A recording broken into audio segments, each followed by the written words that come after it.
Greetings, family. This is Cassandra-Floyd, also known as the Daughter of the Fates, founder of the Temple of Evolutionary Emergence. And today is a day. Let's see. So I'm in a better mood than I was yesterday.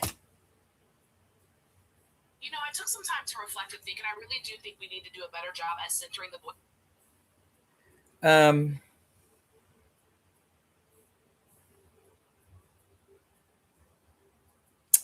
Yes. Okay, let's see here.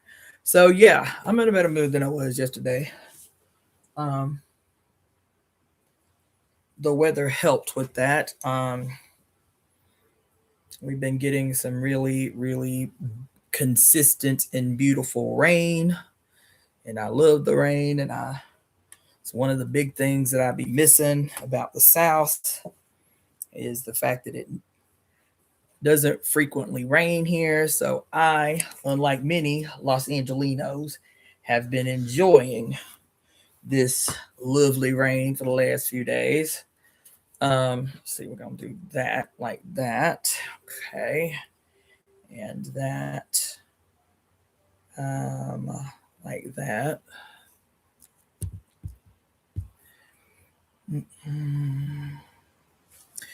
And so I have a few things that I want to somewhat talk about, but more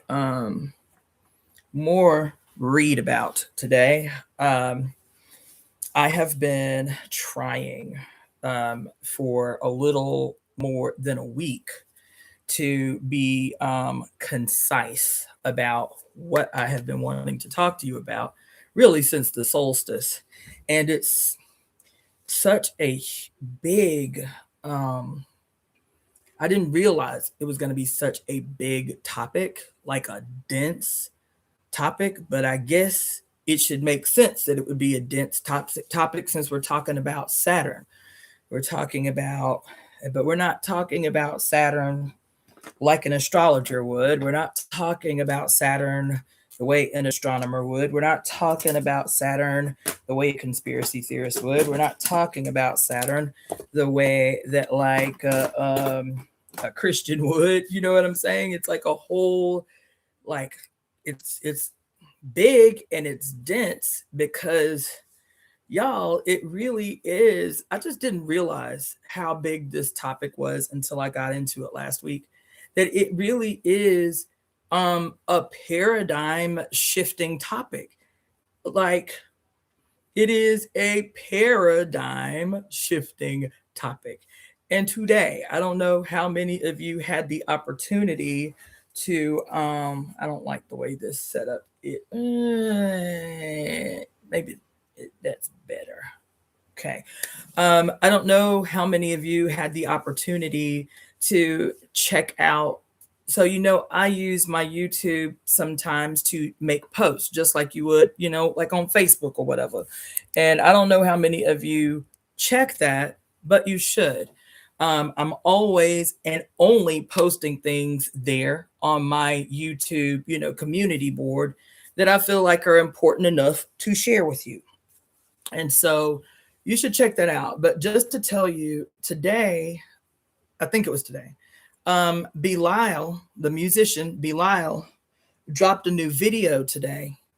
And when I tell you I'm shook, I'm shook. I'm shook. Oh, shoot. Where did it go? Oh, man. Hold on just a second. That's that BS. Hold on. I'm shook. Belial dropped a new video today, and I'm telling you, it couldn't be any more perfectly timed than it was. Hold on. What in the hell?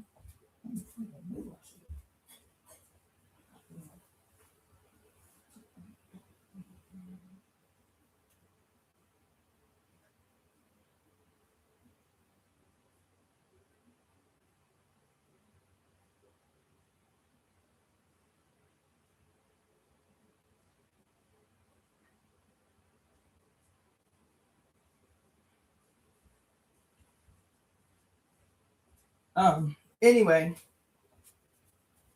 Belial dropped a new video today. When I tell you it is so divinely timed, child, I was shook. I literally just watched it before I got up on here. As a matter of fact, I literally just watched it before I got up on here and took a screenshot from the video, and it is my thumbnail for this video. So the YouTube thumbnail with the beautiful, you can only see the woman from the neck down, but the beautiful Black woman holding the planet Saturn in the palm of her hand, that is a screenshot from the new video that Belial dropped today. The lyrics, y'all. Oh my, I wish I could show it to you here, but I'm not trying to do any videos that I can't get monetized. You feel me? But in the video, he is, child, when I tell you, it was so perfectly timed. In the video, one of the lyrics is, I was running from the light, headed towards the dark, looking for myself. I said, oh. He is literally running through the sunlit desert. Y'all, literally running through the sunlit desert, running towards this primordial darkness, quote, looking for himself, looking for the one. And when he finally breaks free from the desert and the darkness opens up before him, what opens up before him in this hole, like this like portal, this gate that opens up, this darkness gate that opens up before him in the looking for himself, looking for the one, is this beautiful nappy-headed Black woman holding the planet Saturn in the goddamn palm of her hands. I'm getting chills everywhere. I was like, listen, woo! Y'all got to see this video. Y'all have to see this video that our beloved Belial dropped today, because it has me all up in my feels. It got me all up in my heart chakra some kind of way. All right. So I said, okay, I'm listening. Because I literally, that video literally not even an hour ago came through my For You, and I watched it because I love Belial. I was like, oh, okay, I know he drops some new shit. Let me check him out. And that's the video that I saw. I was like, okay, all right. Because I wasn't going to do a live tonight. I got so much to do before tomorrow that I've been feeling sufficiently subdued for the last 48 hours, y'all. Sufficiently subdued. And so I was like, I ain't doing a live tonight. I'm going to get up in here and get some of this shit done. I got to get done.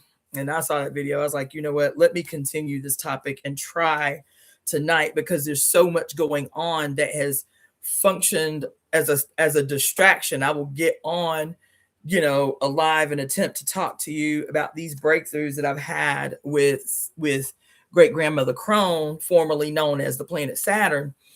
And then, but there's just so much happening daily that I want to quote touch on. And then 11 goddamn hours later, 5 goddamn hours later, you know what I'm saying, I haven't even gotten to the subject at hand. So I said, I'll sit down here and go ahead and talk to you very succinctly about Saturn, about all of the information I have been compiling about Saturn for the last 2 weeks. It's going to be disjointed. That I can already promise you. Okay, I'm going to be doing some reading. I'm going to be doing some reading from notes that I've taken, breakthroughs that I've had in real time. It's going to be disjointed, but the primary thing is for this live to function for me as something I can go back to start really trying to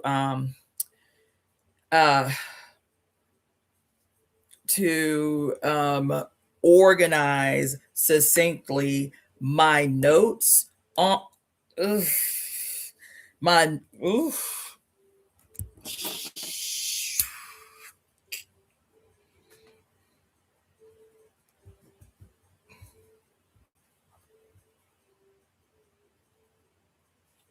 Ugh. Yikes.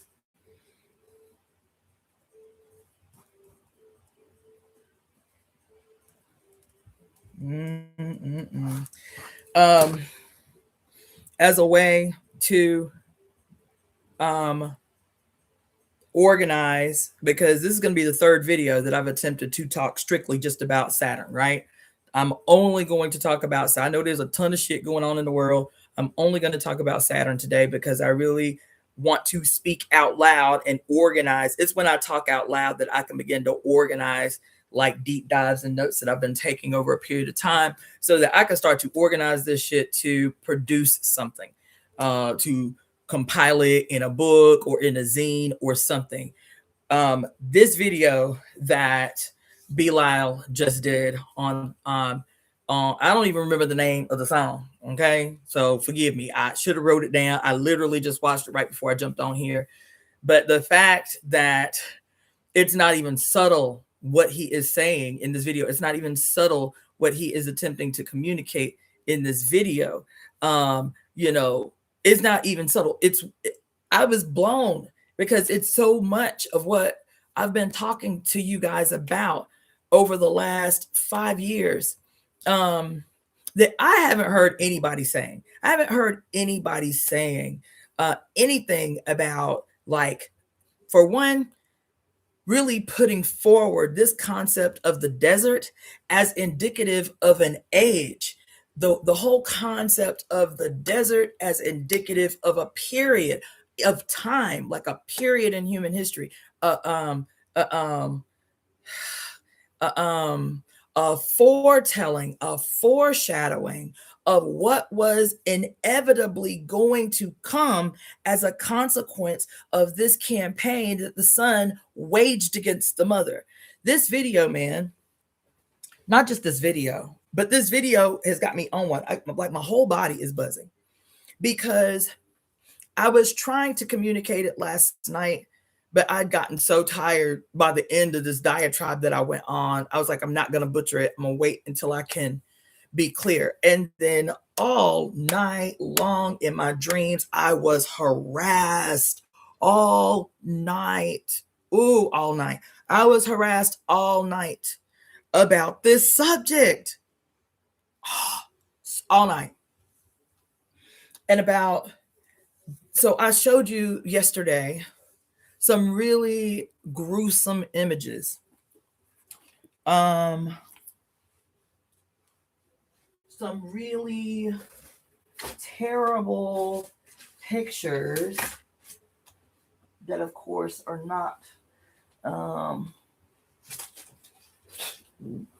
whatever.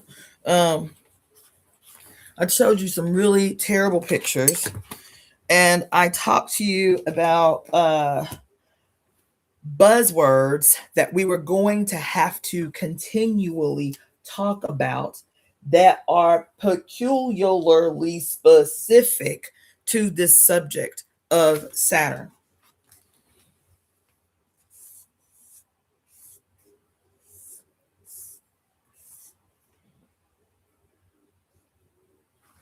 Okay. And the reason why I'm saying this is because when I have been talking to you guys in the past about like yin yang theory and how when you see the symbol of the yin yang, that this symbol, at least according to Chinese theory, to Lao Tzu, who is given credit for coming up with this theory of the yin and the yang, it is not how we see it. It's not two-dimensional. God damn. God. Oh my God. Ew. Listen. When you see an emblem of the yin and yang, when you see the little, I'm not going to do that.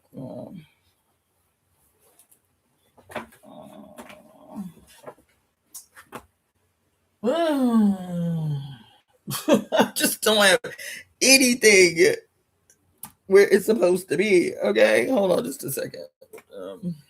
Let's do it this way. When you see an image of the yin and yang,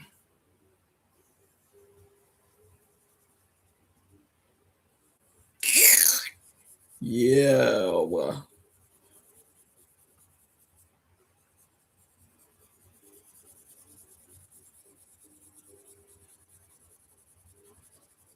okay. When you see this image, okay, so all y'all can see it. When you see this image, you see it two-dimensionally every time, all the time. But I continue to tell you that this image is just a very minuscule attempt to communicate an extraordinarily complicated idea. This image is, it's everything. This image is, if you could conceptualize it, if you could see it, this image would be multidimensional, right? It would be 4-dimensionally, 5-dimensional, multi-dimensional. It would represent happening and unfolding simultaneously all pasts, all presents, and all futures, all possibilities and potentialities, all the arts, all the sciences, everything that, whether we can conceive of it or not conceive of it, in the entire universe, in all the multiverses, everything exists within the yin and the yang. So when I say that this is a severely simplistic attempt to communicate a complicated idea, and all that you can do is go down the list of the attributes tied to each of the necessary parts of the concept, that's the best you can do. Using this, as I do, as a diagnostic tool when dealing with patients or clients, because that's what it's for as well, to use the yin and the yang to be able to look at a person and see where they may be yang deficient or yin deficient. This instrument that is supposed to represent universal harmony, universal, what we call in Western medicine, homeostasis. Homeostasis or balance or harmony is not static. That I'm perfect right here. This is harmony. This is balance. This is homeostasis. That's not how homeostasis works. You see? It's always in flux. It's always doing, just like the water in the ocean. The water in the ocean is a perfect attempt at explaining the nature of yin and yang. It's the only thing that we have on earth that we can look at clearly and instantly see, okay, this is what yin and yang looks like perpetually, all the time, in flux, always in. The water of the ocean is always in flux. It's always moving. There's no body of water anywhere on the planet Earth that is still, that's static. It's always in flux. You understand what I'm saying? It's always changing its manifestation, whether it's the water in the ocean that you can see, whether it's the water on top of it that is in a gaseous form that you cannot see, whether it is this beautiful thing that we can witness when we looking down on the earth that we call, quote, our atmosphere, that is nothing but water, whether it is frozen like the icebergs and the tundra. Water is never, and even as the icebergs in the tundra, it's never static. It's never static. It's always in flux. Do you understand? This is the nature of everything perceptible and imperceptible in the universe. It is always in flux. It is always changing form. It is always moving in and out of its dual nature itself. You understand what I'm saying? This image that you see right here is the basis. Okay, so let me just clarify. This image right here is an Asian personification of this universal idea. This idea of the harmonious union of opposites. That's what this means. The harmonious union of opposites. Okay? Every culture on the planet have their own rendition of this right here. So while this has become a universal symbol that we can all understand, at least base level, as balance or harmony, every culture on earth has articulated in some way their peculiar cultural expression of this concept. Everybody on earth, everywhere on earth. First of all, I want to say that while YouTube is playing with my money, while YouTube is playing with my likes and my subscriptions and all of that shit, I want to encourage, first of all, those of you who are tuning in via TikTok or via Instagram to come over to my YouTube channel, which is Daughter of the Fates. So the same, you looking at TikTok or you looking through IG, same thing, Daughter of the Fates is my YouTube channel. I would encourage you to come over this way. Those of you who are already tuning in via YouTube, please share this live. Share it with as many people as you can. Share it on your Facebook page and whatever. Because these people are really, because I'm giving y'all gold. That's why. There's no other explanation. Yes, I got a potty mouth every now and again, but there's no other explanation for why since being monetized almost for 2 years now, this month will be 2 years now, that I don't have any more than 4,000 subscribers. I'm being shadow banned, and the only way that I am going to have my YouTube channel work for me the way that it goddamn well should is for people to share my shit until I can do a complete overhaul on my YouTube page, so that I can start making the money on my YouTube channel the way that I'm supposed to. So that's what I would encourage you to do. I will also say that if you want to contribute, there are several other ways that you can contribute to the Temple of Evolutionary Emergence, which is the religious 501c3 that I created 3 years ago here in the city of Los Angeles. All right. So you can use the email address for the temple. That's EvoEmeTemp@gmail.com. That's EvoEmeTemp@gmail.com. You can use that email to make donations to either Zelle or PayPal. EvoEmeTemp@gmail.com. If you want to make a Cashapp donation, then you can do that. $ Daughter of the Fates, just like you see on the screen. $ Daughter of the Fates, FATES.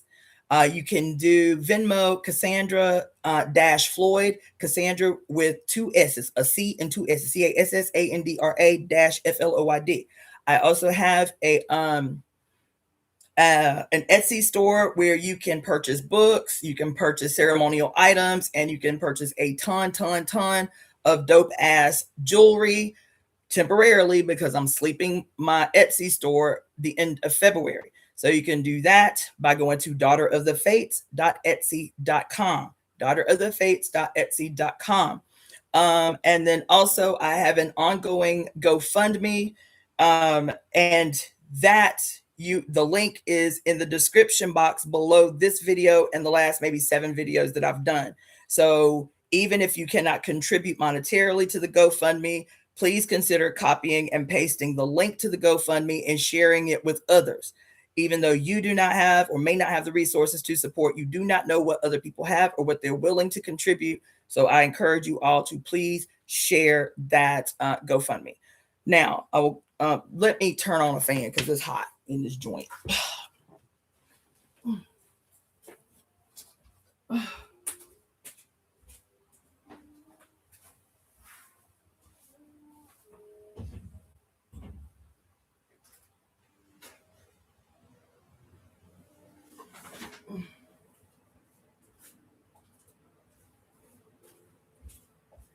All right, so I was saying that every culture on Earth has a version of this, has their own rendition of this. All right, and this here is this is a representation again of the harmonious. I want to stress, okay, the harmonious union of opposites. The harmonious union of opposites that is replete throughout the entire universe, throughout all the multiverses. Everything that you see happening in any period, in any person, in any place, in any space on earth is always an attempt to go back to a homeostatic state of harmonious union. And the only way that that can happen, so let me try to communicate another thing.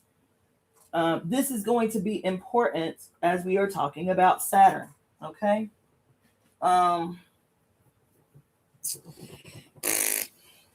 see here.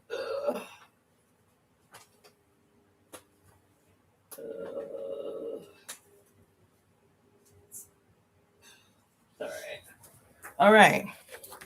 So you know how when you was a little kid and you would go to the playground, you feel me? And one of your favorite little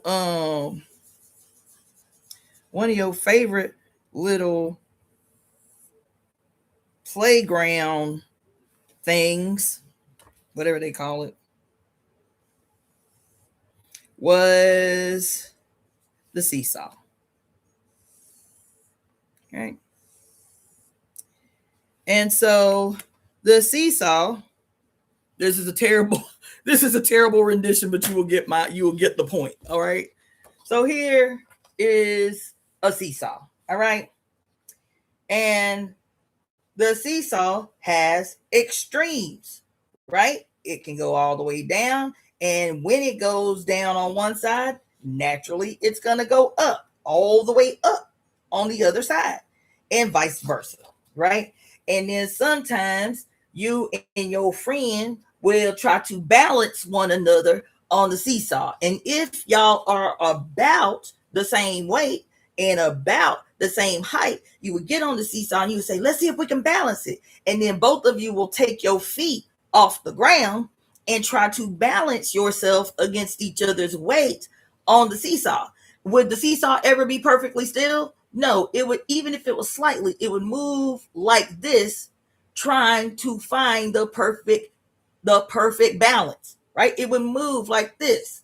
You feel me? And then one of y'all would be like, you like kind of pounce all your dead weight down on it and shoot the other person way up high. Okay. This is what I'm saying when I say that in the concept of the harmonious union of opposites, there's always going to be this flux, right? This flow that happens. Sometimes the flow is extreme, like a tidal wave in the ocean, or sometimes it'll be chill, where you can just swim in the ocean. You can just backstroke in the ocean. The water's always moving. Everything is always in flux. All right. Why is this important in a discussion about Saturn? I just talked to you guys yesterday about a video that came up for me yesterday about why we should no longer celebrate New Year's Eve on December 31st, right? And how the reason, according to this video, that we should no longer celebrate New Year's Eve is because the Roman Empire implemented December 31st as the official New Year's Eve of Rome as a collective ritual of celebration. So on December 31st, you celebrate and you turning up, you know what I'm saying? You drinking, bubbly, and you watching something fall out of the sky, and you singing songs that you don't know the meaning of, and you kissing strangers when the clock strikes midnight, and you might even get lucky. Like, it's all celebratory, it's all like kind of almost decadent celebratory, right?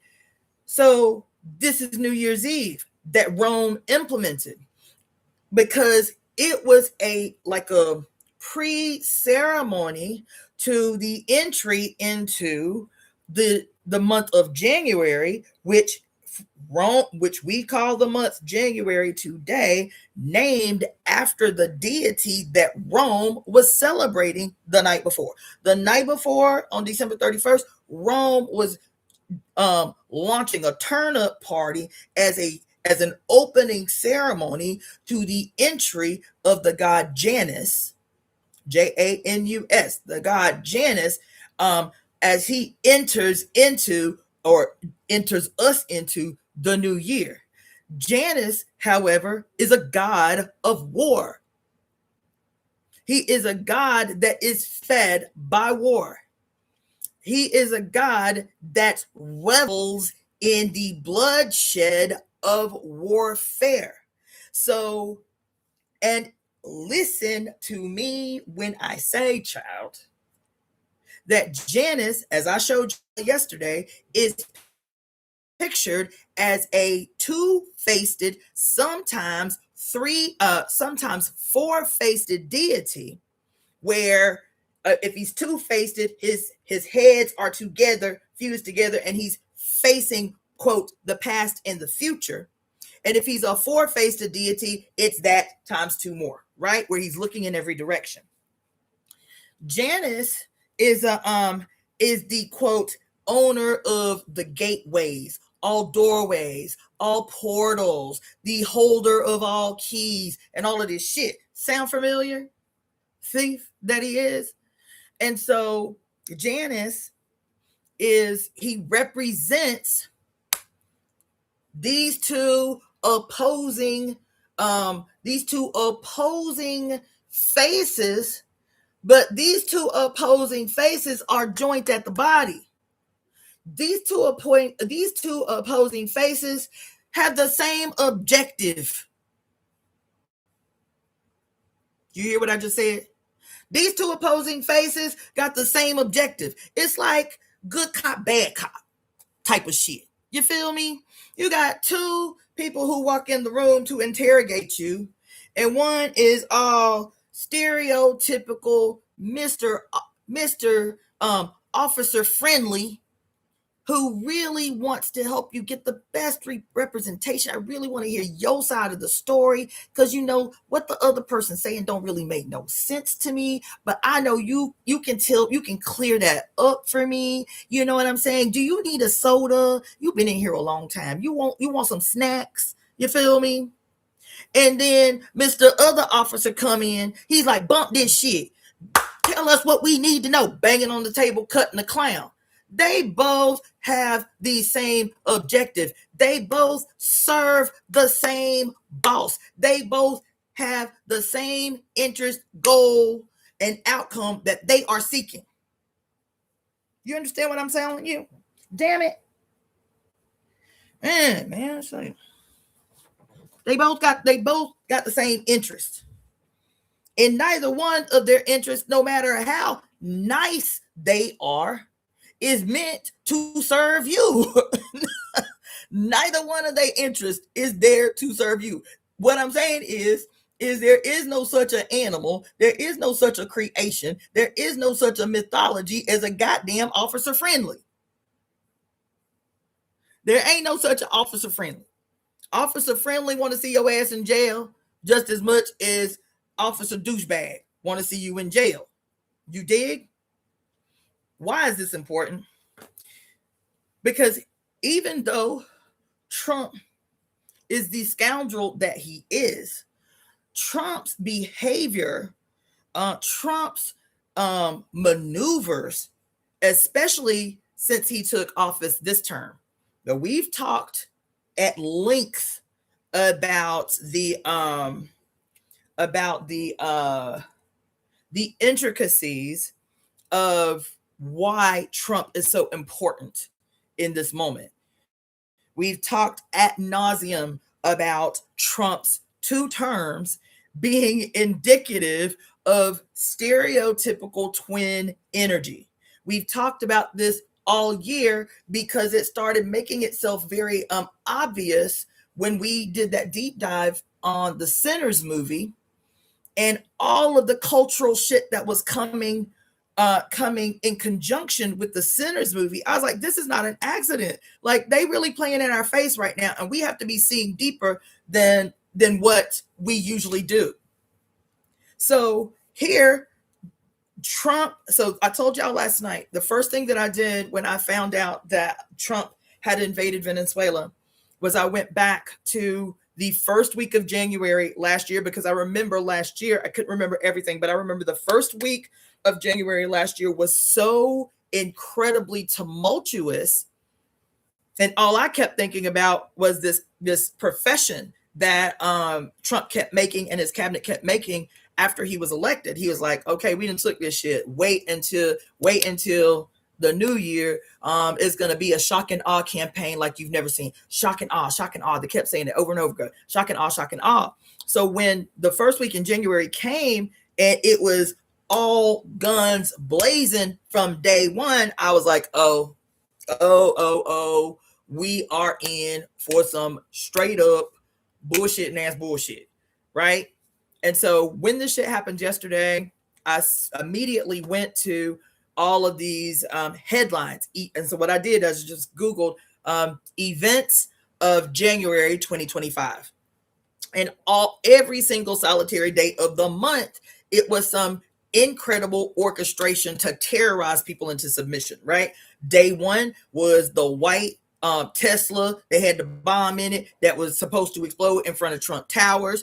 And then the same day was the white pickup truck that was rented by the brother who was a Muslim, but an ex-Marine who just got, an idea out of nowhere to drive from Texas to New Orleans to on New Year's Eve night while people out in the street partying, and then mow down, just drive the truck all up on the sidewalk, killing 14 people, injuring 100 people, and all the way until January 1st. And it was just every single day that first week, it was boom, boom, boom, boom, boom, boom, one day after another, these extraordinarily violent and insane events first week of January. And so I saw this video yesterday about Janus being a god of war, and how when the Romans were adamantly, while they were still pagan Rome, before they became papal Rome, but papal Rome, Christian Rome, quote, Catholic Rome, still used this deity. But they had a temple, a primary temple to Janus. And it was said that the temple priest would keep the door open as long as Rome was at war. The temple door would be open as long as Rome was at war. And the people in the empire would know that Rome was at peace if they saw that the doors had been closed. And the caveat was, it was rare that the door to the temple to Janus was closed. It was rare. Okay. So I started thinking about this and about how since we entered this new year, it's been one stage of bullshit after another. Why is it indicative of something that we have been primed to for the last year? Is because Trump is a Gemini rising. He's a Gemini. Trump is a Gemini. Trump's birth sign is a Gemini. His rising sign is a Leo. That's why this weirdo keeps calling himself a king. He himself keeps calling himself a king because his rising sign is a Leo. His sun sign is a Gemini. Okay, he was born on a solar eclipse, and this year in July we entered into a Uranus in Gemini, which we haven't been in since the end of the Second World War, right? And so this dude has a Uranus in Gemini in his chart, as well as all of these other major signs. And I keep telling you, we keep attempting political work, political activism without contending. Our opposition, these people who hold political power like a weapon, not like something that we have gifted them to represent us. No, once they seize possession of it, they hold it like a weapon against us. And so we think that the battle that we are engaged in is just a political battle, but we never take into account, ever. That shit still to this day blows my mind. We never take into account how these same politicians, our enemies, every politician is your enemy. Okay? Every politician uses signs and symbols because we ancient people, we about 250 to 300,000 years old as we are, as Homo sapiens. And so for the greater part of the human epoch, we communicated through symbols, not through written language. Our limbic system responds to symbols differently than our conscious mind, our cerebral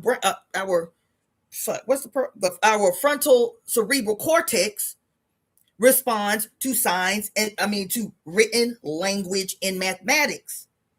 Our limbic system, which is always what what our habits are based on. It's what our knee-jerk responses to shit is based on symbols. So they plant this shit in your face everywhere, all the time, 24 fucking hours a day while you sleep. That's what they're seeding in you, is symbols that can force you to move in a way that you would otherwise not move.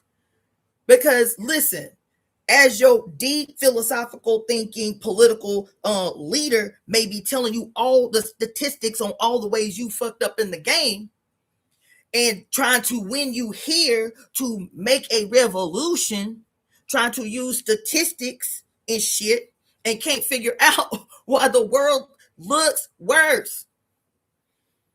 It is because he is not speaking to you the way that your enemy is speaking to you. So I see this video yesterday about why we all random, like I was like, oh, what's this? Why we shouldn't celebrate December 31st? And then it's talking about this two-faced god named Janus, right? Who represents being all-seeing, being able to see all past and all futures at the same time, to be in the present. That's what he represents. His body is in the present, but his faces allows him to see all past and all future possibilities. This is how war gods behave. You understand?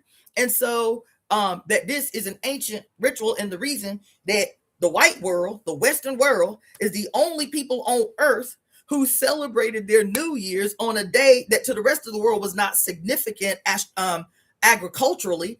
Everybody on earth celebrated their New Year's because it was agriculturally and astronomically and astrologically significant.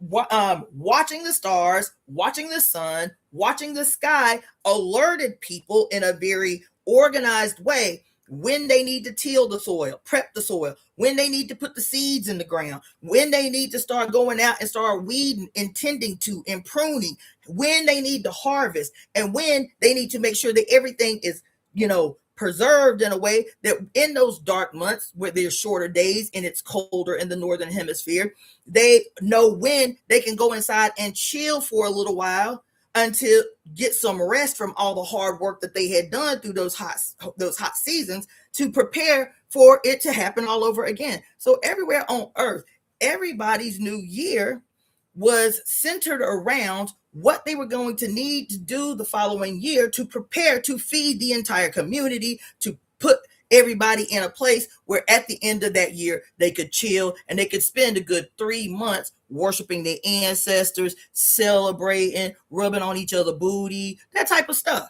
right? Every single ceremony, every religion, everything that you practice that you don't have any framework for why your ancestors did it that way. You just do it that way because your ancestors always did it that way. Your ancestors didn't do it that way because it was cute. everything that we call sacred ceremony, functional sacred ceremony, was functional in their life. It was, I forget the brother's name. I'm going to stop saying I forget the brother's name and cite him whenever I say this. But there was a brother who was Babalao in Africa, and he said that religion is the deification of culture. What is culture? It is an agreed upon, it is a socially agreed upon set of ideas and behaviors that helps to solidify, protect, provide for the group. And so the example that he used is like, I have my own example. The first time I ever heard a priestess of Oshun tell me, and it shook me. I was like, what does this mean? Right? She told me that the goddess Oshun, the greatest crime that you can commit in the eyes of Oshun is to defecate in water. Is to defecate in fresh water. That the greatest crime you can commit against the goddess Oshun is to defecate in fresh water. I was shook.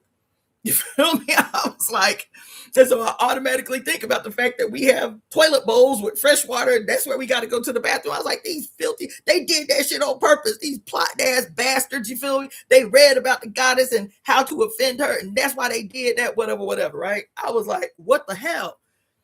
But it's simpler than that. That if, like the ancients, most ancient societies would be built, whether it was in ancient hunter-gatherer societies where you just had little, tents that you would build up like animal leather tents, or whether it was just temporary encampments until you could go to the next location, all ancient people would settle around bodies of fresh water, lakes, rivers, streams, but particularly rivers. And so if you are at one section of the river and another group of folks is, at closer to the mouth of the river, the people at the mouth of the river developed an internal knowing based on their relationship with the environment, that if we are here settling near this body of fresh water so that we can constantly have fresh water to drink, fresh water for our animals to drink, this for us to bathe, and this and that and this and that, then we cannot be using the fresh water.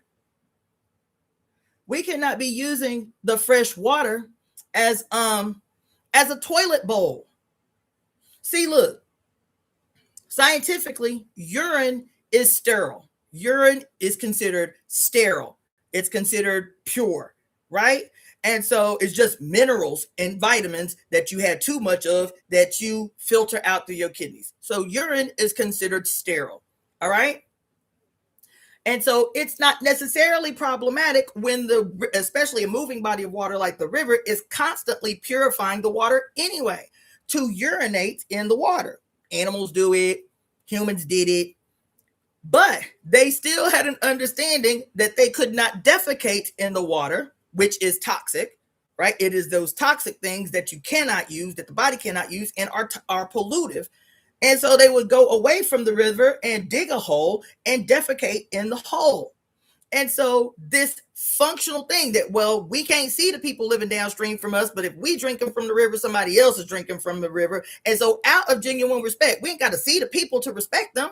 We ain't got to know the people to respect them. Out of general respect for this life-giving force called the water that every creature needs, we ain't going to defecate in the goddamn water. And over time, as people and children accept this cultural phenomenon that we all acknowledge, you ain't supposed to poop in the water. You go over here and dig a hole and poop in the hole. You feel me? This becomes deified behavior. It becomes ritualized behavior. It becomes a part of the, quote, myth of the people and why they worship the way that they do. The deification of culture.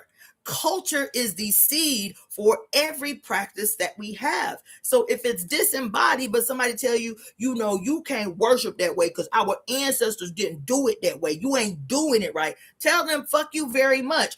Why did our ancestors do it like that? Do we have the same social cultural, environmental relationship to the earth and others around us that our ancestors did 2,000-3,000 years ago to justify practicing this way. And if you don't know the answer for why we do this ceremony this way, then please stay the fuck out my spiritual life. Tell them that. Because the deification of culture is the seed. It is the starting point. It is the essence and the origin for everything that we call spirituality or religious practice. The reason I'm saying this is because if you have a society that emerged among human culture, among other people around the world, and their birth into society was marked by their lust for blood, their lust for bloodshed, then of course, all of the deities that they erect are going, not only all the deities that they erect are going to support an ongoing society of warfare and bloodshed, but every single solitary ritual they develop, they erect, is going to support and further concretize this idea in everyone around us that war is just the natural state of things, that humans always been warfaring weirdos and lunatics, incapable of communicating and getting along with people across other cultures. And so everybody starts to believe that this shit that we're experiencing is just the way that it's supposed to be, because humans have always been this way. You see, everything, I want to say this too, that everything that you do, man, everything that we do, everything that we are taught, everything that we experience, whether we're conscious of it or not, until we become conscious possessors of our own behavior, I'm telling you, there is a ritualistic origin behind everything you do. There is. And ritual becomes a living thing. Ritualized behavior, ritualized entertainment becomes a living force that benefits somebody at your expense. That's why I don't celebrate Thanksgiving. I appreciate it when my friends invite me every year, but since 2008, I do not celebrate Thanksgiving. Not only do I not, that's just one step, do I not celebrate Thanksgiving, quote, as my, that is me voicing my opposition to the holiday that is Thanksgiving. But it needs to be met with something else. Not just, quote, my opposition. That's why I really be having a problem with how boycotts go down. Is because it's not just the act of not doing something or stop doing something because now you see that thing is fucked up. You feel me? Or it somehow works against your self-interest. It's okay, boycott, fine, but it needs to be met with an opposing action. Not just the stopping. The stopping is not the opposing action. The stopping is the necessary introduction that says, I acknowledge that this thing that I have been engaged in is no longer serving my life because I see now it works against me. Now I need to do something that is directly opposing, that's directly countering this thing that I have been trained to do since I was a child. So I not only don't celebrate Thanksgiving, I said, okay, what is the active thing that we can do? This was me and my ex-husband. What is the active thing that we can do that now demonstrates our real active solidarity with the ambitions of indigenous people of the Americas?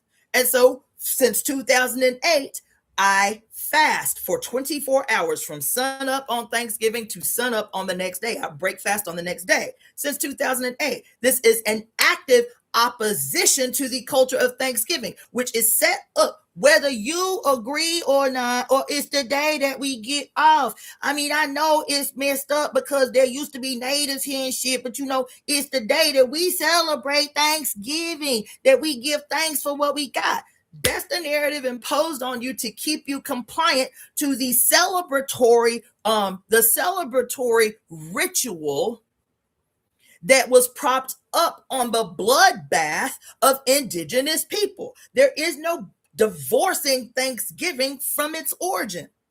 There is not. And just as easy as it is for me on the day after Thanksgiving to eat the way that I want to and what I want to, and those things that nostalgically make me feel good. Some people don't even do that. That's fine. Do what you want. But that 24 hours that I fast from sun up to sun up is my outward declaration that I am vehemently opposed to this celebration, which the cornerstones of this celebration is gluttony to the extreme, to be gluttonously celebratory of the massacre that was necessary to pave the way for America to be. That's a hell of a statement that we become complicit in. That there's 330 million people in the United States right now. There were 250 million native people on this goddamn land just a little bit ago.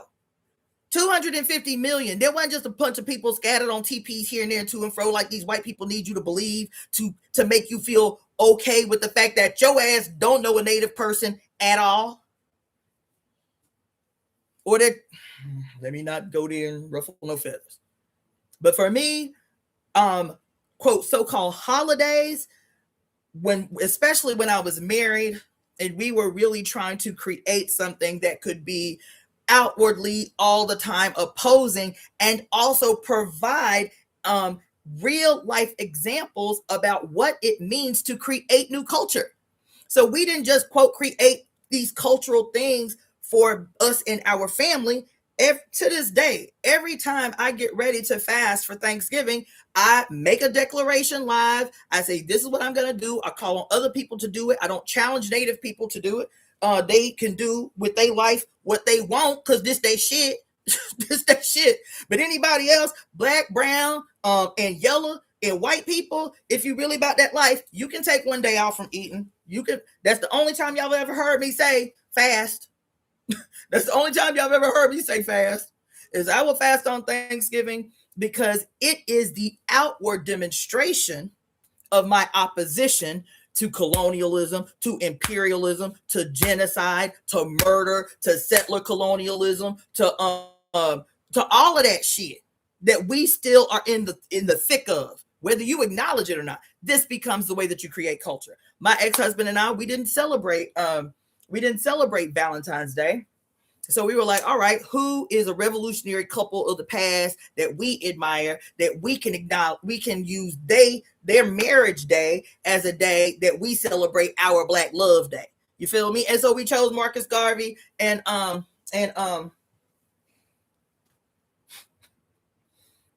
Amy Jake Garvey, right? So that's who we decided to fashion our Black Love Day event around, and then we hosted an event. So this becomes how you train people, how you teach people, how culture, first of all, culture is the backbone to any group of people who want to be sovereign human beings. Culture is not something that's just about what kind of clothes you wear, or, what kind of music you like. It has the potential to be your greatest weapon if somebody else does not own culture and fucking spoon feed it to you. The reason that this becomes important is because when I heard on December 31st, this video come through talking about why you should not celebrate New Year's Eve, and how to this day, y'all, every single thing that we do to celebrate New Year's Eve was implemented by the Roman Empire, who was literally going around massacring, murdering, and stealing lands, just like today. Massacring, murdering, and stealing lands. And then what they would do is they take all the conquered people that they had conquered, they take a little bit of what they believe, and a little bit of what they believe, and a little bit of what they believe, and then just mix it all together in a hodgepodge, so that the people that they have just conquered can see themselves at least in the spiritual system of the Roman Empire, and they were less likely to rebel. They were less likely to revolt, because now they could see themselves in this melting pot of society. This was a military strategy, the so-called melting pot. You understand? And so I was up in here shook. But the other thing is this. That's the history, right, of the tradition, the ritual ceremony that we engage in every year by going to the club, getting wasted, partying, masquerade balls, and that becomes at least the modern cultural basis for why every time people do New Year's Eve parties, they want to do a masquerade ball where everybody walking around with masks so you cannot see who anybody else is, and you can get enveloped in a romantic thing with some stranger and shit. Part of it was stealing the pre-Roman celebration of Saturnalia and what the other name was, whatever, right? Was the celebration where everybody would disguise themselves and walk around and get themselves a boo and all of this shit, right? So that it could be familiar and people would be more compliant and willing to celebrate at the whim of the empire. But the other thing is that two-faced mask that we see everywhere, that be all the way to this day, right? I have a theory. I haven't read this anywhere yet, but it is just coming to and through me in this moment as I am talking to you about the ubiquitous presence of this concept of the harmonious harmonious unity of opposites that we see everywhere in society, right?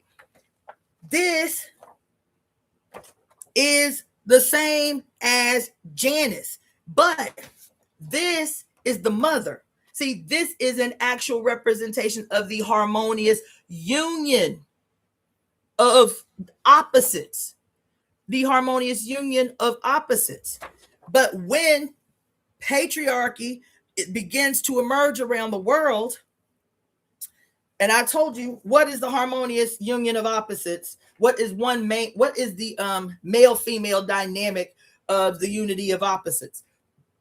They call it all these people talking about the unity, the harmony between the divine feminine and the sacred masculine. What does that mean here? Somebody comment in the comments, say, what does the harmonious union between the divine feminine and the sacred masculine mean in this image right here? Who is represented as the divine feminine and the sacred masculine in this image right here?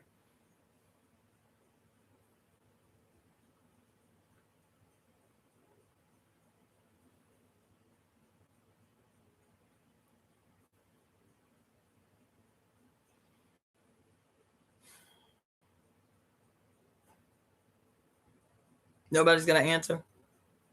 Thank you. It is the divine feminine and the sacred masculine that represents the harmonious union of opposites as represented in yin and yang is the mother and her son. The mother and her son. This is what is represented. This is what makes this harmonious, is a divine union between mother and son.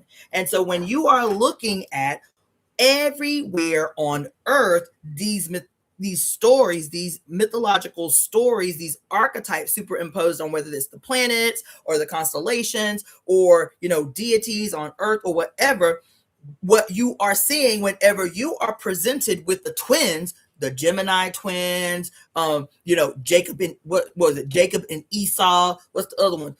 Cain and Abel. All of these other twins that you see out in the world, where even we know, like in ancient tradition, even when the twins started to be personified in the earlier years, it was what? It was the divine twins that were one twin that was a female, one twin that was a male. Whenever you see Ibeji in Ifa tradition, it's always a male and a female, right? And over time, as the patriarchy was slowly and strategically excising the feminine presence out of the divine state everywhere on earth, these twins start to become, damn, man, this sucks. I just got these cute little new earrings because they match my little dress, and they do not want to stay on. That's then I can't even find it. But anyway, now you have Castor and Pollock. Castor and Pollock. You understand? No females, nowhere in none of these stories. You have Janus, who becomes the archetype of the two twins in one. Remember, we talked about this at length when we were talking about the movie Sinners, right?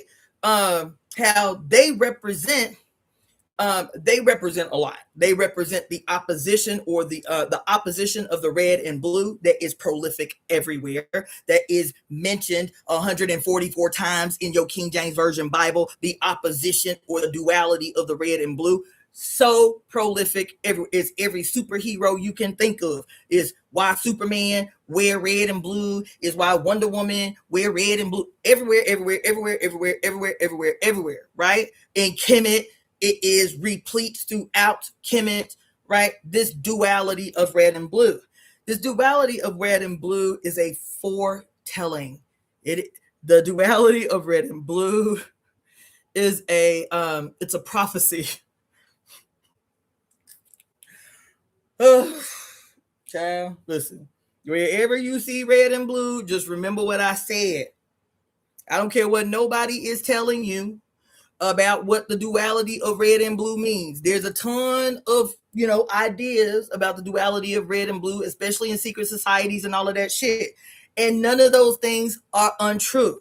But every time you are presented with the duality of the red and blue, it is a distraction from the fact that your ancient, primordial, pre-patriarchal ancestors saw what was coming. They saw what was coming.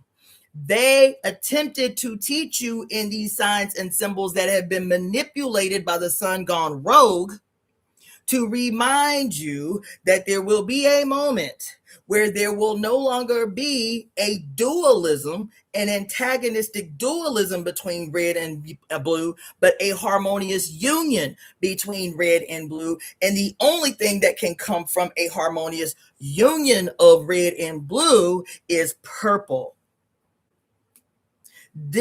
Whenever you see red and blue anywhere, even in your ugly ass American flag, just know that the Masons and the Freemasons and all of these dudes that was plotting and scheming to distract you, and I'll tell you why the distraction.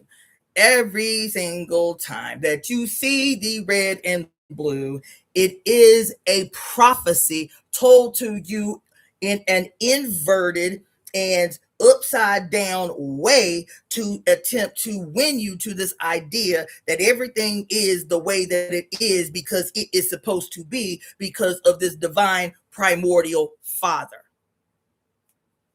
That's what it is. All right. Now, that's the case. Look at this yin and yang. So we done talked about the yin and yang a lot. Now, if you were to be able to conceptualize, if you were able to see the yin and yang the way that I told you it actually exists, right? Which is what? It represents all time, past, present, future, all dimensions, all parallel universes, all potentialities, all dimensions, to the furthest imaginations of what you can even conceptualize as the edges of the universe, the multiverse, the everything is right. This is it. One cannot exist without the other. This is it. As a matter of fact, this thing that you're looking at right here is a map of the entire universe. The entire universe, known and unknown, perceptible and imperceptible, everything lives right up in here. Okay? Just everything.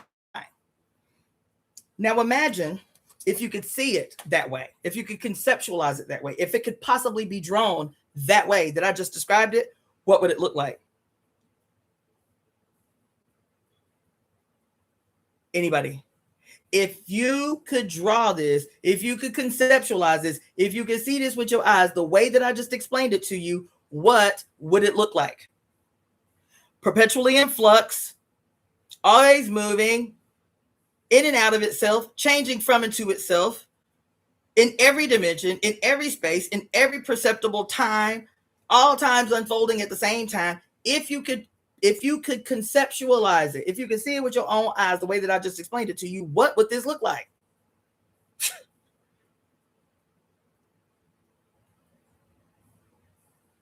Y'all trying to be too deep. What would this look like? If it was always in flux, always moving in and out of itself, what would this look like? Y'all thinking too hard. Y'all thinking too hard.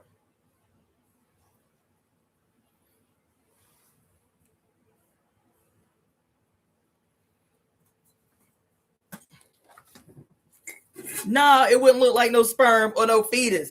If you could describe it if you can see it exactly the way that I just described it, this two-dimensional thing now constantly in flux, moving in and out of each other, existing in all time and all dimensions. Guess what it would look like? Guess what it would look like? Guess what it would look like? Like a black ass hole, like a big black ass hole. This shit talking about TikTok talking about I'm restricted for 10 minutes. It would look like this. It would look like this. That's what it would look like. Without all the reflections. This is what it would look like. As a matter of fact, what do they call it? Dark matter. That's what it would look like. It would look like all the space that you see when you go outside and look into the sky that is clear as far as the eye can see. You would not be able to perceive any lines. That's what I'm saying. You talking about a lava lamp. I'm telling you, all time, all dimension, all space, all the things moving, constantly moving. It would look black. It would look black solid. It would look like the night sky you go out to look at and you see little specks of light all over the place. Yes, those specks of light are massive. But to us, that's what we see is the primordial black. That's what this symbol would look like if we could conceptualize it. Exactly what we see when we go out to the night sky. That's what it would look like. You feel me? And that's why I was saying y'all was making that too complicated. We wouldn't be able to perceive of lines. You understand what I'm saying? Divisions, borders, boundaries. We wouldn't be able to perceive of that. Right? And so the reason I'm telling you this is because the division with the emergence of the patriarchy was necessary. The boundaries, the divisions, because this is written this way. I have a sneaking suspicion, by the way, as one who studied this for years. This is written this way to force our minds to conceive of dueling oppositions, dualism. Do you understand?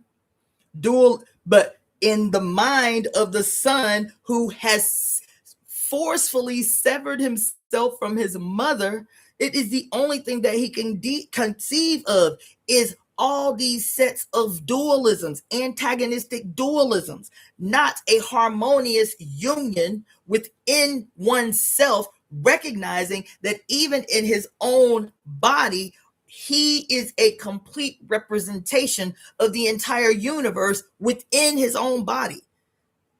Dualism is what split the human consciousness. It's what split the left brain from the right brain. It's what split the conscious mind from the subconscious mind. It's what split the soul from the flesh, the spirit from the flesh. It's what split all the organs in these dissections away from each other so that you can snatch one out and supposedly you still supposed to be just all right without a whole organ that you came to this motherfucker with. It's the reason that y'all hate Western medicine, okay? That you go to a doctor of any kind and they tell you, I'm only a finger doctor. Anything else I can't help you with. But if something wrong with your fingers, I can help you with your fingers. Of course, I'm exaggerating, but not really. You feel what I'm saying? That's why you got an ENT, right? And you got a gastroenterologist. His ass is confused when some practitioner of Chinese medicine say, why you gonna have a separation between ear, nose, and throat? Ear, nose, and throat when your GI is directly related to your ears, nose, and throat. He'd be like, what? How is your nose connected to and related to your your gut, your large and small intestine? Well, he don't know, because these separations benefit this system of dichotomies. So you can specialize in this and specialize in this and make all your money and shit like that. If we piece you apart into a million pieces, all of us can get some some money up off of all these pieces. That's why you need specialists and everything. You feel me?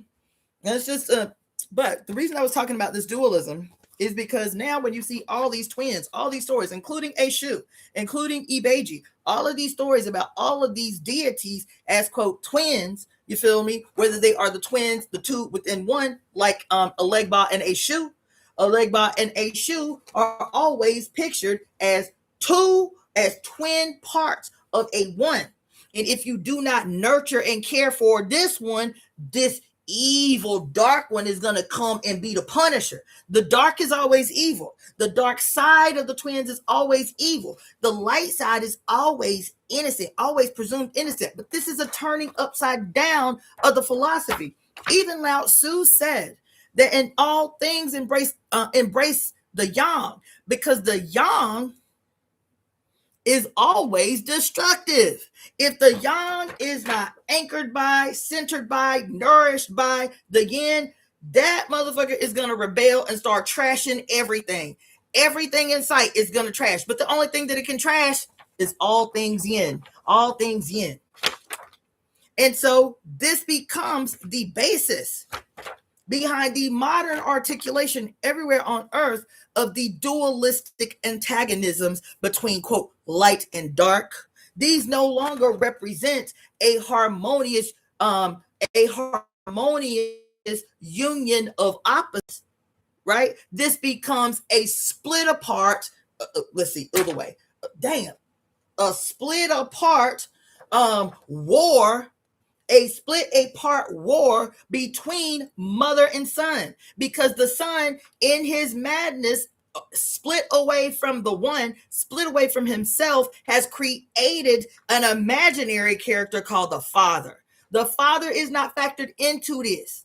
That's why the patriarchs got mad. The burgeoning new patriarchs got mad because they hated the power of the mother. You can see this in every mythology on earth. Every mythology on earth, you can see it. That the son, even as a man, was no longer satisfied with being the son to some mother. And so he creates an archetype called the father. Doesn't mean that culturally in the world there were not males who were given by the mother, who were not given the title of Baba to the baby that she has just born, but he was never a superior over the mother. She would choose the social father, typically a brother, a uncle, a father within the clan. She would choose a social father for her newborn child because everybody was connected under the mothers. Do you see what I'm saying? So this fictitious father god being born by the son, split apart from himself, had to have a representation in the skies and in the heavens, just like all these female representations up until that point in the sky. But what his father god has to do, because Lao Tzu said this motherfucker is the one that's destructive.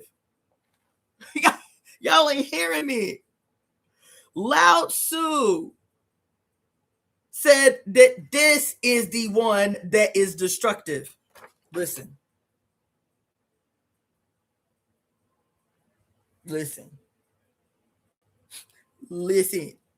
And this is not, I want you to understand that while mythology lives within this, what I'm talking to you about, when I'm talking about Janus, when I'm talking about Eshu, when I'm talking about the Ibeji, when I'm talking about any set of twins that are presented to us in this period, I'm not just talking about mythology.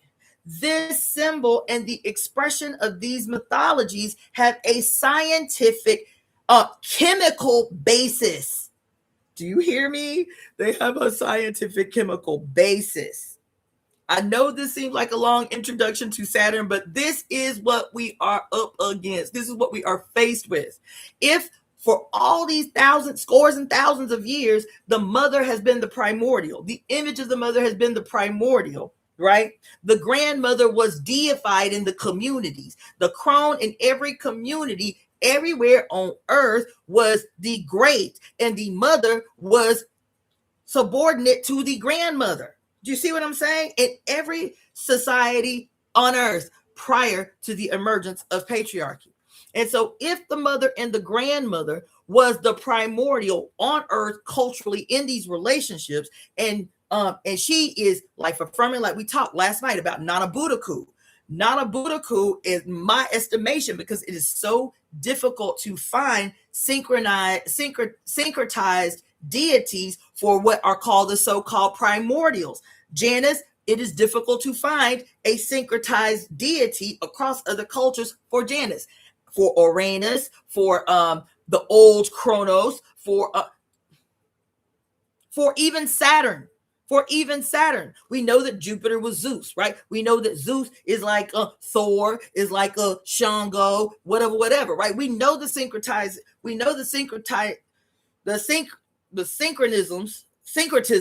of all these deities across cultural borders. But for certain primordials, they're very difficult to find. And so in Ifa tradition, I had been trying to find a syncretized deity for Saturn, because we've been calling her just great grandmother Crone based on a little bit of research that we've been doing over the last couple of years. And then I remembered just a couple of days ago Nana Buddhaku. And it's funny because I was checking my Facebook memories today. Let me just tell you how on point. Aside from the Bilal video that is about him finding the one within himself, and a big old black primordial hole opens up, and there's a black woman on the other side holding the planet of Saturn in her hands right before I got up on this live. I was checking my Facebook memories today for the first time probably in a month, and 14 years ago today, I posted a whole post about just discovering Nana Buddhaku. 14 years ago today, I said, whoa, shit. 14 years ago, a post came through my Facebook memories where was it 14 years ago? It was 2014. 2014. So that's not 14 years ago, however long ago that was. 2014, I made a post about this deity that I'm just learning about. And in the post, I'm mad because I'm like, why have I never heard about Nana Buddhaku in this tradition? As we just talked at length last night about Nana Buddhaku. That was in 2014, y'all. I was up in here tripping. I was like, okay, I see, it's on time. Okay. So anyway, the reason I mentioned Nana Buddhaku is because when we were reading about her last night, so many of her stories were in alignment with the archetypes of Saturn, but what we know as the more, quote, benevolent qualities of Saturn. She was even called the mistress of death, but it was never seen as anything like woeful or fearful or burdensome. It was like the sacred holding of a grandmother when it's time for you to transition from one plane to the next, right? So if we're talking about this, right? And if we know in these pre-patriarchal assertions of these traditions are about the grandmother, the mother as loving, as nurturing, as life-giving and supporting and affirming, as, as all the things. She wants you to live nice. She wants you to have everything your heart desires, just like your actual mama, you feel me? And then this is her baby. This is why this is a representation, according to Lao Tzu, as the harmonious union between opposites, as personified as the mother and her son, the mother and her child, right? And so that would make sense. But when the child goes rogue from itself, and splits apart from itself, it no longer sees itself as one with its mother. God damn.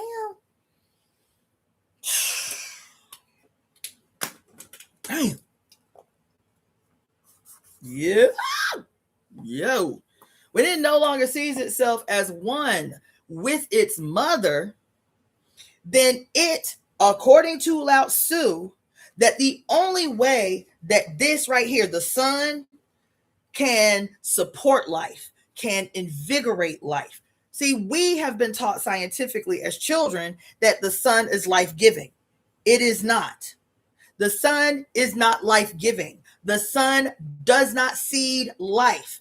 The sun is not life-giving. The sun is not life-giving. The sun is not life-giving. The S-U-N, the sun is not life-giving. I will say it a million times.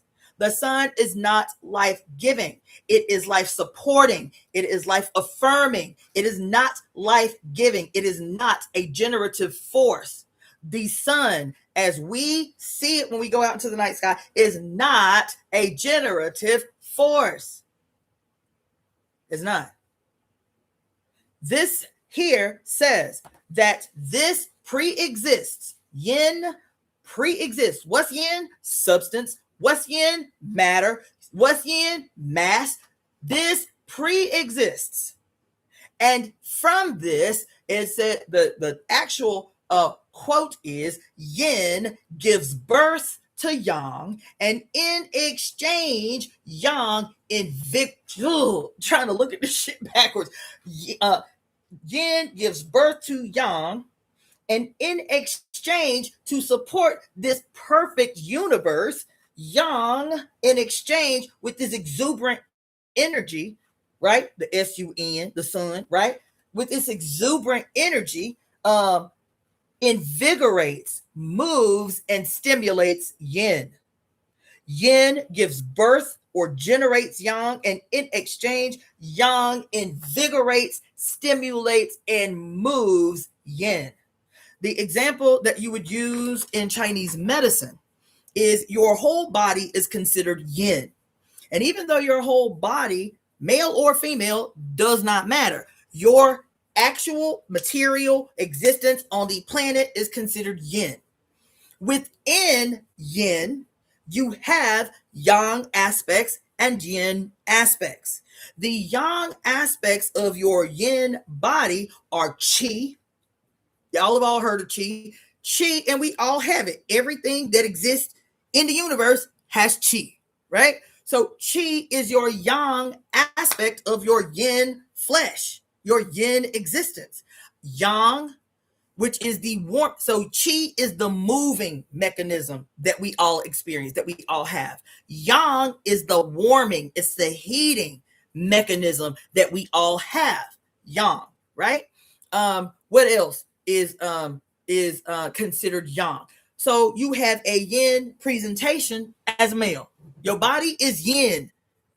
Your body is yin.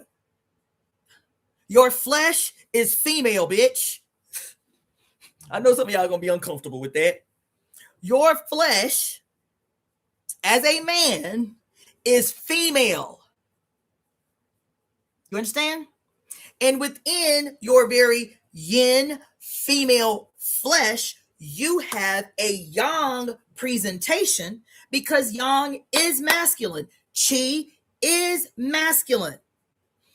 Flesh, bones, blood, hair, organs is feminine. You understand what I'm telling you? So even though you have a penis when you are born male, it is not just your penis that makes you present as, quote, masculine the way we culturally define masculinity. What makes you, quote, present as physically masculine, what makes you present as physically masculine with certain attributes that we know are masculine is testosterone. Testosterone, which we all have, is produced based on androgens that are present at the sixth week of pregnancy. After the 6th week of pregnancy, the androgens they present themselves so that you will develop gonads, and those gonads, once they become mature at a particular age, aka puberty, they will kick in again to give you these attributes that we identify as masculine, as the evidence that your androgens are allowing you to produce more testosterone than your visibly female counterparts, which produce more estrogen and progesterone, which we all produce. We all produce testosterone. We all produce progesterone. We all produce estrogen. It is the balance. It is the balance of those hormones that will determine certain defining, presenting features that will alert the rest of us that this person is more masculine, and the subtext is they produce more testosterone, which is why they will grow more facial hair, which is why their shoulder structure will be more pronounced. Their center of gravity is not their hips like females. Their center of gravity is their chest and their shoulders, so that if they need to fight a lion, they can do that. It is not real, oh, female can do that. But if the female is charged with securing the progeny for the maintenance of the existence of the species, we would prefer, Mother Earth, that the females are not always charged with the duty of securing the baby from the predator. That's why she got a male counterpart who has this extra testosterone that can allow for him to battle the aggressor, so that she can maintain a safe perimeter around she and her little offspring. But because she is a mother, because she is charged with securing the continuation of the species, she does have the mechanisms necessary to box a bitch if she need to. You see? So, we are all female. That's going to be controversial for a lot of y'all, but talking solely yin-yang theory, and what yin-yang theory teaches us about the nature of yin and the nature of yang. The nature of yin is perceptible. It is multi-dimensionally perceptible. It is matter. It is mass. It is substance. It is everything that we consider yin on this planet is primarily of substance. Water is yin. The air that we breathe is actually yin. Ether is yang. Air, as we breathe it, is yin. The oxygen within the air is yang. The oxygen within the air that we breathe is yang. But air is yin. Okay? Wood, trees, animals, substance, rocks, sand, everything that we can touch, taste, smell, all these things that are of dynamic substance, this is yin. Yang, that exists on our planet, are all of those things that we may be able to perceive, like see, with one sense. We may be able to see it, like fire. We can see fire, but that's the only way that it's perceptible to us.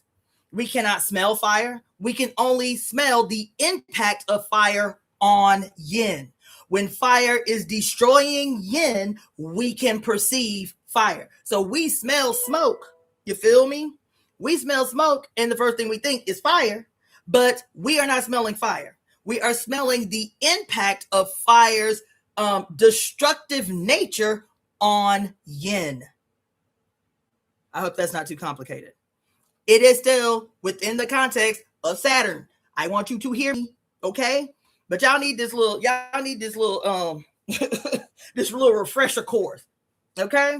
Lao Tzu said that unless yang is, quote, nurtured, anchored, and covered by yin, yang is always destructive. Its nature is destructive. That's what Lao Tzu said. That's what the creator of this idea said.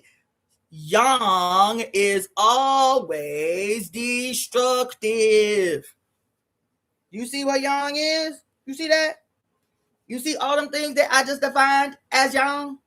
You see how I did that? You see how I talked about male presenting human beings who have a female essence of flesh, even though they have more masculine presentations of essence in their bodies that make them present in their female flesh. I'm saying their flesh is female.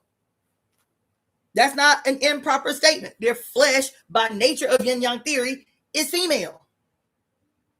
The hormones that dominate in the presentation of that female flesh is yang. It's masculine. See what I'm saying? And so if you as an individual male, you feel me, are the presentation of as your flesh, as a man in place and time, you are still the perfect presentation of the harmonious union of masculine energy and feminine energy. You present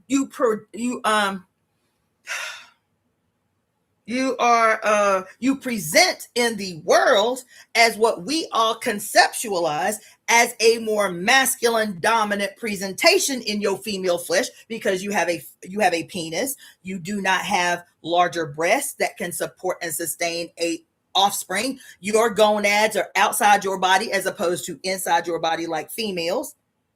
But your actual flesh, so we can call you a man, but you are a man. You know how them hoteps back in the day,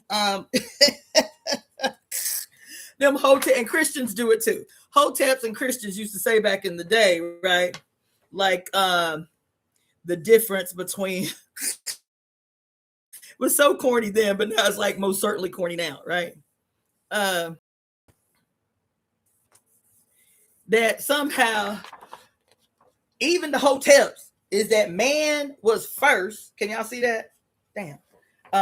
That freaking glare is crazy. Damn, man.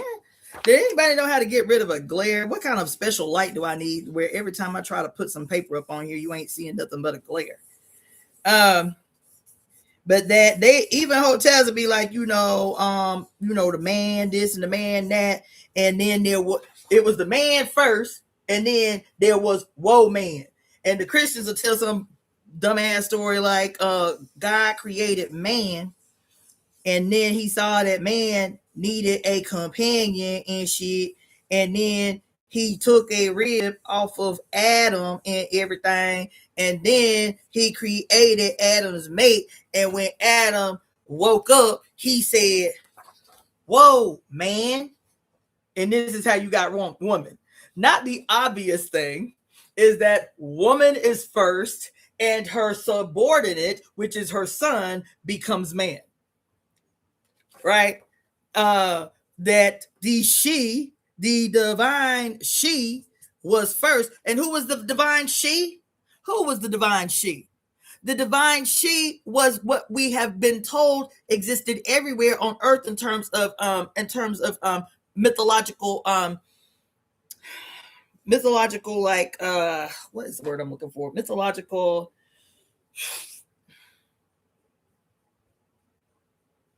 God damn it, man. My ability to retrieve words is pissing me off. Mythologically articulate the ever present and all within the one as the divine she was also called, and not contradictorily, the divine androgyne. The divine androgyne was always she. The divine androgyne was she. Do you hear me? I hope you hear me, because this is going to mean something later. And so why is this not a contradiction? Because just like the woman and her son is within this articulation, just like the divine she is the grand androgyne, it is not a contradiction because the he exists within the she. Do you understand what I'm saying? And I'm not trying to be oversimplistic, but what I am saying is that the over deliberate complication of your ancient memory is what's got you in this mess in the first place. The reason that this is important in a discussion about Saturn is because say Saturn is this, right? I just told you that Janus, this ever-present god of war and shit, multi-faced god of war who represents, quote, the divine good guy and the divine bad guy, the divine good cop and the divine bad cop, you feel me, right? And so he comes, and you think goodness is synonymous with this part over here that I done told you a million times over. Lao Tzu said this is always destructive, destructive, destructive, destructive. In every personification, yang is destructive if it is split apart from its mother, if it is split apart from source. It is always destructive. It is always destructive. It is always destructive. So what the patriarch had to do was literally flip the script, turn it inside out. And so everything that was attributed to the divine, ever-present, pre-existing she, this is not just a metaphorical, like spiritual articulation. Remember that whole long thing I took y'all on about Einstein and E equals MC squared, and what does this mean in the practical sense? Because E equals MC squared is a mathematical equation attempting to explain quantifiably the relationship between energy and mass. And in this equation of E, energy equals mass plus velocity. I don't know how C comes to velocity, but mass times velocity squared.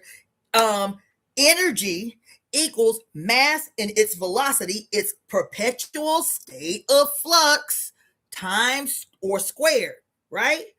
That mass, whatever that mass is, and its velocity squared is the same, has the same force or it's equal to energy, right? And so the example that is used when you just do a basic search for, like, what does E equals MC squared mean in layman's terms? And the first example that I found when I Googled it one night was, I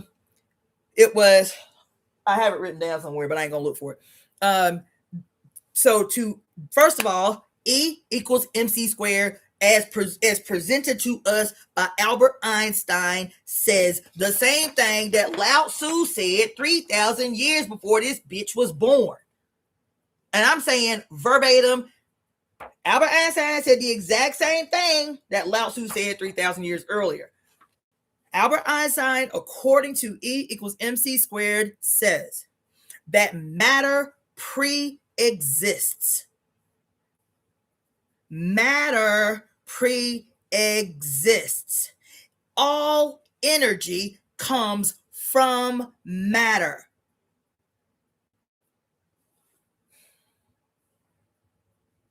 Can y'all hear me?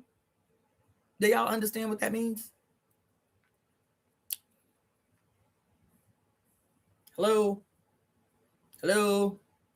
Hello? Does anybody is everybody rocking with me? Do you understand what that means when I say that according to the theory of E equals MC squared as presented to us by Albert Einstein? Because I know how I used to get. I used to get dead in the eyes when people started talking about Albert Einstein and all that shit and mathematics and all that shit that still perplexes me. I used to go dead in the eyes. I used to check out because I couldn't understand it. So I want to make sure that you understand what I'm talking about. Because this is not above. I don't care if you got a third grade education. This is not above your capacity to understand. Okay? So I need to make sure that you understand what I am saying before I move on.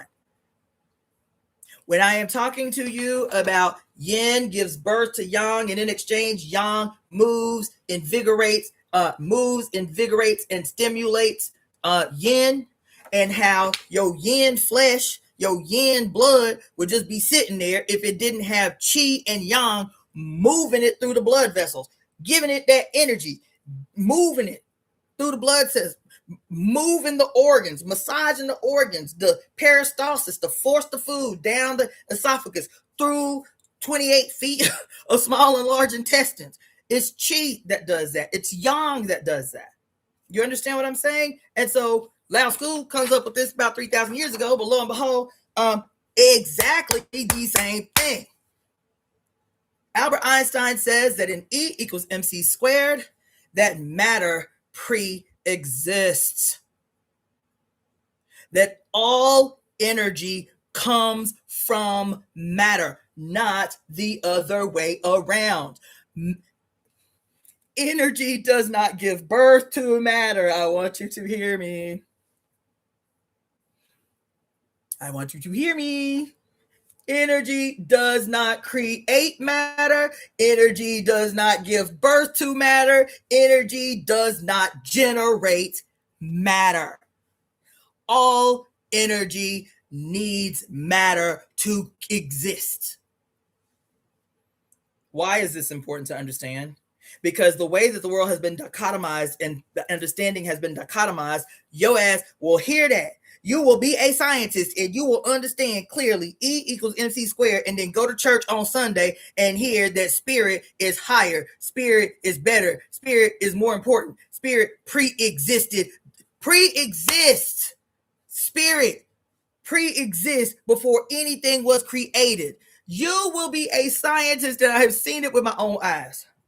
Will be a scientist who understands E equals MC squared and the relationship between the two and the evidence around the goddamn earth of it and how it functions scientifically and mathematically, and will go to fucking church on Sunday and hear the preacher talk about the great intangible, invisible, imperceptible God in the sky that you cannot see,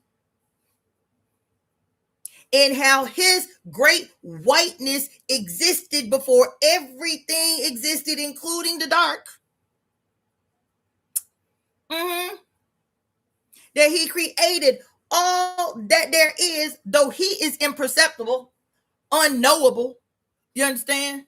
That's what what's his name said, that God is unknowable. It is the basis behind our whole religion, is that God is unknowable, right? And that this unknowable, imperceptible, invisible God that just supposedly exists everywhere with no evidence of his existence anywhere created all that exists, everything that is perceptible. That the birds in the sky and the this and the that and everything he created, right? And he pre-existed before everything existed. This is the evidence of the turning inside out and the upside down, and turning upside down what your ancestors understood about science and mathematics. You see, these stories that we call myth does not mean fake. Myth does not mean false. Myth does not mean make-believe. Myth means to tell a story, to communicate an idea. Etymologically, myth means to communicate an idea, to tell a story, to communicate. What was the other thing? It meant to tell a truth. Google it. Google the etymology of the word myth that we have always been told is make-believe or means false or synonymous with fake or false or not real. No, these are different ways to articulate ideas. These are anthropomorphized ways to express scientific or complicated ideas for lay people. You anthropomorphize them. You call it a cow. You call it a dog. You make it dance and laugh and all of this shit. Doesn't make the science behind it, the history behind it, any less true or significant or valid in the world. We have to learn to be multilingual communicators of scientific and mathematical ideas, and also translators of those ideas. Recognize when the story that we hear that sounds just beautiful is actually an articulation of a very complex set of mathematically observed, scientifically observed ideas that our ancient ancestors were communicating to us in a different language. This is 3,000 years old. This is a science. This is a calculable science, observable science as an instrument used in traditional Chinese medicine right here. All Johnny come lately, Albert Einstein, who I know studied this shit, says, okay, well, we only understand letters and numbers and dots and this and that and this and that. So what they said, we're going to change it to a form that seems more, white and superior. He's still saying the exact same thing in a different language, baby. That's all. That's all. When he says E equals MC squared, and what that means is matter always pre-exists. Always, always, always, always, always. And the example that he himself gave is, man, let me see if I can find this really quick. He said, to understand, he said, what did he say? No small, there is no listen to what he said, child. There's no insignificant amount of matter. No insignificant amount of matter. Hold on.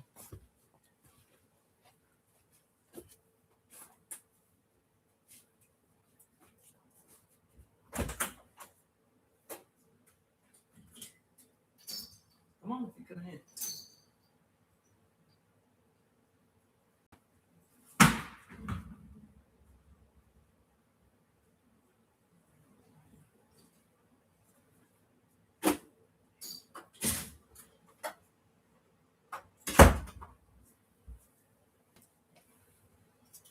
No insignificant amount of matter. And he said, what was it? One, he didn't even distinguish the matter, child. He said the example that he used was, let me see if I can find it. I wrote it in one of these books. He said, one, I don't want, the first book I picked up. Oh shit. Oh shit. Oh my God. Look. Okay. All right. E equals MC squared equals mass and energy, or is demonstrating masses equivalence, mass and energy equivalence, different forms of the same thing. Energy is equal to mass multiplied by the speed of light squared. So the speed of light is what the C is for. I don't know how C came from that, but the C and E equals MC squared is the speed of light squared. It only applies to objects at rest, which equals rest energy. 1905, as a part of the special theory of relativity, energy plus mass are interchangeable. Listen, energy plus mass are interchangeable. Okay? Okay, energy plus mass is interchangeable. What, as the temple of evolutionary emergence, would be the articulation of that for us? What does it say here? Energy and mass are interchangeable. How would we, as the temple of evolutionary emergence, articulate the scientific concept of mass and energy being interchangeable? Somebody tell me. Somebody impress me real quick. Specific to the temple of evolutionary emergence, what is an articulation that we could use that would completely express this scientific idea of the interchangeability of mass and energy? Oh, that is gonna annoy the. I mean, that's bullshit. Whatever. Anyway, Oh, come on, y'all, man. Play with me. Like, damn, what do we say all the time as the temple of evolutionary emergence that communicates this very idea of energy plus mass being interchangeable? Mommy and I are one. Energy and mass are one. Neither can exist without the other. Mommy and I are one. Come on, y'all. Y'all got to rock with me now. That is another way to communicate the same scientific idea. This means mommy and I are one. Literally, the yin is the mother to the yang, which is the son. Mommy and I are one. One. You feel me? So anyway, let's say here, the energy and mass are interchangeable, right? And so I have energy, mass, and C squared. And then it says there was a study, which was, let's see, Okay, all right, cool. So go down. And this is what I have in quotes from the site that I pulled this from. that this means that even a tiny amount of matter matter contains a huge amount of energy. Oh shit. I was having a whole fit. I was studying this in a bar one night, and I was up in there like, oh shit, oh my god, oh my god. Yo, this means that even a tiny amount of matter contains a huge amount of energy, i.e., uranium or plutonium produces massive explosions. Okay? Radiocarbon dating uses the equation to date ancient materials. It tells you that you can convert, this equation tells you that you can convert energy, you can convert mass into pure energy. You can convert mass into pure energy. And it tells you how much energy you will get from mass. Every time I revisit this, this is what we got to be talking about all the goddamn time. This is what we have to be talking about all the time.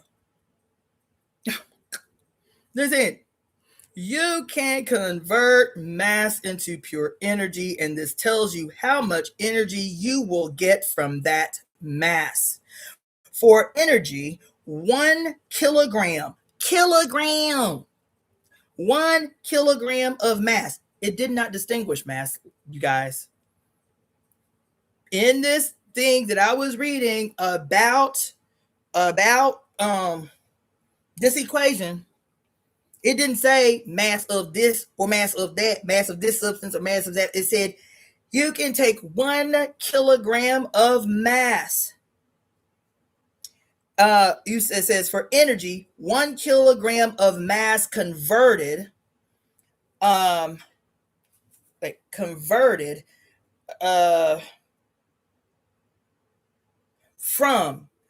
1 kilogram of mass converted, 9 times 10 to the 16th power joules of energy is generated. To understand this, mass is the essence of energy. It says this is the equivalent. This 1 kilogram of mass, they're not talking about what kind of mass. 1 kilogram of mass converted can produce 9 times 10 to the 16th power joules of energy.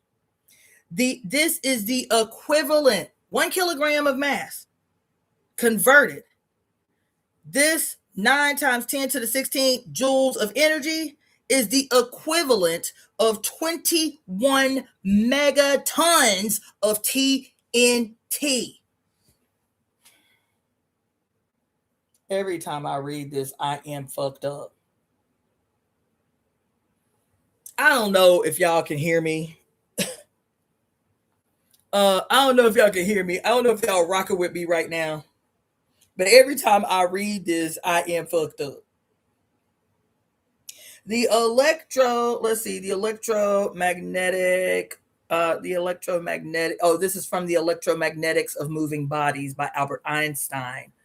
And also, it I guess spun off of, or a continuation of, Newton's laws of motion. The first law in Newton's laws of motion. But y'all ain't heard. 1 kilogram. I did too. I fell asleep in physics too. And now I wish I had paid the fuck attention. I wish I paid attention. Because this shit, every time I read this shit, y'all, and this is why we fall asleep during physics, is because they make it so they deliberately make it so fucking boring that it rocks your ass into a coma. They do that on purpose. They teach it that way on purpose. This is your shit. Physics is your shit.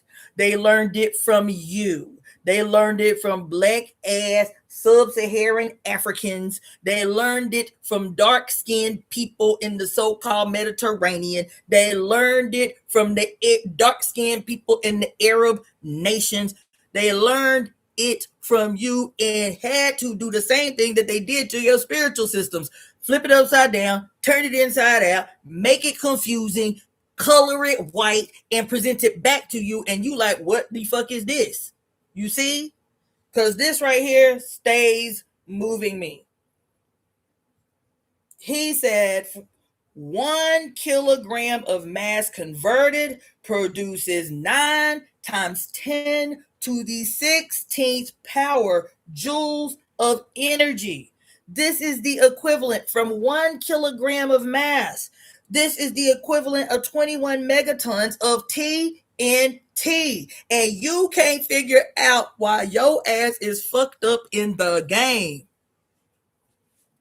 You cannot figure out what they mean when they show you vampire movies of how vampires cannot survive without, quote, human blood, or they show you a movie like The Matrix where the machines in the construct, you feel me, need to live off the energy generated by these little babies that are living in a perpetual uterus, and you cannot make the translation that you are already that. You are already and I'm not talking about no Matrix. I'm talking about you are already, based on this right here, based on what Einstein said, you already fucked up in the game. How much mass do you possess in this flesh that you got? We tried to work... When I was talking about this over the summer, we was trying to work out the numbers, goddammit. We was like, okay, this crazy. So how can we, so I said, somebody in the box, you feel me? Go to a converter, open up a converter in a search engine, you feel me? And put in your actual weight. And somebody gave me the actual weight, which was 180 pounds. I don't remember who it was, but somebody said, I weigh 180 pounds. I say, okay, take your 180 pounds and convert that 180 pounds to kilograms. Convert that 180 pounds to kilograms so that we see how much mass in kilograms you possess in this moment. You feel me? And this sister who gave us her weight, which was 180 pounds, converted to 81.647 kilograms of mass. And what this thing right here say? This thing right here say that they have calculated to mathematical quantum precision that for every 1 kilogram, and she got 81.647 kilograms for every kilogram of mass. They didn't make a distinction about the type of mass. They didn't say right here the type of mass. They said mass pre-exists everything. All energy has mass to thank for it. That's the only way that energy can exist, is for mass to pre-exist. Isn't that what Lao Tzu said 3,000 years ago? That in order for yang to exist, the mother must pre-exist, yin must pre-exist. And then they say here, they have worked this out. He did this right here in 1930 something. Einstein, 1930 something is when he came up with this little equation here, E equals mc squared. And they had this shit worked out to a mathematical precision. So for every kilogram of mass, we can extract 9 times 10 to the 16th power joules of energy for every single kilogram of mass that we possess and then convert to energy. And so I said, damn, this is deep, because we got mass. So let's see how much mass we possess. You feel me? And he said for that 1 kilogram of mass and that 9 times 10 to the 16 joules of energy, to understand what that means, 9 times 10 to the 16 power joules of energy, he said basically 9 times 10 to the 16 joules of energy is the equivalent of 21 megatons of TNT. I was up in here so fucking mad. And so we say, sis, somebody who ain't ashamed to share how much they weigh. Give me your weight in pounds and let's convert that to kilograms to see how much potential energy we possess in our mass. She say 81.647 kilograms of mass, and 1 kilogram of mass can produce 9 times 10 to the 16 joules of energy, which is the equivalent of 21 megatons of TNT. And y'all act confused when I say, do not be giving these motherfuckers none of your energy. Do not be beefing with nobody on this internet as they are literally sitting there trying to harvest everything they can from you. This shit is not what's the word, man? Fuck it. This shit is not conjecture. This shit is not subtext. They have mapped out to mathematical. We keep asking the question, how do billionaires exist? You know what I'm saying? And I told y'all that my personal position is that for every one billionaire, for every $1 million, for every $1 million that every billionaire has in their possession, I want you to imagine that there is 150,000 starving people that had to starve. 150,000 people tied to every million every billionaire has in their possession. That's why I want you to start seeing that. First of all, there ain't no such thing as a billionaire. There is a such thing as a motherfucker who has stolen life force from human beings to have certain numbers of zeros attached to their name, but every zero attached to their name is something that they have stolen from somebody else, whether it's the ability to live in a home, whether it's the ability to have enough money to sustain their own mass, whether it is the ability to live a thriving life. For every zero attached to a fucking billionaire, in the millions. For every zero attached to billionaires in the millions, all the way up into their billions, they are responsible for the suffering of, we can make that the starting point. They are responsible for the suffering of 150,000 people somewhere on the planet. We can probably end up we need a statistician. The Temple of Evolutionary Emergence needs an in-house full-time statistician. So when we start having these machinations about how to make this big ass concept something that is perceptible and understandable to the masses, we need that statistician to crunch them numbers, you feel me, so that we can put it in a little graph that people can clearly understand. This is how billionaires have ruined your life, ruined the planet. Every single dollar, be the statistician. So somebody be thinking about that if that's your bag. If statistics is your bag, be thinking about how you gonna play a role in the Temple of Evolutionary Emergence. Because the other thing that this caused, after we determined that this sister at 81.647 kilograms of mass in her possession, but them 81.64 kilograms of mass that she possesses is not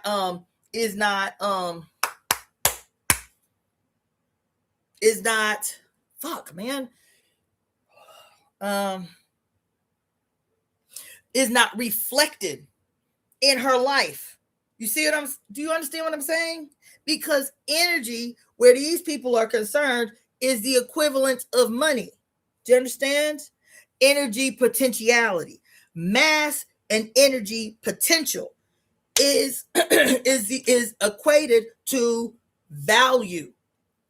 You understand what I'm saying? And so if that's the case, and they're saying that they can excise 9 times 10 to the 16 joules of energy from every 1 kilogram of mass, which is the equivalent of 21 megatons of TNT, then why are you not rich, bitch? Do they calculate your wages? Ask this question. Do they calculate your wages by the energy potential that your 81.647 kilograms of mass has the potential to produce for their business? Is your wages are your wages calculated by that in that way? Hell no.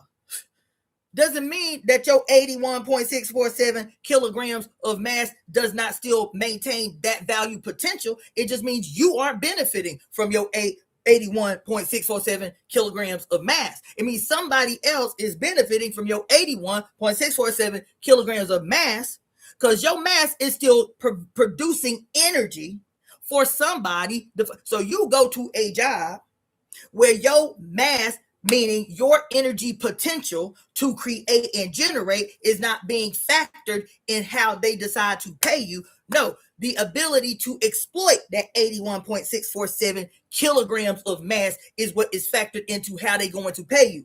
How much can we get off this motherfucker in terms of a wage without them raging against the job, without them burning the fucking job to the ground because we done exploited it? What's the bare minimum we can pay them to be able to plug into this energy creating potential represented by the 81.647 kilograms of mass? I know it sounds super simplistic and it sounds like I'm being funny, but that you are literally working for a minimum wage, even what you call a living wage. To them, for you, living is just surviving. The living wage in LA is $17 an hour. That's the quote living wage, but they have already ascertained that to live as a single person graduating high school without a college degree, working 40 hours a week, that single 18-year-old not wanting to go to college but wanting to just have an apartment and live in LA, they would need to be making $34 an hour. So you have to beef and shit with the people that be, with the powers that be, about why, if y'all can do these y'all can ascertain these numbers, how it takes minimum $34 an hour to survive as a person working 40 hours a week to afford a one-bedroom apartment in Los Angeles, and that ain't what y'all paying me. Because that energy that you possess as your actual flesh is generating that wealth. You are not receiving the appropriate pay for the output of that energy into that institution, business, job, or whatever that is being extracted from you. Your energy, based on their own scientists, their own quantum physicists and shit, the energy is being generated, it's being created. You are not the beneficiary of the mass that your mother gifted you with. And then when I went on that little diatribe,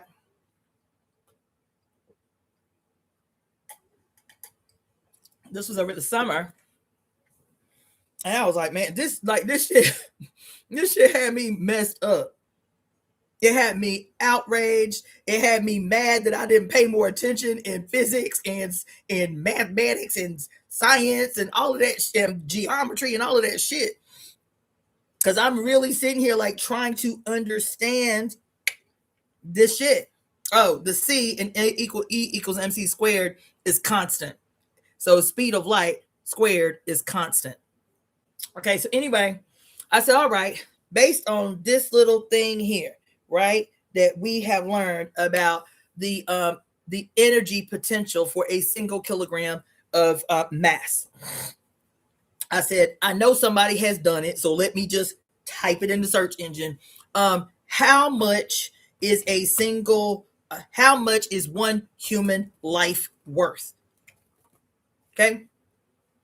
The first thing that came up was a interview that Amy Goodman, she's on Democracy Now. This interview that Amy Goodman did, I don't know how long ago, but this interview that she did,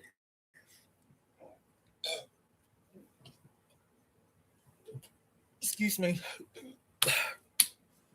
that she did with these 3 economists from different places around the world. So these 3 economists she's interviewing, I don't even remember what the topic was, but in the discussion with these 3 economists, she asked the question, well, based on what you're saying, what is the monetary value for a single human life? And the white woman was like hesitant, right? She was like, well, it is kind of a controversial question to ask. I mean, to attach a dollar number to a human life, it really is controversial. But of course, we have a number. What the fuck? Of course, we have a number. Of course, we economists around the world have a general consensus based on the value, the currency value in the world today, how much a single human life is worth at birth. That's what she said. A single, because see, you don't think you produce anything while you a baby. You don't think you have anything of value when you a toddler. You don't think that you have any value when your ass is 6, 7, 8, 9, 10 years old. See, you don't think you have no value until you leave your mama in them house and get a job at 18 or go to college to get a better job at 24. This economist sitting there with two other globally renowned economists said, well, though it's controversial to ask a question like that, the general consensus for the value of a single human being at birth is $8.1 million. That's what they said right there on Democracy Now! Amy Goodman. $8.1 million. That's how much you are worth to this thing at the moment that you are born, that your ass is fully realized. So this little equation, this little example that he gives about the value production, we call it energy. Value and energy are interchangeable, child. The energy potential when a singular kilogram of mass is converted into joules of energy is equivalent to 21 megatons of TNT. But you can't figure out why your ass is poor. You cannot conceptualize why your ass don't have a house that is paid for, don't have a car of your dreams, don't have a thriving life without working like a beast of burden, because in your mind, to work harder means to become more wealthy, when everything in the objective reality that is teaches you the exact opposite. Does what's his name? Does what's that old does Elon Musk work?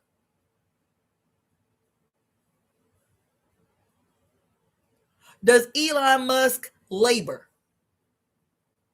Does Jeff Bezos work or labor? Is their money the equivalent of the energetic output that they have contributed to the building of their business? Is the quote joules of energy that they have produced through the conversion of the whatever milligrams of mass they possess in their own body is what is being represented by the billions attached to their names. Did they roll up their sleeves and pull up their boots and they energetic, hard, rigorous output generate these billions?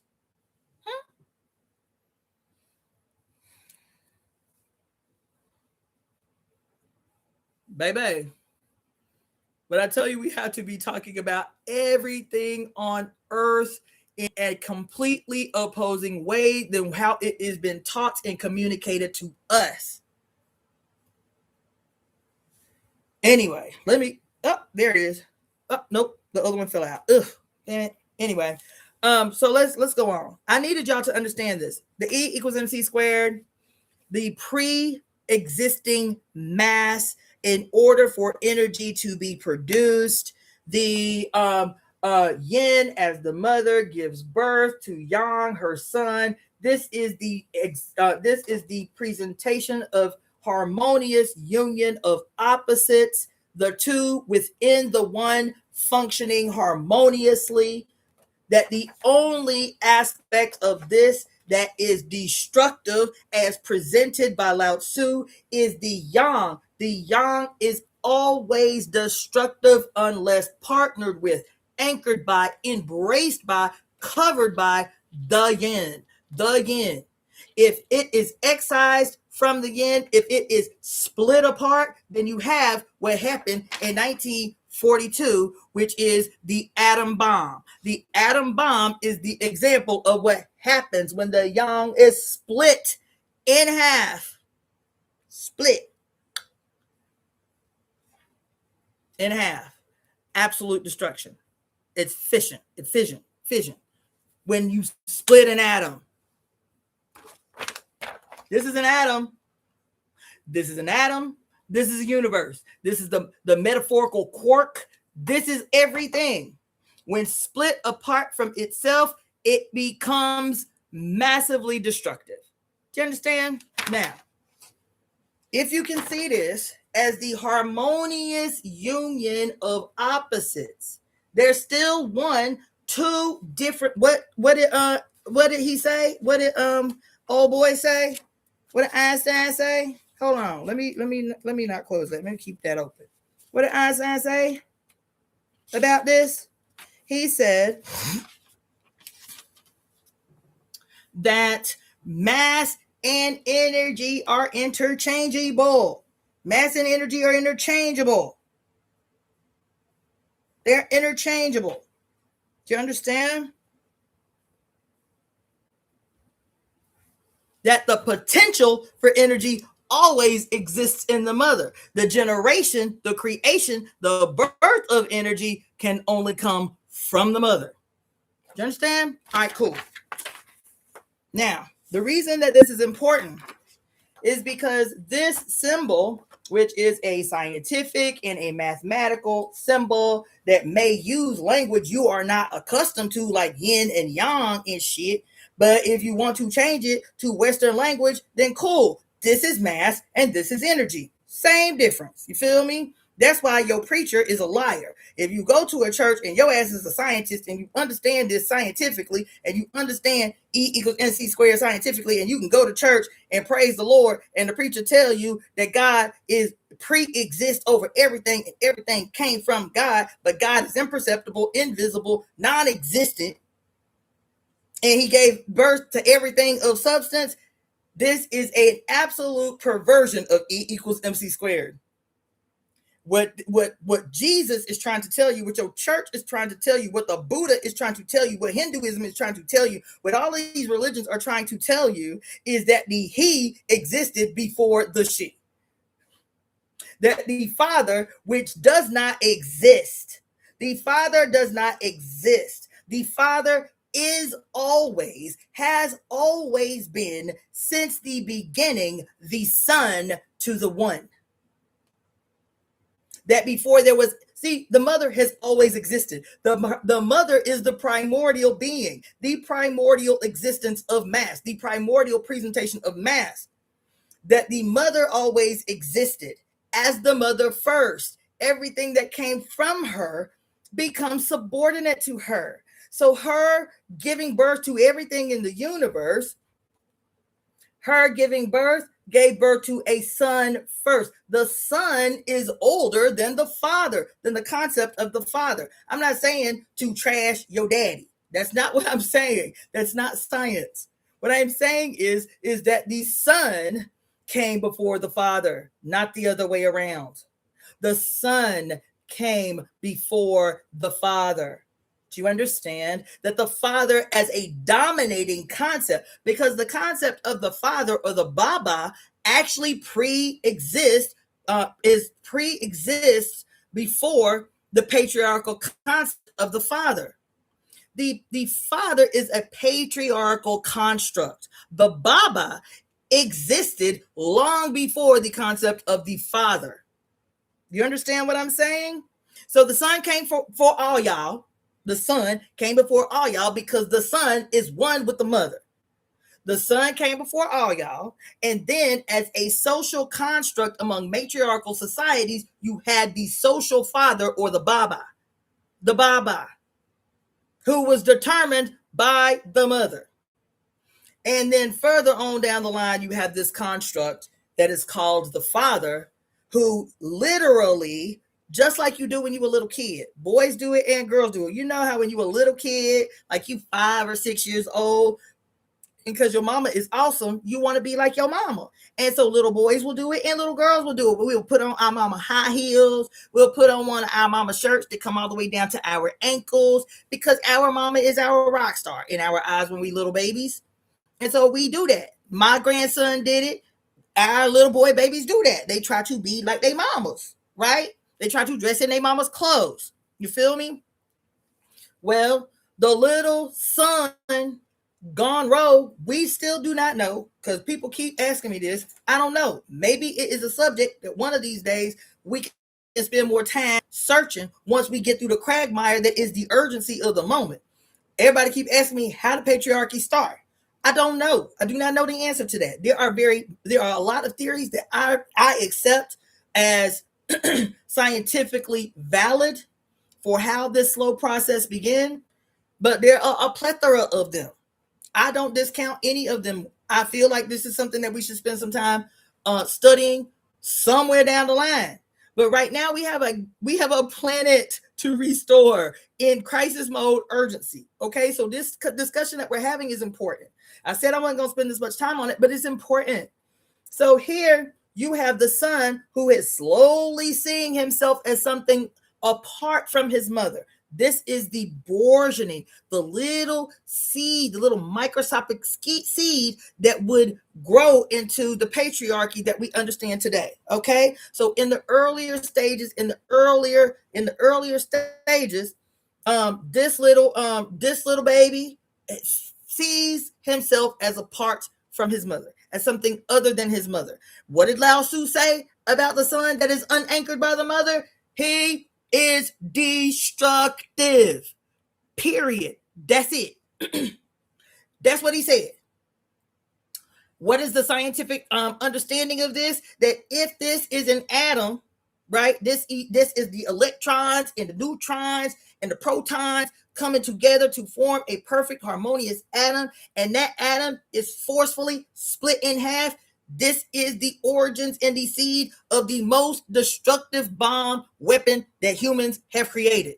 That is what Lao Tzu understood as a scientist. This isn't just fucking metaphor. Okay? So Lao Tzu say that if the son is split away from the mother, it sees himself separate from the mother, is unanchored by the mother, all he can do is destroy. All he can produce is destruction. Period. This image that represents two natures of a singular concept becomes the primordial or ancient origin behind this. This is the primordial origin of this. This is the primordial origin of all these male twins. This Trump twin. This Trump is a Gemini. Trump is the personification of what have I been telling y'all all these years? That this symbol also represents all time. This symbol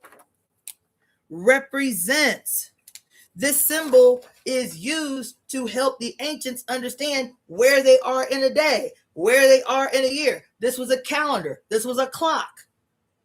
This was to help us understand our relationship to our motherfucker. Man. Our own relationship to our own earth.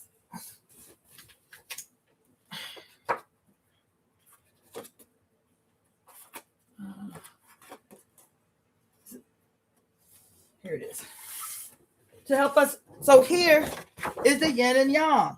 That is to express the how yang, because of its nature, goes up, right? Yin, because it's dense, it's substance, it goes down. So our feet from our belly button down is, well, yeah, from our belly button down is considered yin. From our belly button up, some people say from the lower part of your ribs up is yang. It's the yang part of your body. From your chest up is considered your heaven. From your chest down is considered your earth. This is the nature of yin and yang. The nature of yang and qi goes up. It moves up. The nature of yin, because it's dense, it's substance, it goes down, it settles, it's dense. Okay, so that's why we always see it this way. But again, this is always in flux, it's always moving, it's always just like the seesaw, it's always in flux. So you see yin and yang like this when I'm talking about how yin and yang is a calendar, yin and yang is a clock, yin and yang can move on its side, up and down, in and out. Yin and yang becomes the image through which the Pisces, the fish, the alchemical image of the fucking Cancer, opposing Cancer, that two look like fish, or a 6 and a 9 that are split apart from each other, right? The reason I put the red here is because whenever we see the Pisces fish, we always talk about the oppositions of the Pisces fish, but we never talk about how every time you see the constellation of Pisces, guess what? You see a red cord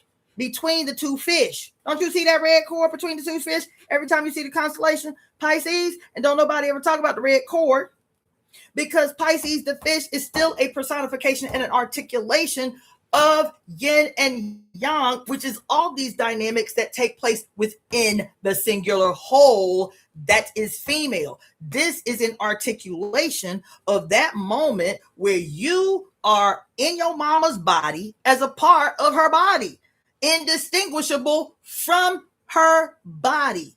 That's what this represents, the Pisces. When you are in your mama's body, indistinguishable from your mother's body, this is her body, and you within it, indistinguishable from her. And the moment that you are born, guess what? Even though your whole body is outside your mama's body, guess what? You are still connected to your mama by this little red cord. How is it that nobody in astrology ever talks about the significance in depth, what it means astrologically to you, what it means astronomically to you? Why do they find it important to always draw the cord, but don't nobody ever talk about the significance of the cord? It is actually what it looked like. It is the umbilical cord that even when you are outside your mama's body, like the sun in yin and yang, that you are still a part of her. That's what it means. It means that even when that baby is fully outside that mama body, guess what? That cord still pulsing connects that baby to that baby mama. That even when that cord is cut, the connection is not severed unless something goes wrong. Do you understand what I'm saying? So here you see the yin and yang with the little red cord. You feel me? This is the Pisces fish. This is the Cancer, separated from itself, but still connected by the cord. This is all the things. This is all the signs. This is all the little planets. This is everything. And this snake, this serpent right here, this serpent that in physics, in physics and in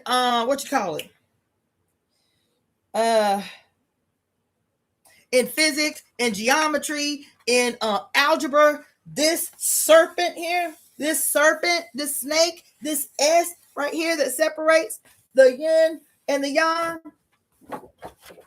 The yin and the yang is called sign. S-I-N-E. Remove the E and it is sin. S-I-N-E. This sign, this what you see down here at the bottom, this is Earth. This is Earth. Okay? See that little cross right there? The snake on the cross. What is it that they show you?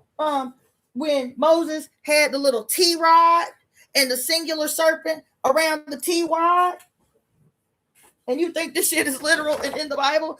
That Moses had the little T rod and it had the snake on it. You feel me? This is the earth.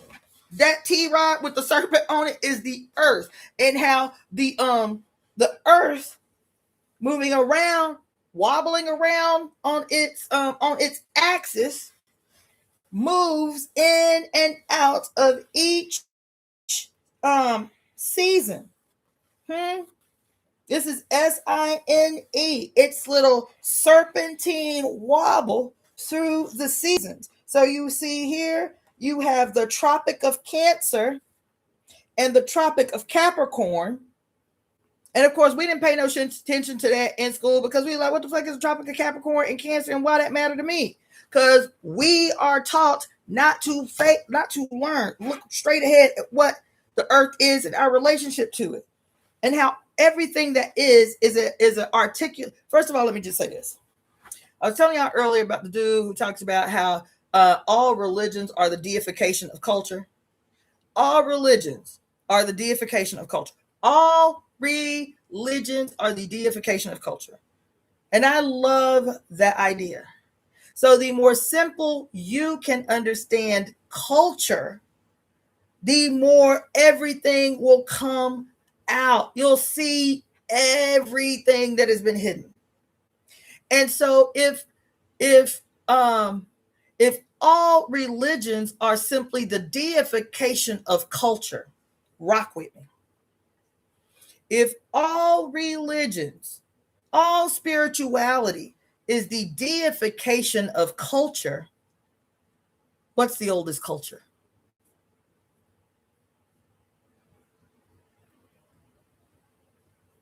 If all religions and all spiritual systems are the deification of culture, what is the oldest culture? That oldest culture, is it really what has given rise to all religion and all spiritual practices? Let me ask it that way. What is the oldest culture? Let me ask it this way. What is the oldest deified culture? Take a wild guess. What is the oldest deified culture? Be more specific, Zahara. Be more specific, Zahara. Yes, but be more specific. What is the oldest deified culture? Yes, but be more specific.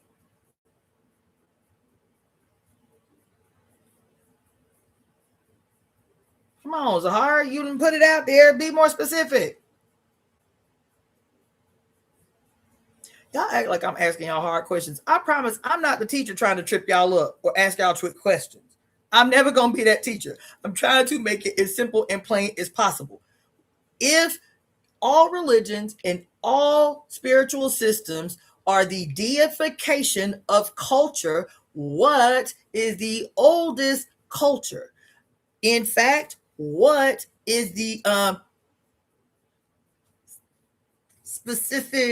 specific? Oh, you right on the edge, Zahara. I'm rooting for you, girl. Goddamn. No. We still talking about religion. We still talking about spiritual systems. We're still talking about like religious and spiritual ritual and practice, the deification of culture. Remember, I was using the example of how when they said that Oshun, that the greatest crime you can commit against Oshun was to poop in fresh water, and how this is the example of deified culture. All it was an expression of the sanctity of water. And so people living upstream would never poop in the water because they knew somebody downstream had to drink the water. And so in order to make sure that it stuck as a culture, they deified the culture. They made it a ritual, ceremonial practice and language that you don't poop in fresh water or it will offend the deity of the water. You see what I'm saying? The deification of a practical understanding by regular everyday people. We have respect for human beings that we don't even know. And so we don't poop in the water because we know that somebody downstream has to drink from the same water that we have the ability to drink from. We just further upstream. You see what I'm saying? So that's what I'm talking about when I talk about the deification of culture. And so if it's that simple, people making sacred this thing so that it travels all the way down the bloodline as a spiritual practice that makes sure that people uphold the practice to not defecate in fresh water, even though the origin is practical. We want to drink fresh water, so we don't poop in the water to make sure people in villages downstream from us can drink fresh water too. See? So knowing that, what is the old... Y'all are making this too complicated. If I'm telling you that every spiritual practice that you can identify right now, all this shit we were just talking about right there, we was talking about E equals NC squared, you feel me? All of this shit. One thing unites every spiritual tradition, every religious ideology. One thing unites them, no matter how much they steal it and try to cover it over and make it something else. One thing unites them all.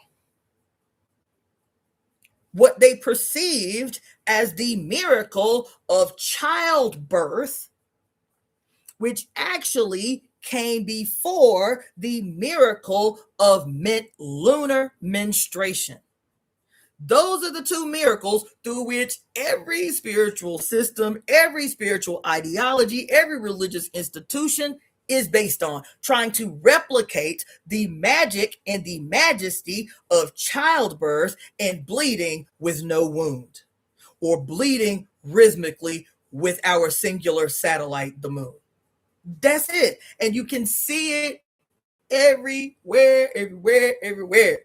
Even in E equals MC squared. Mass is generated where people are concerned by a uterus. Period. Period. Period. Mass is generated in people by a uterus. Other animals got uteruses. Some animals ain't got uteruses. They lay eggs. Same difference. Mothers in general, in mass, of the species on the earth. Yes, there are some exceptions. In general, in mass, the female species of most creatures on earth are the life-giving, mass-creating entities on the planet. And seeing this as ancient primordial people, that female beings throughout the planet are the ones that generate mass out of their bodies from seemingly nothing. This is the deification of culture. This is the deification of culture. Spiritual practices and religious practices that attempt spiritually or religiously to emulate and repeat metaphorically this thing that they saw as magical occurrences. The birth-giving process that is accompanied by holy water and sacred blood, and also the magical process of bleeding from one's body with no wound, rhythmically and cyclically with our soul lunar satellite. That's it. Every religion. Name a religion. So the reason I'm telling you this is why they make things complicated so we don't want to learn it. This is the Tropic of Capricorn, Tropic of Capricorn, Tropic of Cancer, and this is the cross through which the sacred serpent, you feel me, emerged that on his wand and all of this shit of Moses, whatever. This is important to know because this entity right here literally becomes the basis for every twin story in every culture, but it becomes a hostile story instead of a harmonious, united story. It becomes a dual antagonistic story. You've got the good guy. Isn't it interesting that the good guy is always the white guy, the white adjacent guy, the guy wearing white clothes? Because this even applies to, Yo, beloved Obatala, the god of pure white, whose face is jet black, but he is always wearing white clothes with a big white light springing out of his motherfucking forehead and shit. Obatala, jet black, surrounded in white, the god of purity, the god of sanctity, blah, blah, blah, blah, blah, blah, blah. He is always good. He is always good. And everything here is always bad. Isn't that something? But Lao Tzu, as a scientist, said, wrong. This is always destructive. And he named out all the things, by the way. This is always destructive. The only time that this is life affirming, not life generating. Energy on its own cannot generate, create mass at all, period, ever. In the aeons of time, energy can never create mass. That's why your preacher is a liar. That's why your preacher is a liar. Mass always generates energy. Energy stimulates, moves. Mass. So when I say that the sun is not life-giving, the sun is not life-giving, the sun is not life-giving, the sun is not life-giving, the sun is not life-giving, the sun is not life-giving, the sun is not life-giving. I'm going to say that a million times. That sun in the sky that we know and love and adore. I love the sun. But the sun is not life-giving. It is life-affirming. It is life-supporting. It is not life-giving. It is not life-generating. The sun does not generate or give life. It supports life. You understand? Just like the yin and yang. And so this becomes the basis behind every dualistic twin story ever. And in the dualistic twin stories, this, because it's still the sun. So y'all know how women have been talking a lot lately about this tendency that we have culturally to infantilize males when they're engaged in bad behavior. Grown males, when they're engaged in bad behavior, we have this tendency to collectively, socially infantilize them, no matter how old they get in their bad behavior. Your president is a prime example of this tendency. Your president is a prime example of this tendency. That no matter how old they get, no matter how toxic, violent, destructive, and malignant their behavior gets, they are always able to obtain absolution because of the cultural exceptions that we make that infantilize the bad behavior of the sun gone rogue.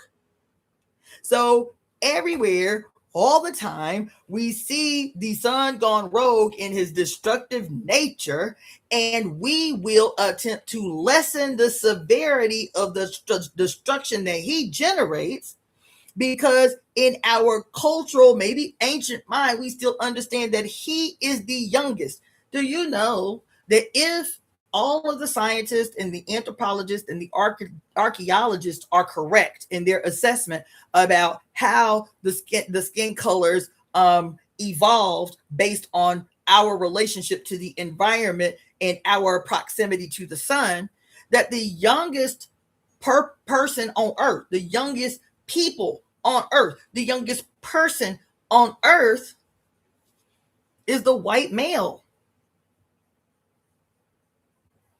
The youngest person on the planet is in terms of the evolution or de-evolution, if you prefer it that way, but the evolution of the skin colors of the quote races, right? Of the races, which is purely based on our relationship to the environment. These ways that the skin of human beings have changed over the eons is strictly, well, not strictly, but primarily based on our relationship to the environment in general and our relationship to the sun in particular. That's it. Okay. And if we all accept the scientific assessment that has been put forward thus far about the evolution of quote skin colors or races on Earth, then the white male is the youngest human being on Earth. where evolution is concerned. And so I think that there is a global cultural, maybe like ancestral or genetic or like limbic way that we accept in our ancient knowing that this is true, that they are the babies of the planet, white males. Okay? The last, because white females had to come before white males did, evolutionarily. So if that's the case, in general, that they are the babies of the planet, this may explain why the globe over, no matter how badly white males behave, and this isn't just a theory about white-skinned males in particular, but I'm using white males as an example because more than anybody else, not exclusively, because we do it for black men and red men and brown men and yellow men too, but we're using this theory to explain this concept, that if white males are the babies of the planet, this is a relationship between mother and son, but this relationship has been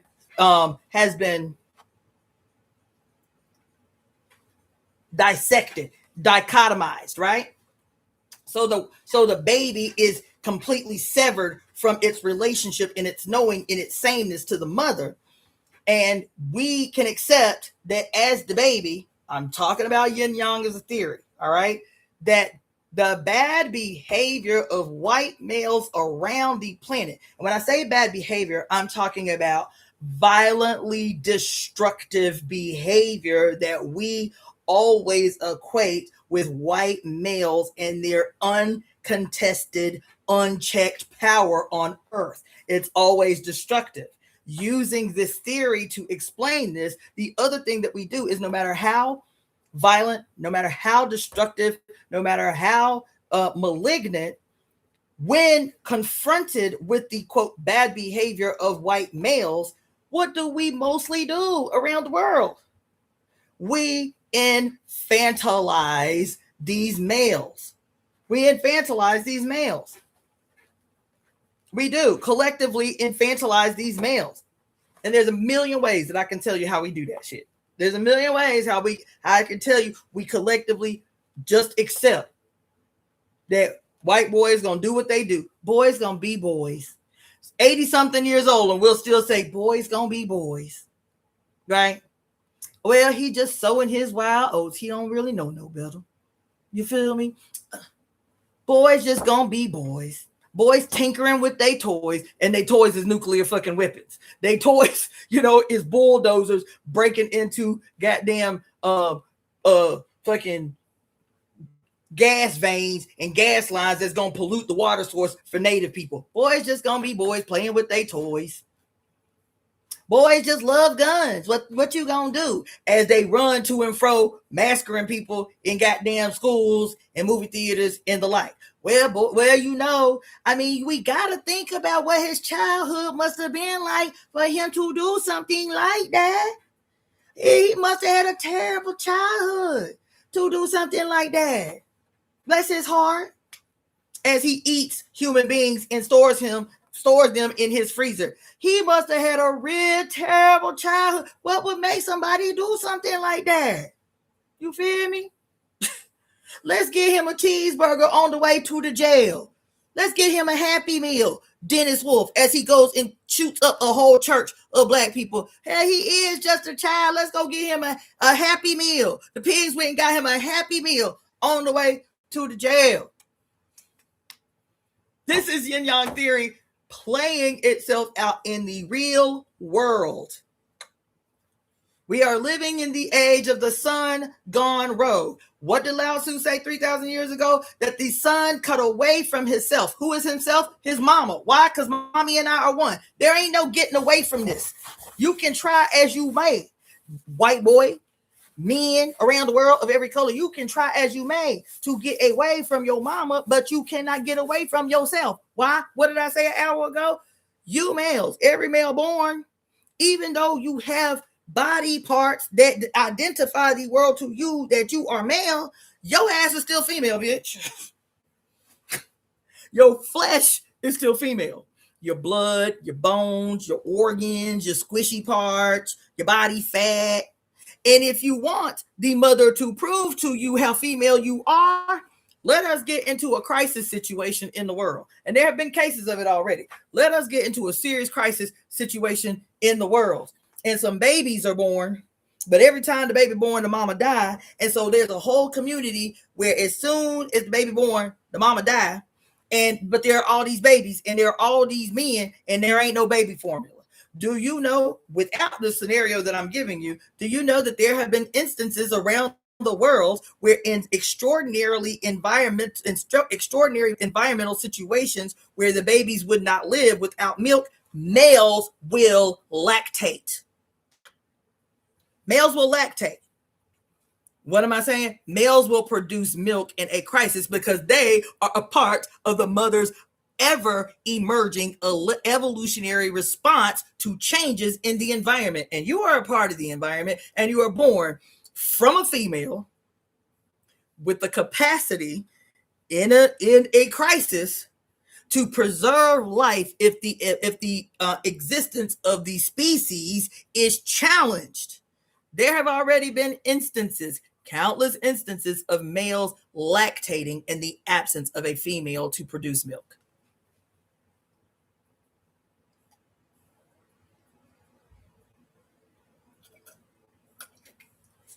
So,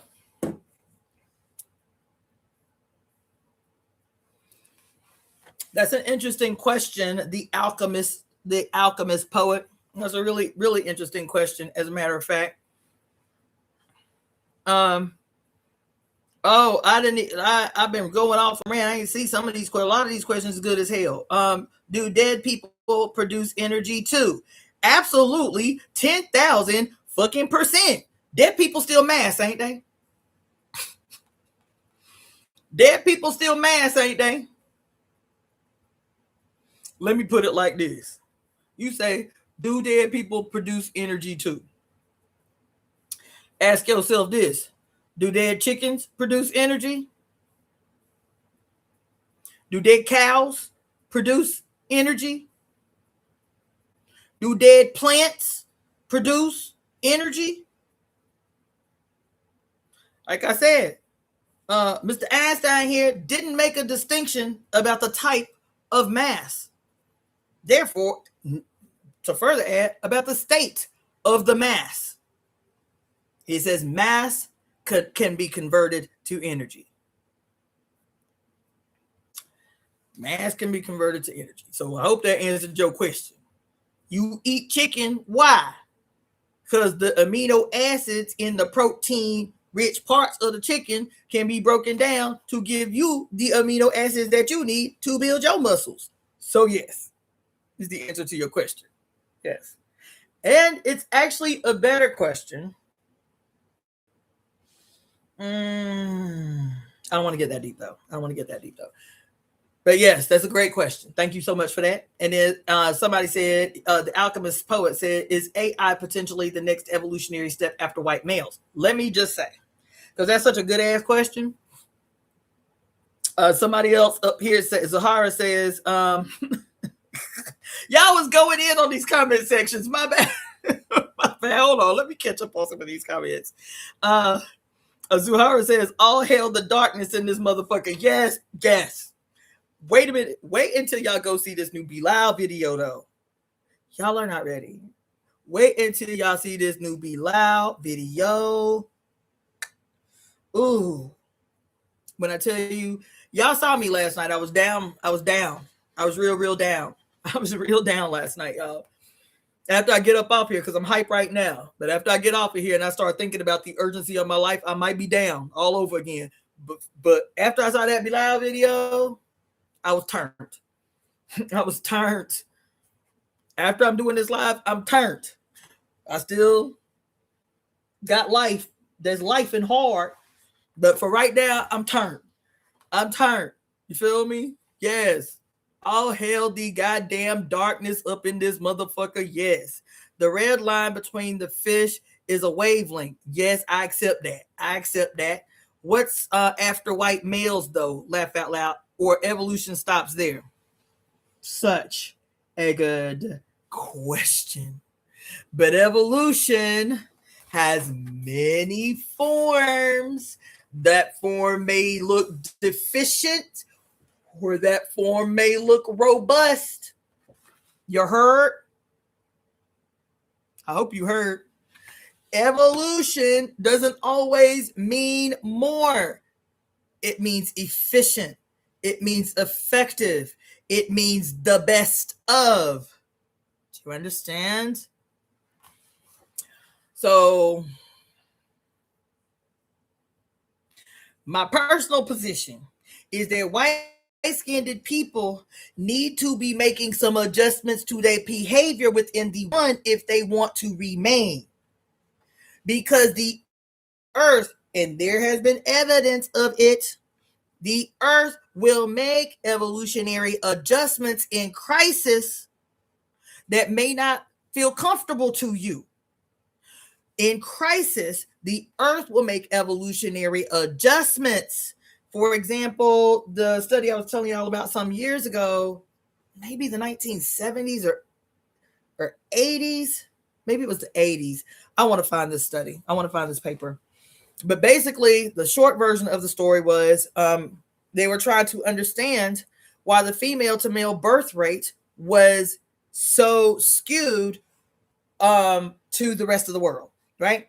So the globe combined, the male to female birth ratio is for every one male, there's 1.1 females born at birth, okay? At birth, the average of the whole globe across the board is 1 male to 1.1 females born, all right?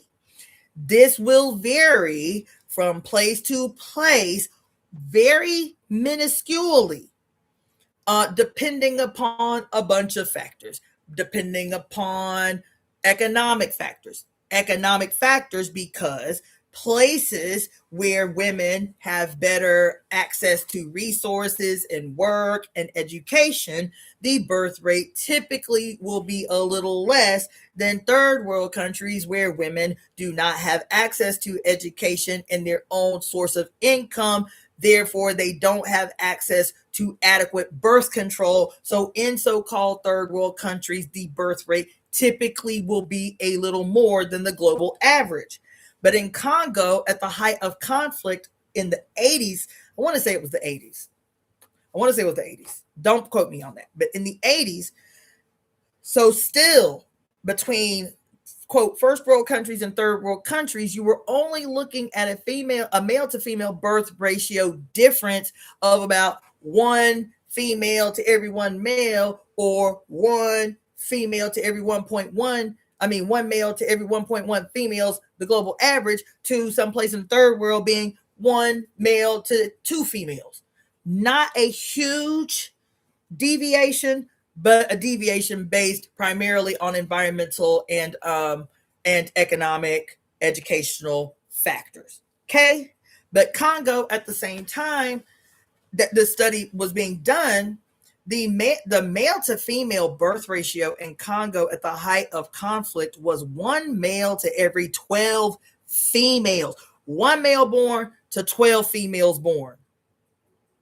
1 male born to 12 females born. And so the scientists were like, this is at birth. This is not babies dying as a consequence of conflict or male children being recruited as, child soldiers. At birth, at the moment of birth, 1 male to 12 females birth ratio in Congo. The conclusion that they came to when they were trying to factor for everything, rape, trauma, whatever they were trying to factor for everything. They said, okay, let's collect some of the eggs and some of the sperm. Let's collect some eggs, collect some sperm, and see what we can look at under the microscope. So they would take eggs and they would try to artificially inseminate sperm into these eggs.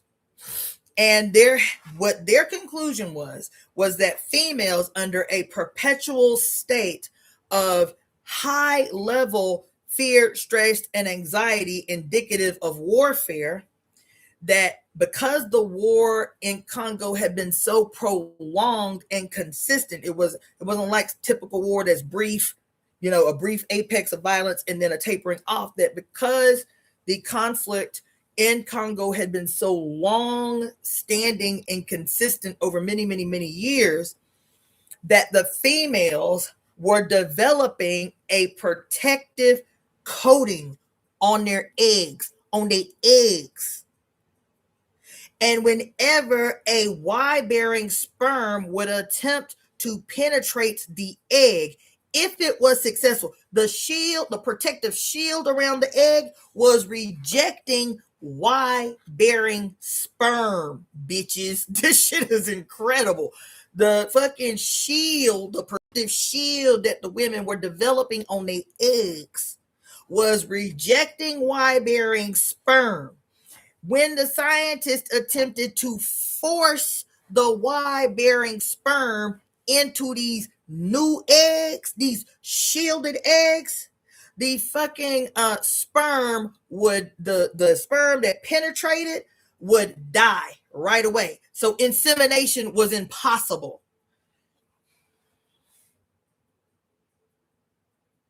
I gotta find a study. I had in my storage unit in Florida, I had a box the size of a chest. It was a giant box full of every single study I ever printed out from my bachelor's degree all the way up through my master's degree. And when I went to go load this freaking storage unit that I drove up, that shipped all my books across this country with, the box wouldn't fit. There was so much stuff I had to leave in that storage unit. I was like, oh my God, can I leave this box with all these studies that I'd printed out over the years? I really lamented over that box. And every time I think about some extraordinary study that I read, I'm like, fuck, I should have kept the box. What should I have sacrificed for the box? But anyway, that was one of the studies in the box, was this study that they did in Congo, where they had ascertained that as an evolutionary adjustment to violence that was attributed to the Y chromosome. This is Mother Earth, baby. This is Mother Earth. This is Mother Earth. This ain't the women thinking in their brains, I don't want to have no male babies. No more male babies. This is an intimate relationship between human beings of the opposite sex. These female human beings seeing that everybody that is presenting as male is potentially dangerous, is potentially deadly, and the constant perpetual fight, flight, fear response, adrenaline, and the plethora of other hormones that are disseminated in this crisis state of self-preservation, and Mother Earth in this relationship where this violence is always happening on the ground, in the earth, in the environment, is saying, okay, how can I intervene in this shit? If the Y chromosome is what is responsible for this madness, how can I make sure that the Y chromosome has the least chance of being born, and I make sure that only a certain number of Y chromosomes can get through, so at least we can still preserve the species without overwhelming the species with the violence that is attributed to the Y chromosome. I read that study in 2005 and was blown away, and didn't have the other understanding that I have today to understand the goddamn enormous gravity and implications of that study that I read 20 years ago. I didn't know shit about the goddess. I was an atheist. I was a fucking revolutionary in a revolutionary atheist scientific dialectical organism, scientific and dialectical historical materialist organization. I didn't understand a 16th of what I understand now about the gravity and the implications of this study. You understand? That's this. That is the all the time adjusting and morphing and influx in and out, because this is all happening within the self that is the one. She can say, look, I created you motherfuckers. I can take you out, at least temporarily, until we can get this shit restored and repaired. Don't y'all know that what is happening around the planet when women talking about we ain't having no motherfucking babies? Don't you know that this is an evolutionary adjustment to the violence on this planet? Please know that this is an evolutionary leap forward that you are experiencing when you hear women who love humans. Most women, I ain't gonna say all women, but most women love children, even if they don't want to have one out of their body. Most women, when they see babies, they feel a connection. They're like, oh, the baby, the little people. We are, even some males be like, oh, it's little people. Like, that's what that biologically, that's what that was designed for. The prolonged period of little humans being little and squishy and cute is species self-preservation. Mother Earth said they got to be cute for an extended period of time. Unlike cats, they cute, little cute. You understand? Not jumping off shit, springing off shit, and eating and pooping the fuck everywhere. Little cute for about 6 months. They little cute for about 6 months. Dogs are little cute for about 8 months. You feel me? Squishy little puppy cute for about 8 months. But Mother Earth was like, nope. Y'all are going to require a lot of care. So we're going to make y'all extra squishy cute for an extended period of time to ensure that your parents will be invested in taking care of you until you can take care of yourself. Squishy, cuteness, baby fatness. And I'm not telling you something that I'm just coming off the top of my head with. There have been a ton of stories about prolonged childhood and infancy in humans as a scientifically observable mechanism that ensures the preservation and the continuation of the species. We execute for a long time to make sure that our parents will remain lovingly invested in securing our life until we can secure our own life.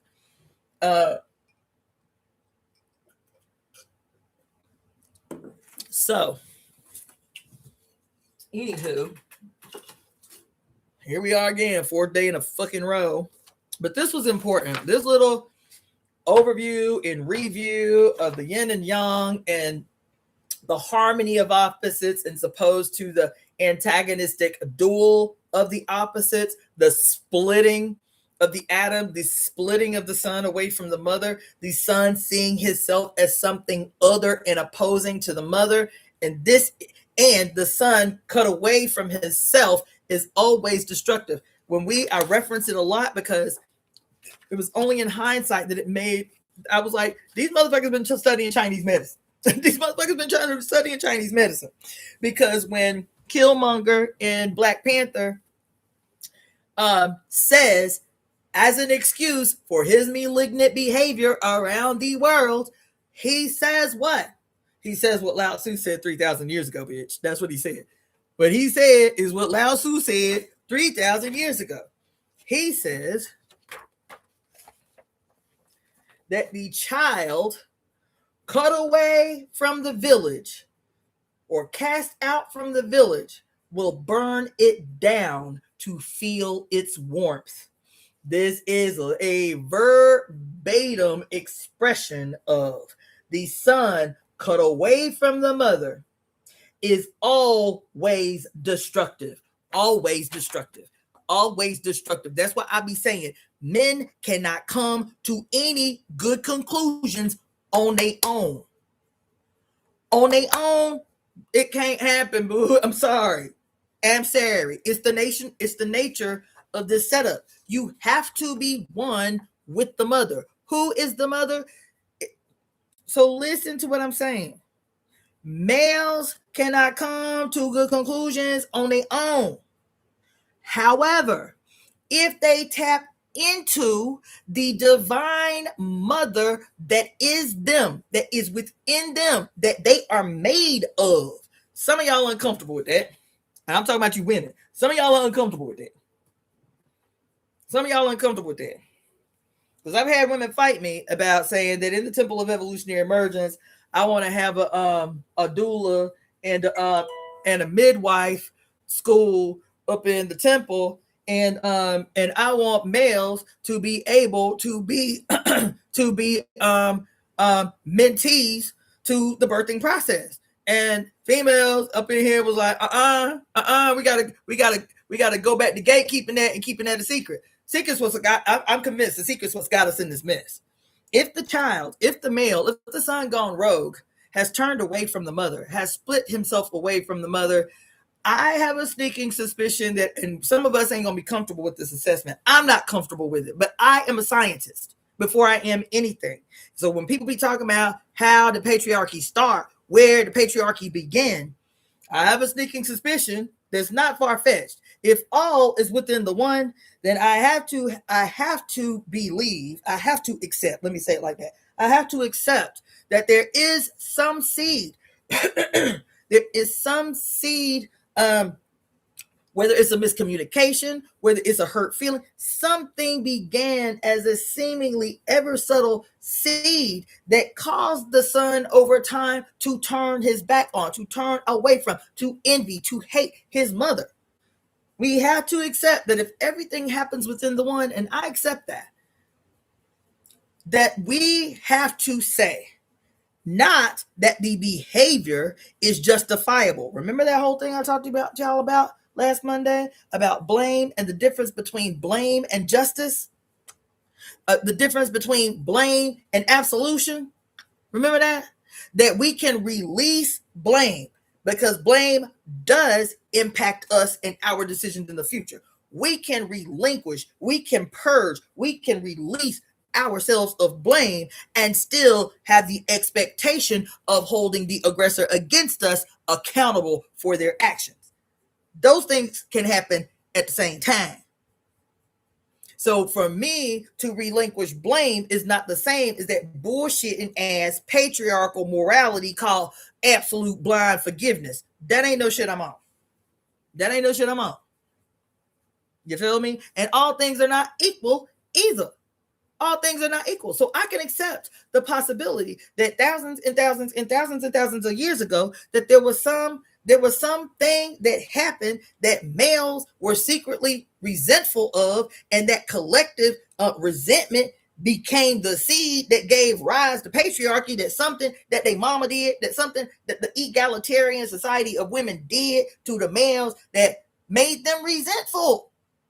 And that seemingly simple moment becomes the foundation, just like the single rogue cell in your flesh that reproduces itself and reproduces itself and reproduces itself over 10 years. And all of a sudden, that single one cell that took an attitude about something that happened in your body becomes a palpable tumor in your flesh because it reproduces itself and reproduces itself until it's challenging your ability to live. The yin and yang is everything, from the micro to the macro, from the single cell to the vast imperceptible universe. It is everything. And so it becomes important for us to understand metaphor, and how metaphor does not mean fake. It does not mean false. It means, can I recognize in this aspect how something on the macro is a direct reflection of what I'm experiencing in my singular flesh, or how what I'm experiencing in my singular flesh is the macro to something that is happening in a single cell in my body at a moment, even though it's imperceptible to me. This is what it means. This is what it means. And so I don't have a problem understanding how women, female people born with a female expression, may have in the past played a role, not just a singular role, as this seed event is bourgeoning to this thing that we would begin to call patriarchy, that our acceptance of this bourgeoning perpetuated, fed the malignancy. We see that today, don't we? All women ain't good women. All females ain't good people. And so these malignant females who have completely consumed the patriarchal ideology and taken it in as a natural part of themselves, and we can, oh, how we could count the ways. Yo, Erica, what's that girl name? Erica, whatever the fuck her name is, Erica Kirk is a primary example. She's an apex example of a person who has a female body, but she is the absolute unquestioned personification of a patriarch. That bitch is a patriarch. She is a patriarch. She might have a female body, but she a patriarch. She's not like half and half. You feel me? She is an absolute patriarch. And the evidence of which is not just that she's got messed up ideas in her head about MAGA or whatever, but it's also the grimy history of hers as one who has been accused of trafficking children to do harm to children. She is the absolute, unquestioned personification of a patriarch in his most destructive form, even though that patriarch is housed in a female body. Why? Because males are females too. I'm just saying. I'm just saying. You feel me? And when I say female, I do not mean, quote, femininity. That's not what I'm talking about. That's not what I'm talking about. I'm talking about yin and yang. And everything perceptible is female. Everything of substance is female. It may have a masculine presentation, but the flesh itself, the skin itself, the blood itself, the bone itself is female.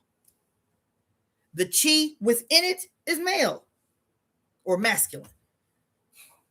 The yang within it is masculine, but it itself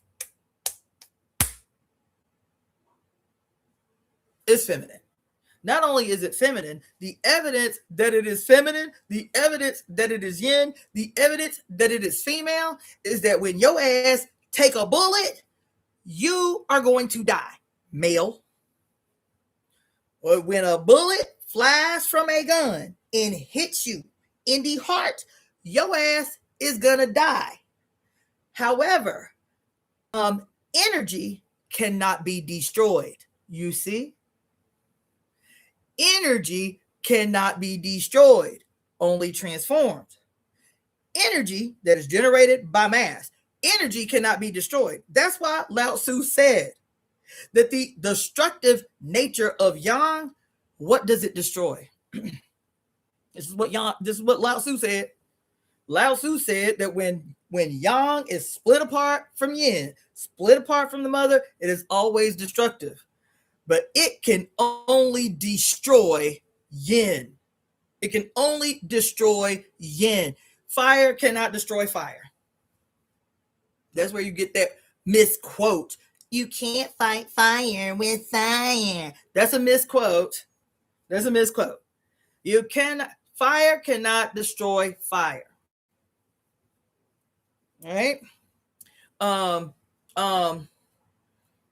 Fire cannot destroy oxygen. Fire cannot destroy, what else is yang? I don't know.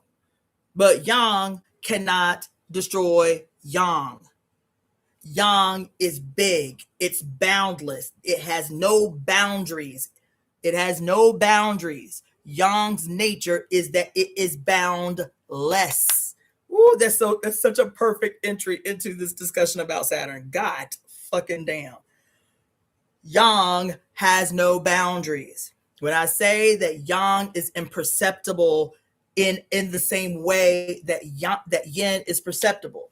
Fire you can see, but you can't touch it, you can't taste it, you cannot smell it. You can see it, but you cannot palpate it. You cannot, it is not perceptible as fire, as a substance. You can perceive of the destruction that it causes when you attempt to touch it. You understand? But even when you put your hands in it, you cannot feel it, grab it, perceive of it, except in the destruction it attempts to cause to your yin. So men, you are yin. Men, you are yin. And in every language and in every articulation, yin is always female. That's why you die, bitch. It's because your ass is earth. Males, your ass is earth. Your ass is earth. You understand? Your ass is earth. And while your ass is earth, you can have all the primordial chi flowing through your veins, all the healthy, strong yang, because your yang is your testosterone. It is the balanced testosterone that you produce as male because of the Y-bearing chromosome that presented as androgens and the 7th week of your gestation in your mama abdomen. You feel me? And it knows, based on its internal time clock, that as female, when to make those androgens active around the age of 11, 12 years old, so that you get some muscles and a little bass in your voice, and your little jawline might get a little broader, you feel me? Your forehead might get a little bigger, and your armpits and your genitals and your feet start to stink, and you get a big old strong desire to eat everything that you see. I raised a male child, okay, in puberty, and you get an insatiable fire in your stomach that no matter how much you eat in a day, you always hungry. This is what androgens do for you, okay? Your body, your flesh, is still female, bitch. As a matter of fact, you have a penis, but your penis is just an enlarged clitoris. That's all. Your scrotum is just a fused, closed together set of labia. That's all. You us. You us. The evidence of which your ass was female for the first 6 weeks of your life in your mama's body as her. You was in her body as her. Indistinguishable from your mama in the first 12 weeks of pregnancy. You are indistinguishable from your mama for about 12 weeks. You are her. You are a part of her body, no different than her heart, her lungs, her uterus, her stomach, for about the first 12 weeks. You feel me? So anyway, man. So let's just man. Here it is, 3.5 hours, and I said I was gonna make this introduction as concise as possible so we can talk about Saturn. You feel me? Anyway. And I got a lot to do. So do I need to do another part to this shit to get to Saturn? I'm going to say just a couple of things about Saturn. And of course, this is going to have to be a continued discussion. I have a sneaking suspicion this is going to be a discussion that we engage in for quite some time because it's that big. I do need to say a couple of other things. So you don't think that I just sat up on here for 3 hours talking about yin and yang, because to talk about yin and yang is to talk about Saturn. Okay, let's see.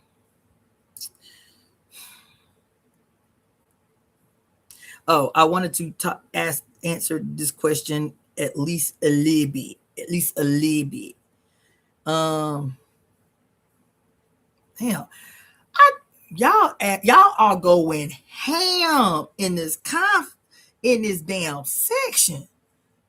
Y'all is going ham.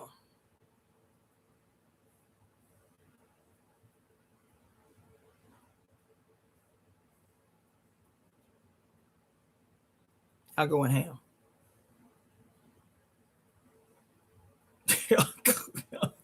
Y'all are going apparently this is a subject that y'all like, because y'all are going so ham. Y'all going off.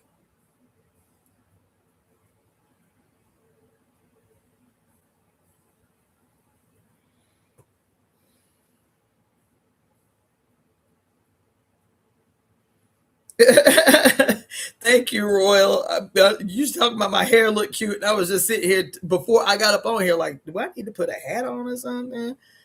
Thank you. I'll take the compliment, but girl, it is like I will tell you something that I noticed though when I was watching the live last night, because I bought the color to color my hair. But I was like, I kind of like these little distinct patches of gray that are springing up on the back of my temples. I was like, that's kind of cute. Is there a way to color my hair and still keep these little cute little? They look like little wingspan grays, right? See that? See that little cute little bundle of grays? I mean, they everywhere. You know, they everywhere. But like, I like how they was band together. And every time I turn my hair, I was like, oh, look at that! I might need to keep that. Let me see if I can figure out how to keep that. See what I'm saying? Because I just bought the color the other day. It's not as prominent on this side, but I noticed it when I was watching the live from last night. That little wingspan right there, I was like, I kind of like that. I kind of like that. See what I'm saying? Anyway, let's see here.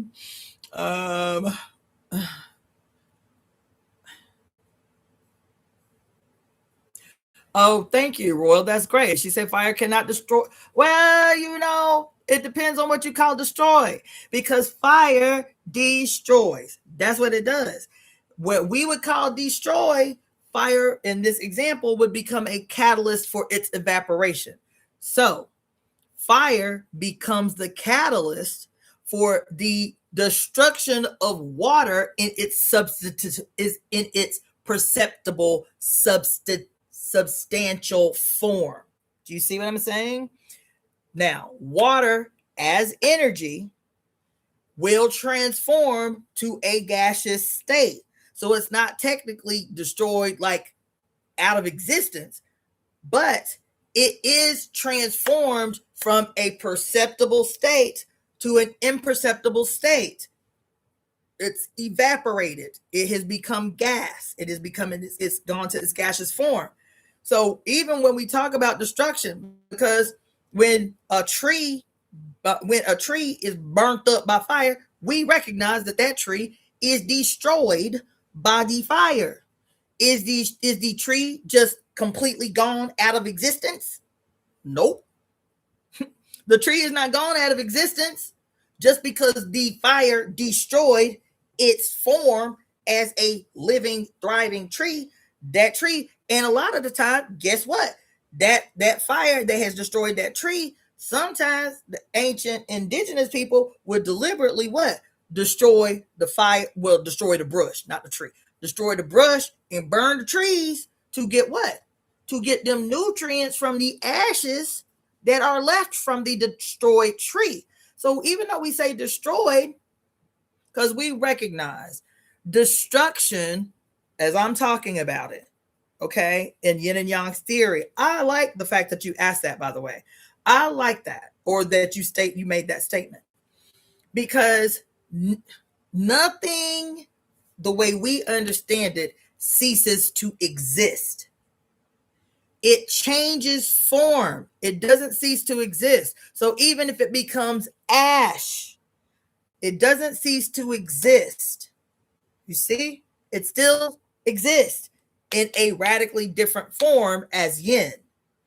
Fire can't destroy fire because there's nothing of substance to destroy as fire and fire. Fire destroys in its ability to radically, permanently change the form of yin. But yin is still energy. Mass is still energy.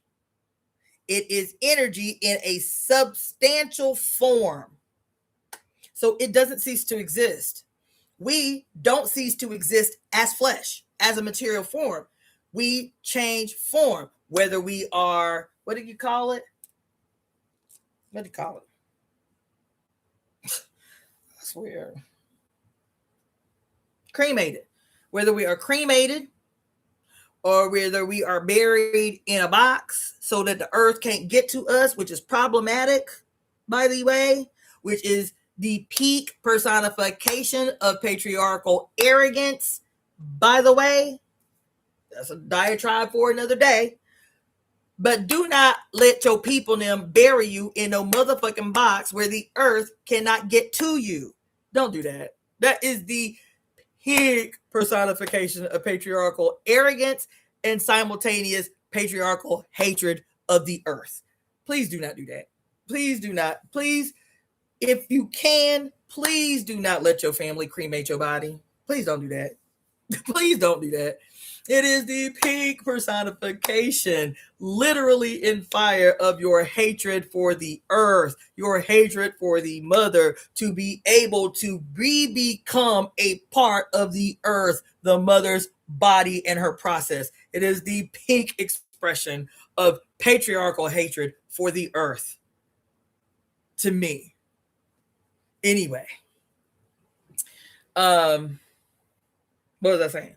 Yes, I love that you said that, because even the ashes, even when the ashes are blown in the wind, say you have a tree that done burnt all the way to sheer ash, and you collect the ashes and you say, I'm going to donate the ashes to the water, or your ass get cremated, you say, I want my ashes scattered on the ocean.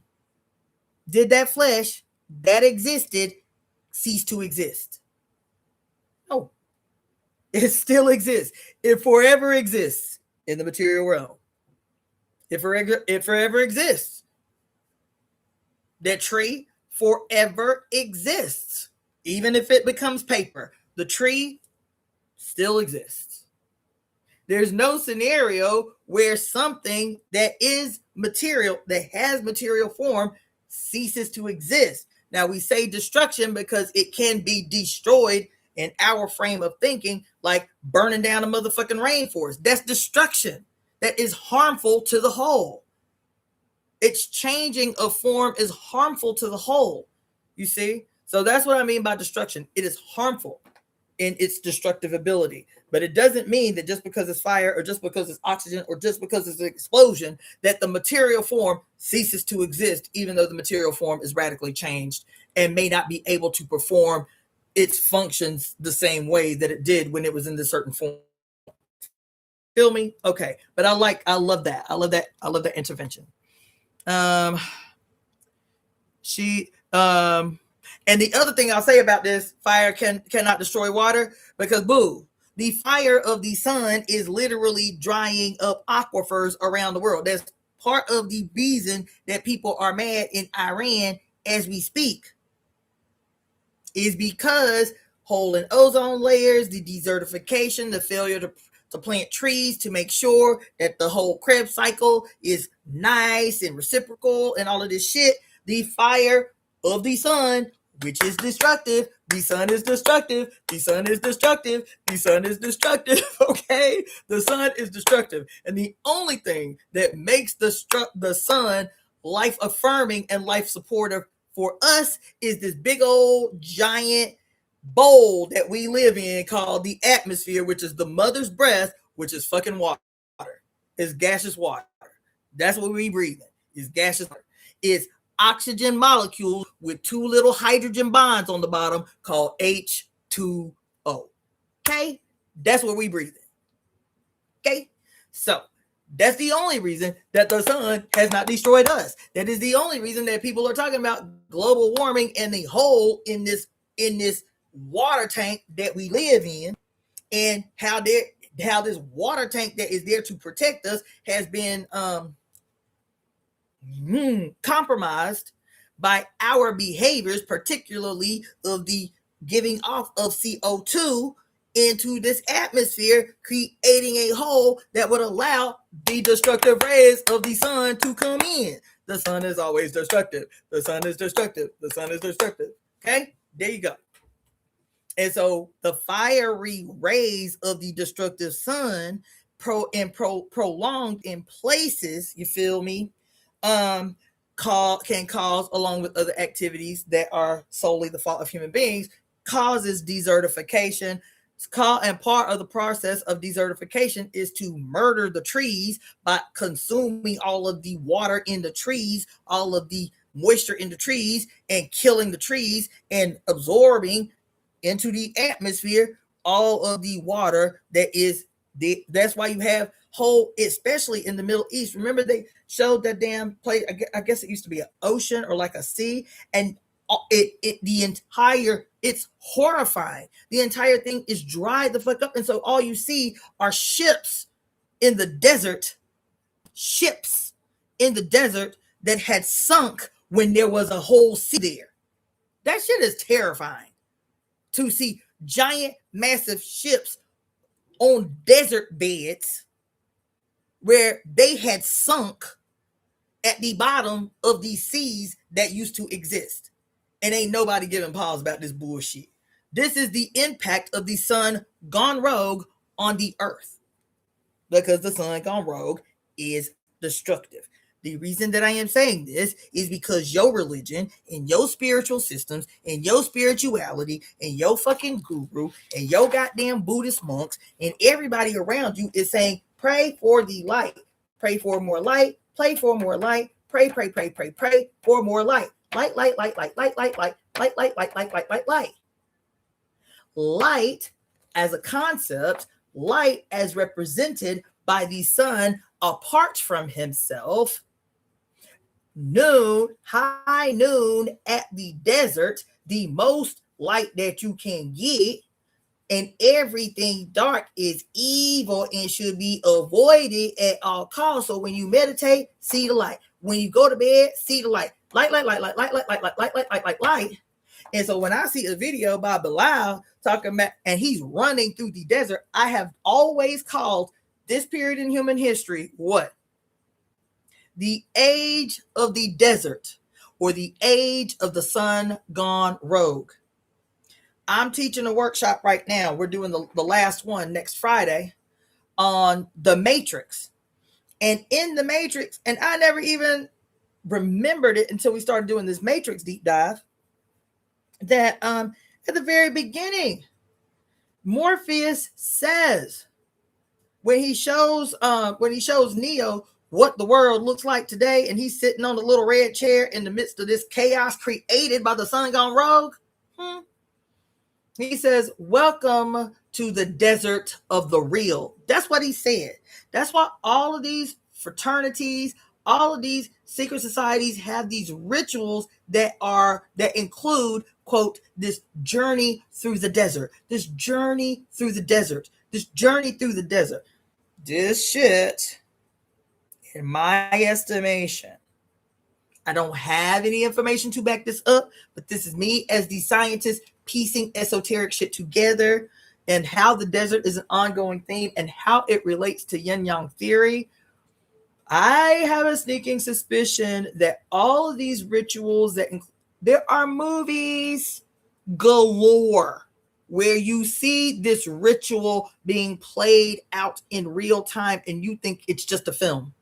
And it's actually from beginning to end a ritual. You want me to tell you some movies that are actually not just, quote, entertainment? The movies are actually the playing out from the very first scene all the way to the completion of the movie. A fucking ritual. A ritual from beginning to end. Suicide Squad is a ritual. And y'all hated it because it was ha-ha funny or whatever. Suicide Squad was a ritual. From the first minute of the movie, I was sitting there like, oh, how did I not see this? All these times I've watched this movie, how did I not see this shit? Hidden in your face, man. It's so... The whole movie is a ritual. The whole movie is a ritual. If you've ever been to like an African ceremony, like a bembe, where you have an opening ceremony, then you have a calling of the Orisha. You have to call the drums, either call the Orisha, or the leader of the bembe will call the name of the Orisha before everybody switches to go into adoration of the next Orisha. You call each Orisha into the space. You acknowledge that Orisha. You do that Orisha's dance. You say that Orisha's name while you sing the Orisha's. Yo.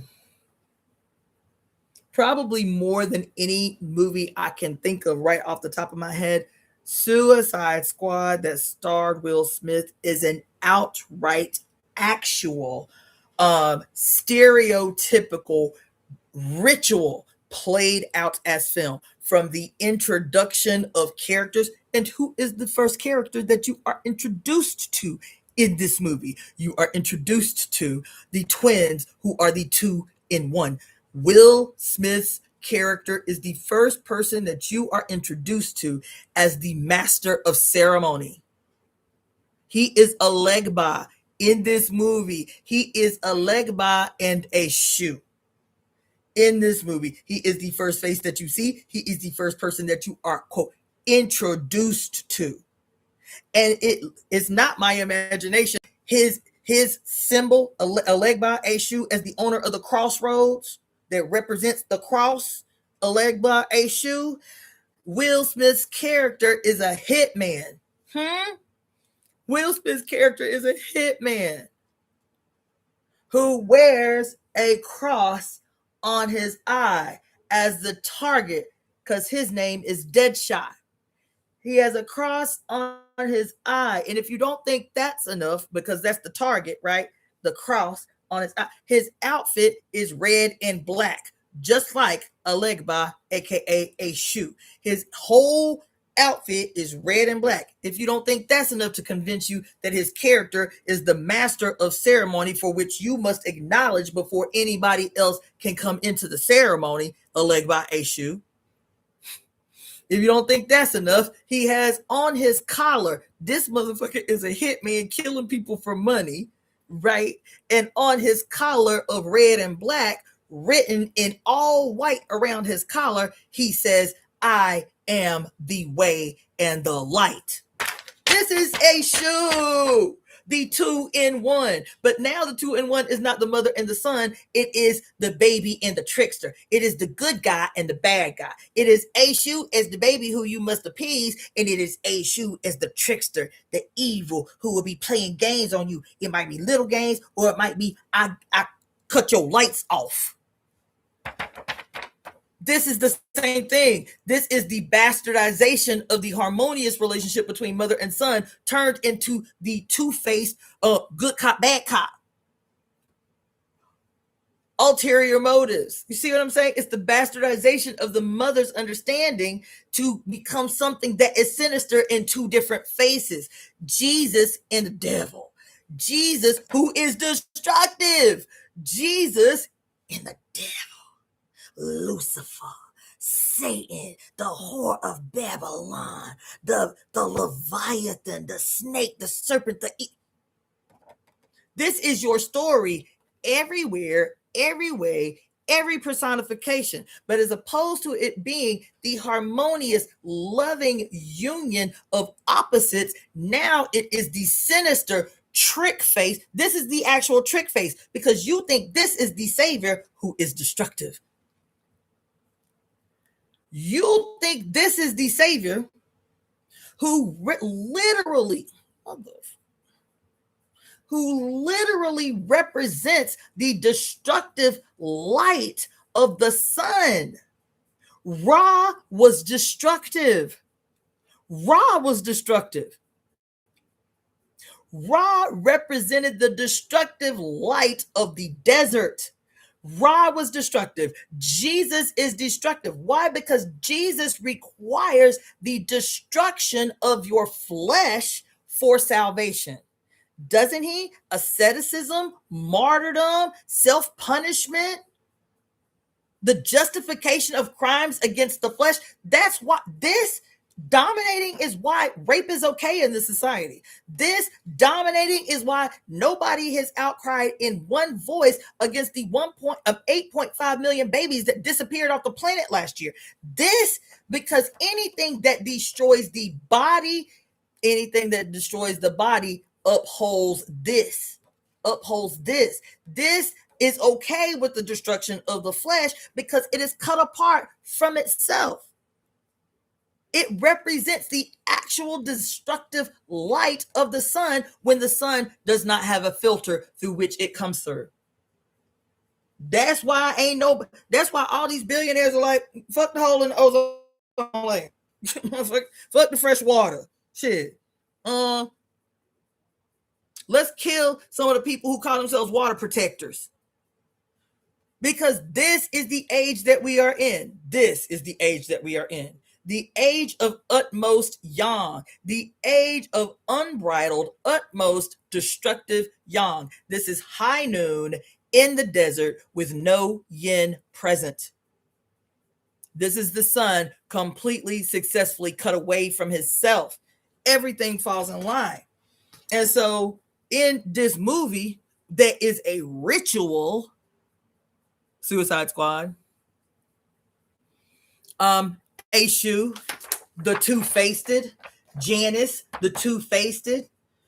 Janus is the two-faced. Janus, the two-faced. Castor and Pollux, the two-faced. The Donald J. Trump, the two-faced. On the one hand, he tried to act like a benevolent, loving father to his MAGA supporters. And in the same breath, he will chop his MAGA supporters off at the motherfucking knees. Yo, he is the personification of the two-faced twin. Both are bad guys because this has been hijacked. Both are bad guys when the sun has gone rogue. He presents himself as this.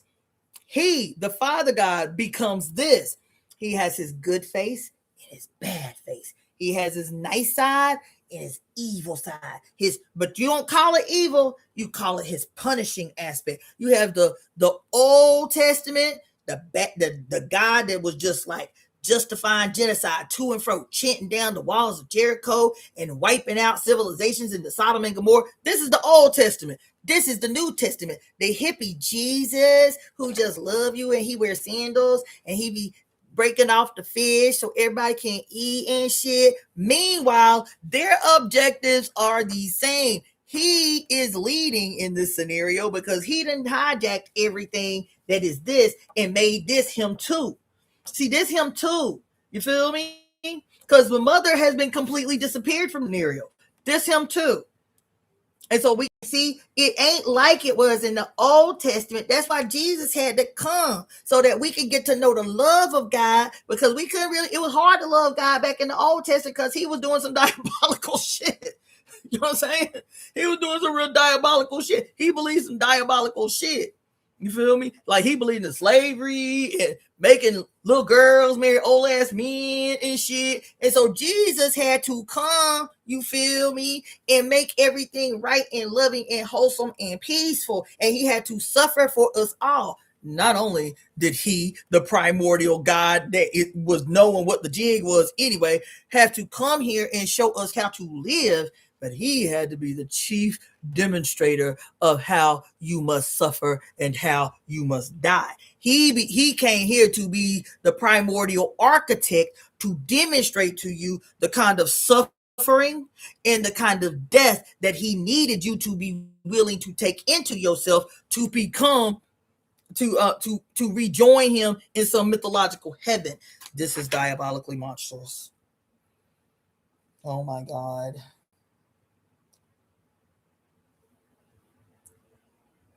Who was it? Royal Gets It. I want to thank you because I'm having a whole moment. I want to thank you, Royal Gets It, for this comment where you said fire cannot destroy water. This is so much more profound than I even recognized in the moment. Ooh, it is profound. This question, this statement that you made, boo. Yes, it is. It is profound. Whoa.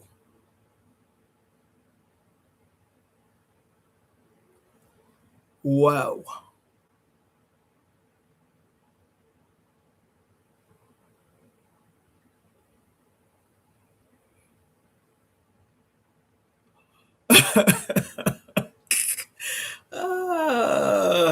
Yes, Dune is a primary example. Ugh.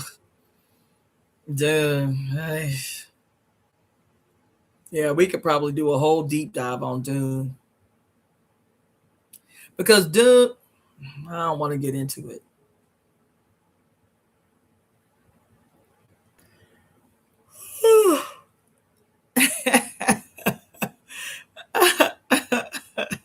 want to say that damn one fish shit gave me an eating disorder. My decision, of course, based off last week's video.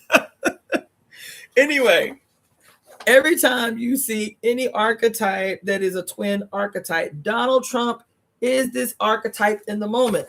In the moment, his presentation is this cross up here. It is high noon in the desert with no yin in sight. That is why in his 1 year, he is attempting to destroy everything he lays his eyes on, right?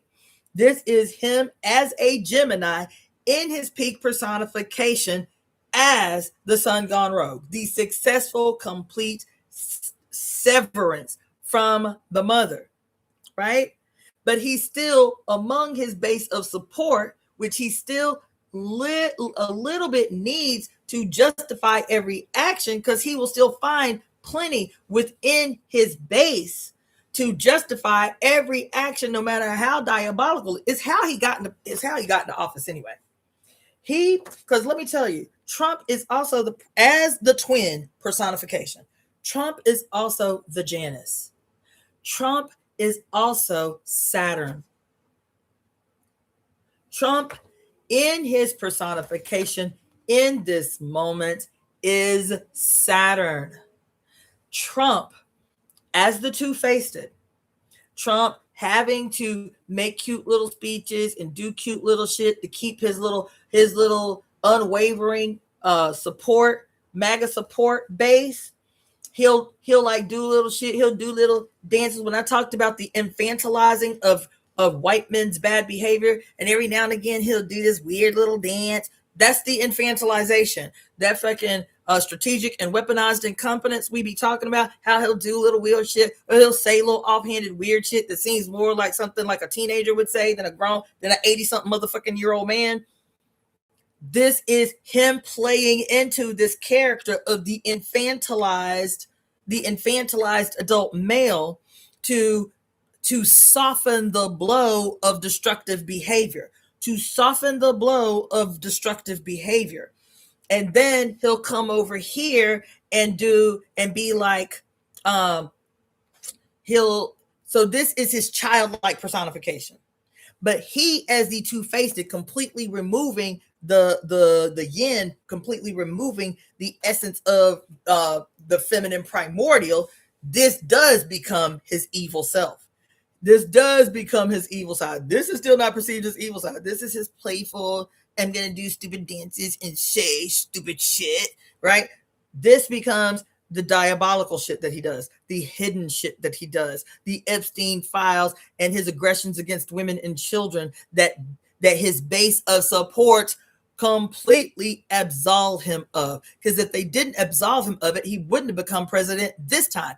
He was already outed as a pedophile and a sex aggressor before he even running this term. So if his so-called base of support, who are these good Southern Christians and shit, gave a fuck about women or children, they can't give a fuck about women and children because their Jesus, as the two-faced, has allowed for every institution erected in his name to justify crimes, particularly against women and children, and even more particularly against the flesh of women and children, which is what he's actually, as the sun gone rogue, as this imperceptible yang energy seeking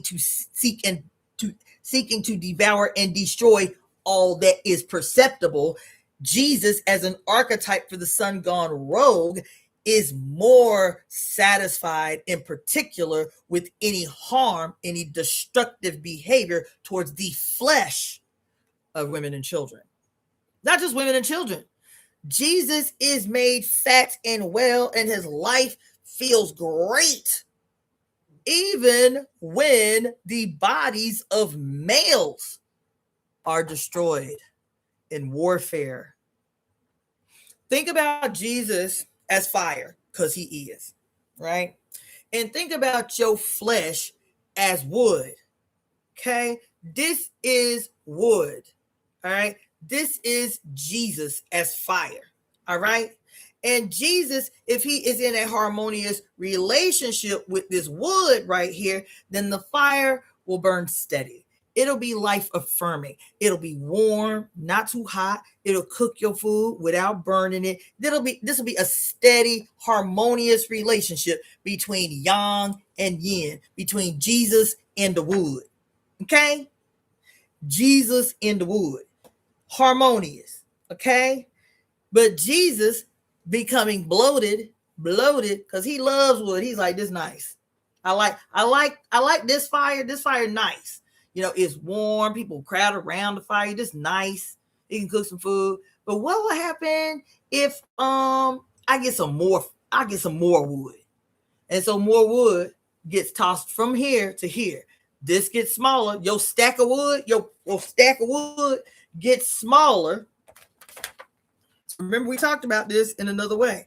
But the stack of wood gets smaller. And as the stack of wood gets smaller, because this wood is going from here to here, this is getting bigger.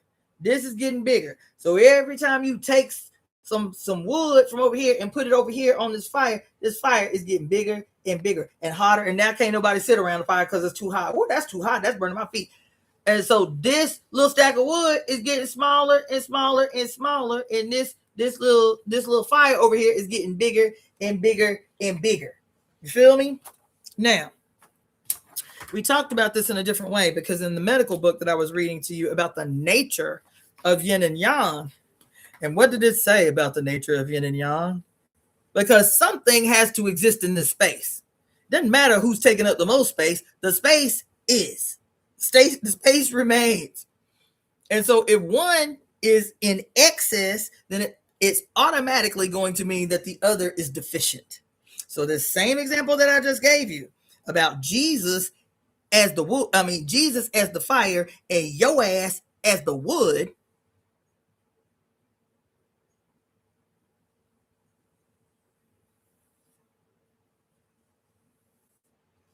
Because in this scenario, Jesus is the war god, bitch. I want to be clear. I want to make sure I messed that up. All right. So this is Jesus. And this is your ass as the pile of wood. And this is the harmonious union, right? But as you get smaller, biatch, as your ass gets smaller, whatever that looks like or means to you, as your ass gets smaller, you the wood, right? And so the wood is being moved from yourself, from your pile, from you, and going over there to feed the fire that is Jesus. You feel me?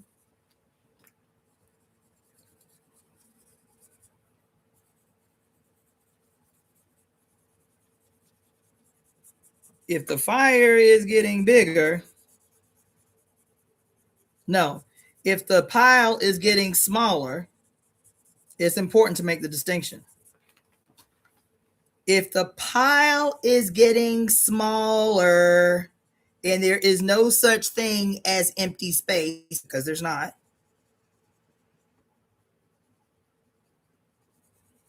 There's no such thing as empty space. Okay. So on this side, you have the harmonious distribution of energy between yin and yang. All right. So if this is, quote, Jesus and this is, quote, you, all right, this might be harmonious. Okay. But if, like Jesus requires the ability to consume you. Consume. Because so you the wood, you the stack of wood, and you go over here and this wood is being put over here. If this is getting smaller because of the removal of wood, then this is automatically going to get bigger. There is no empty space. And so if you become, because this you, if you become smaller and smaller, it means Jesus becomes bigger and bigger. See how much space Jesus taking up? You become smaller because he is consuming you. He becomes bigger and bigger. You feel me? Now, I'm using Jesus and the wood as a metaphor for what the medical book says about the relationship between yin and yang. Yin is feminine. Okay, yin is mother. So what this book says about the distribution of yin and yang, where pathology is concerned, where pathogenesis is concerned, the development of disease in the flesh, because this is a medical book. What this book says about the relationship between yin and yang is that in this order, if yin is deficient, or weak, another way to say that is if the mother is deficient or weak, the son will become aggressive. If the yin is deficient or weak, yang has no choice but to take up the space. If the yin becomes deficient, the sun has no choice but to take up all this space. There is no such thing as empty space. If the yin becomes deficient, the yang becomes aggressive. If the yin becomes deficient, the other thing that it says is if you want to make this a metaphor of a marriage, that's what this book say. You want to make this a metaphor of a marriage. It says only if the wife becomes passive does the husband become aggressive. Not the other way around. Ooh, somebody gonna be mad about that. That's just what the book say. Okay, verbatim. When the wife becomes passive, the husband becomes aggressive. It gives you an antidote to the restoration of harmonious balance. If the wife becomes passive, the husband becomes aggressive. That's what the book says. If the yin becomes passive, the yang becomes aggressive. This gives you the treatment protocol for fucking patriarchy, by the way. This gives you the treatment protocol for patriarchy, by the way. Okay? Now, the other thing about that is, it's 4 hours. And I'm hungry.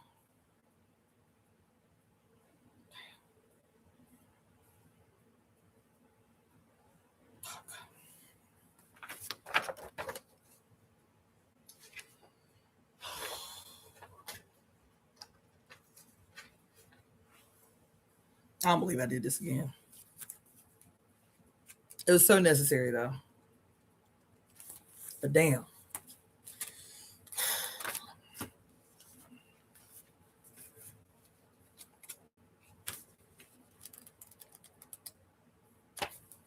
Fuck. All right. If you learned anything, let's see.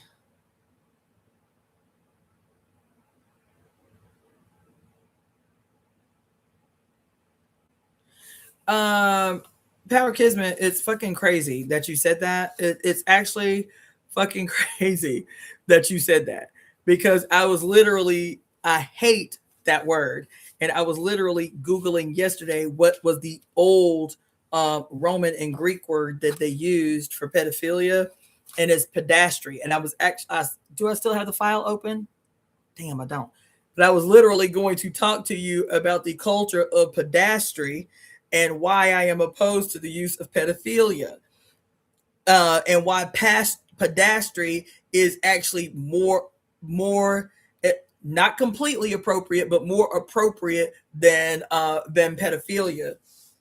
It's so crazy that you say that. It's seemingly random, but it's so crazy that you would say that. And I was literally going to talk to y'all about that because I hate the word too. Like, it's so, it's the meaning is messed up. And but even when you look at the word pedastry, and there was another word, it was called I'll talk to y'all about that tomorrow, maybe, if I'm not homeless. This is crazy. Like, get the fuck out of my head. Like, it's crazy. Anyway. Yeah. All right. What am I gonna do? I can't believe for a fourth night, even though this was good, I really feel like the yin and yang, especially presented to you as like the white mask and the black mask, or the opposing twin faces.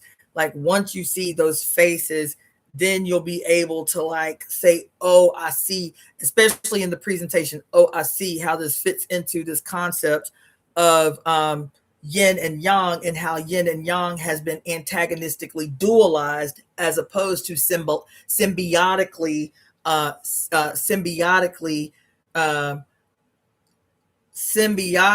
harmonious in its dual presentations. This is the difference between mother goddess iconography and father god iconography. The yin and yang as a metaphor, as a philosophical, and as a scientific and a mathematical presentation of the harmony of opposites, the harmonious union of opposites within the one that is non-antagonistic, so that you are able to see in Father God religions, when you see the two-faced, whether it's the two twins in the one body or whether it's the two twins, even if it is, quote, male and female twin iconography of old religions and traditions, they are still antagonistic, and they are still pathologized, patriarchalized, if you will, split apart, and then dualized, antagonistically dualized. And these twin presentations, because especially the twins that are two in the one, like Donald J. Trump, the twins that are the two in the one, like Janus, the twins that are the two in the one, like Alegba Eshu, they still have a singular body with two personifications. They are the more sinister. This two in one, the gesture, right? The clown, who seems nice and funny and shit, who is diabolical, right? That conflicting two in one personification in the one body. When you start to see this, you see the complete taking over of the mother god iconography. You see? The mother god iconography as the yin and yang is her as her nurturing self, and her son as the energetic light, his light giving his life giving warmth, his life supporting the function of the mother. Whenever you see the two in one, the black part and the white part, under a patriarchal father god religion, both are evil, both are sinister. One seems like friend, the light side that's actually destructive. It's actually its opposite. The light side that's always destructive, according to yin and yang, is the one that you feel safe with, is the one that you trust, the light side, right? And the dark side, which is always the mother, is what you have reduced to sinister. But under a patriarchal god, the dark side becomes the more evil, diabolical shit. It becomes Saturn eating his children. It becomes Saturn ripping the bodies of babies apart. It becomes Saturn with his Reaper, that's the Grim Reaper, coming to cut you in half like Jeepers Creepers. It's the maternal side,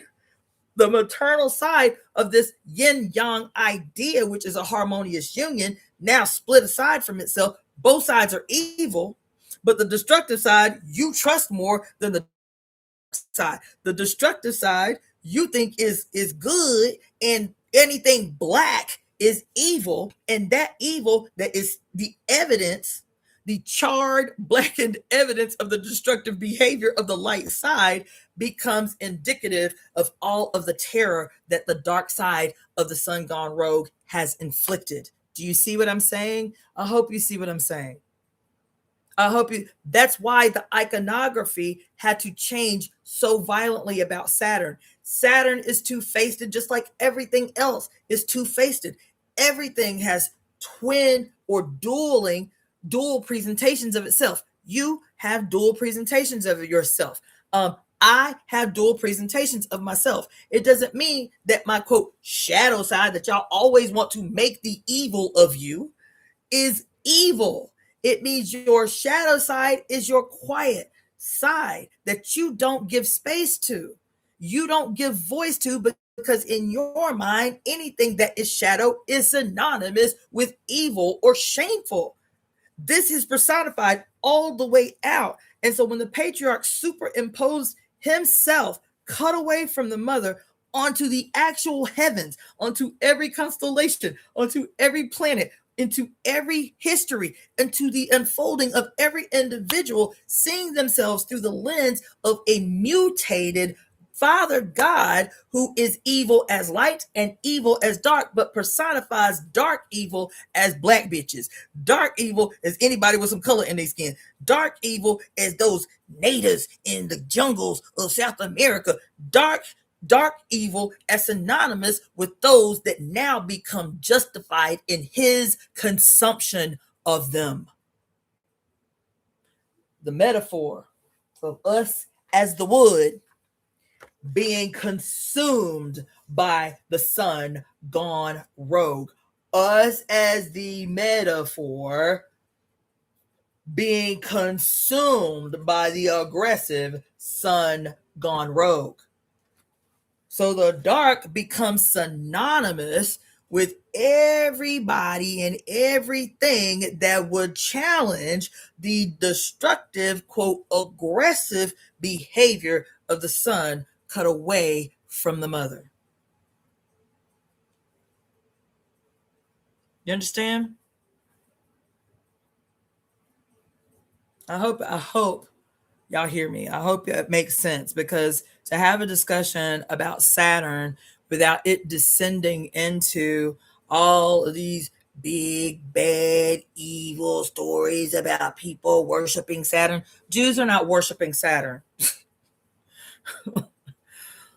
Jews are not worshiping Saturn. All these conspiracy theories. I'm gonna talk to you about some of them tomorrow, about Jews, and they are the synagogue of Satan, and Satan is the planet Saturn. And so this is how you know when you see somebody worshiping the devil is because they worshiping all these symbols of Saturn. Saturn has been diabolicized by a Father God, and then held her image and her presence on the earth as an archetype has been held captive by this dual-faced Father God who is stealing her archetypes and stories and making them literal.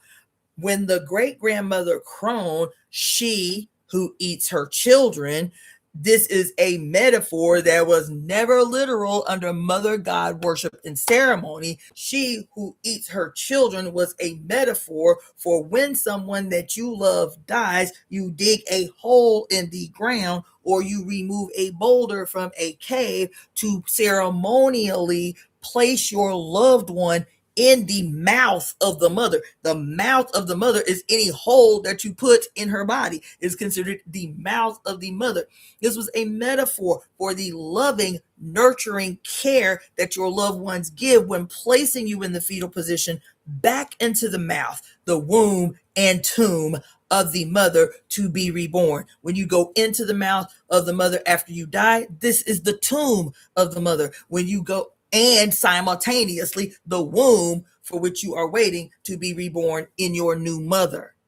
These archetypes that are based in a loving, nurturing, harmonious relationship with the mother, as we talked about yesterday with the goddess Nanaburuku, as in my estimation, the archetype for what we've been calling great grandmother crone, these beautiful stories about males being consumed by the mouth of the serpent, and this becomes horror movie flicks when it was actually a metaphor for males having the ability to re-enter the space that gave birth to him. The mouth of the mother is always your two mouths, child. Your two mouths. The one up here in the upper triangle and the one down here in the lower triangle. She who has two mouths. The vagina dentata. The vagina with teeth. That's what vagina dentata means. The vagina with teeth. And so the story, I read y'all the story in Kemetic mythology, where the Pharaoh, who is the personification of the sun god on earth, and his wife as the personification of the divine serpent from whose mouth pours the Nile water. What is the water what is the mouth that pours water? It's just your vagina.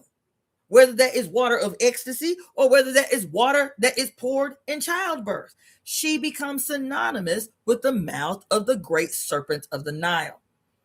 And so I said, we listening to this story and it's all beautiful and shit. And when the sun god, says that he has to go into the mouth of the great serpent to descend into the underworld, and this is a metaphor for the god on earth, which is the Pharaoh, tapping his boo on the shoulder at night, talking about, boo, can you give me some so I can sleep good? That's all. That's all. You feel me?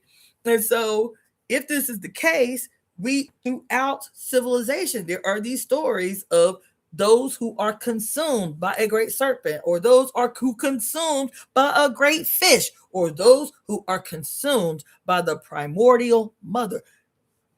Kronos, who eats his children, is an outright theft and wickedized, diabolicized version of the story told by Mother Time, where time under the mother was not strenuous and burdensome and woeful and fearful. Under the mother, it was not. She who owned time. But if the sun gone rogue is going to have to erect an old crone-esque archetype to hide the crone of the mother's archetype, which is ever loving and so on and so forth, then he creates an old ass cracker. That's why I was going off yesterday about Hollywood and all these old ass crackers. These old ass men.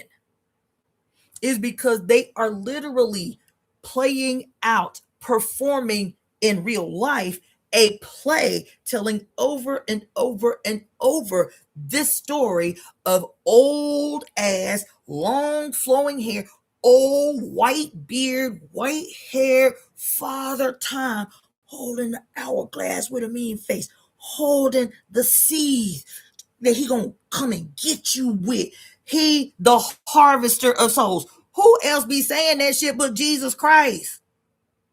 He, the harvester of souls, but he has to come and murder you. Unlike the mother who devours her children when they die of natural cause. Because what else does that story say? Even as Socrates told the story. So it's not just Mother Goddess telling the story. Even as Socrates told the story, that Saturn was the owner and the facilitator of the last golden age. This golden age was defined by human beings not needing to toil or labor to have food, to have clothes, to have homes. Not needing to toil and labor to have food, to have clothes, to have homes.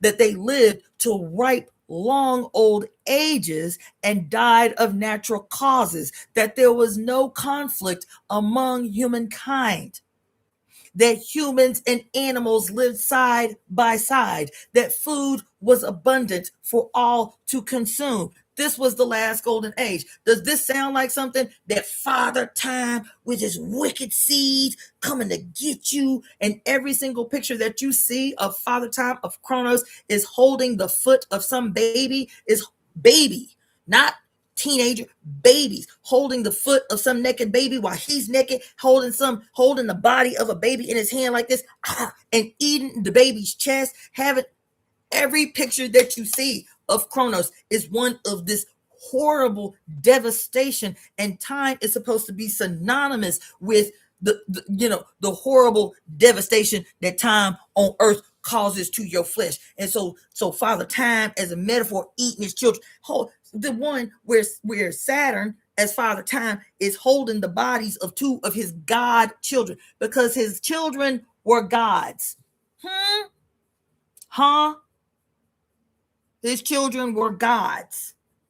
So he's holding the bodies, the mangled bodies of two of his children who are gods. This painting by Francisco Goya of Saturn Devours His Children was petitioned by the Pope. Why did he have Francisco Goya make such a terrible, gruesome picture? This was fucking propaganda is what it was. This was propaganda is what it was. So Saturn, all wicked and crookedy and got a lion's face for whatever reason, because Saturn ain't got no lion archetype. Who has the lion's face aside from Leo? The archons that y'all always talk about. The archons got the lion face and they got a serpent body. The sun, who superimposes himself on the mother's body to attempt to wrangle control of her power. This is what an archon is. It's not an actual being. As a matter of fact, it is an actual being. It's a goddamn Donald Trump.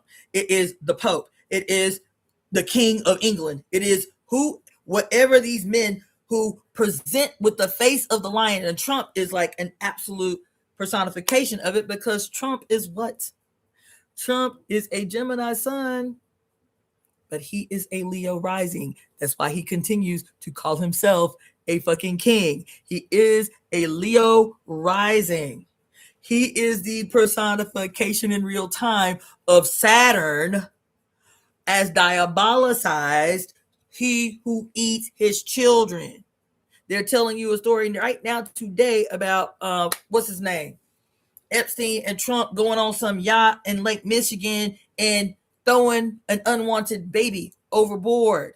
This is quintessential in real time telling of this diabolicizing of the nature of Saturn as in the possession of an old white father god, father time, with a lion's face and the serpent's body. So the serpentine power is still there, but it's being wrangled by megalomaniacs. And so every time, there is not a single picture that you will find of Kronos as some peaceful God, like the Christians want to have you believe about Yahweh, peaceful and just doing his thing. And the word Saturn itself literally means satisfied, or let me just say, the etymology of the separation of Saturn. Sat as a prefix, earn is right there in it, because earn means death. You are in death. Saturn means satisfied, abundance, to one's fullness, to one's satisfaction. This is the nature of Saturn before it was Saturn, as great-grandmother Crone, or Nana Buddhaku, who is the only archetypal goddess that I could find so far that perfectly fits the personification of those things that we attribute to Saturn. Saturn becomes this evil, malevolent planet that we fear when it shows up in our chart, because we are always talking about Saturn as a patriarchally imposed archetype, having literally, just like the little grandchild I was telling you about, having literally stole the great mother's clothes and attempted to put on the great mother's clothes, but then turn around and diabolicize her character. You heard? That's why the yin and yang was so important, because harmonious union of opposites as presented as the true nature of yin and yang versus yin and yang presented by patriarchal schools of thought and father god religions. The white, which is always the destructive side, the white becomes all good, and the black, which is always the generative, creative, nurturing force becomes diabolicized and the personification of everything wicked. And so as long as white males, I'm saying white males within the context of yin and yang, but males in general, white males in particular, but males in general, as long as white males engage in destructive, violently, malignantly evil, destructive behavior, because they are white, we will infantilize them. Black people, black men participate in the same malignant, wicked, diabolical behavior. And because they are black, we will not infantilize them, but we will still attempt to defend them. It'll be split down the middle. Well, I know, this brother did this bad thing and everything, you feel me? But how come they always get 10 times more time than the white people who did the same thing? That's not the discussion that we should be having, sir, or ma'am, for that matter. That is not the discussion that we should be having. The discussion that we should be having is within the context of trying to create an environment that is more indicative of the harmonious union of opposites that will allow all of us to live a healthy and thriving and prosperous life. Y'all are still having arguments within this expression of the yin and yang that is malignant. This cell is malignant. This cell is healthy. This cell is malignant. Yes, there's black in this cell, and yes, there's white in this cell, and yes, there's all this space in between and these dynamics in between this cell. But this cell right here is malignant. So while you black in this cell and you talking about where the white boy did it, why can't I do it? You feel me? Or the white guy did it, you know what I'm saying? He only got a slap on the wrist. When I do the same thing, I get sent down the stream. That is an argument that can only happen within a malignant cell. You feel? This is not a discussion about harmonizing malignancy within a malignant cell, because that's the way that shit sounds. You feel me? This can only happen within the diabolicized expression of the quote harmonious union of opposites. These are antagonistic opposites, and so everything, whether it's in the black part of the cell or the white part of the cell, every discussion happened. Every discussion happening, every conclusion that one could come to is going to be malignant because it's happening within this construct that has been diabolicized and stolen outright from the mother. I hope that can help as we begin this long, not tonight, I'm going to read you a little bit, but not tonight, but as we begin this long trek into restoring the primordial one. Restoring the sixth planet from the sun to her rightful esteem. We're gonna have to stop calling her Saturn. For that matter, we're gonna have to stop calling all the planets what the Romans. Shut up. What? Ugh. We're gonna have to stop calling all the planets what the Romans called them. We still calling the well, I ain't saying the Romans called them. I mean, it was still white boys that named all the planets, but we're gonna have to start conceding that we're gonna have to rename the cosmos for real. We have to start conceding that we're gonna have to have the kind of cocky that they had to do it in the first place. We got to start conceding that we got to rename the cosmos so that we're not calling our great grandmother Crone by her diabolicized name. That we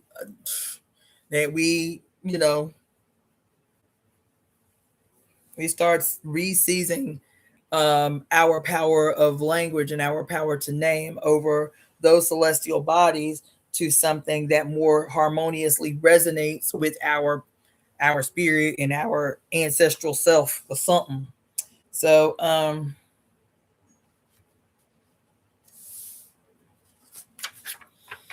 yeah.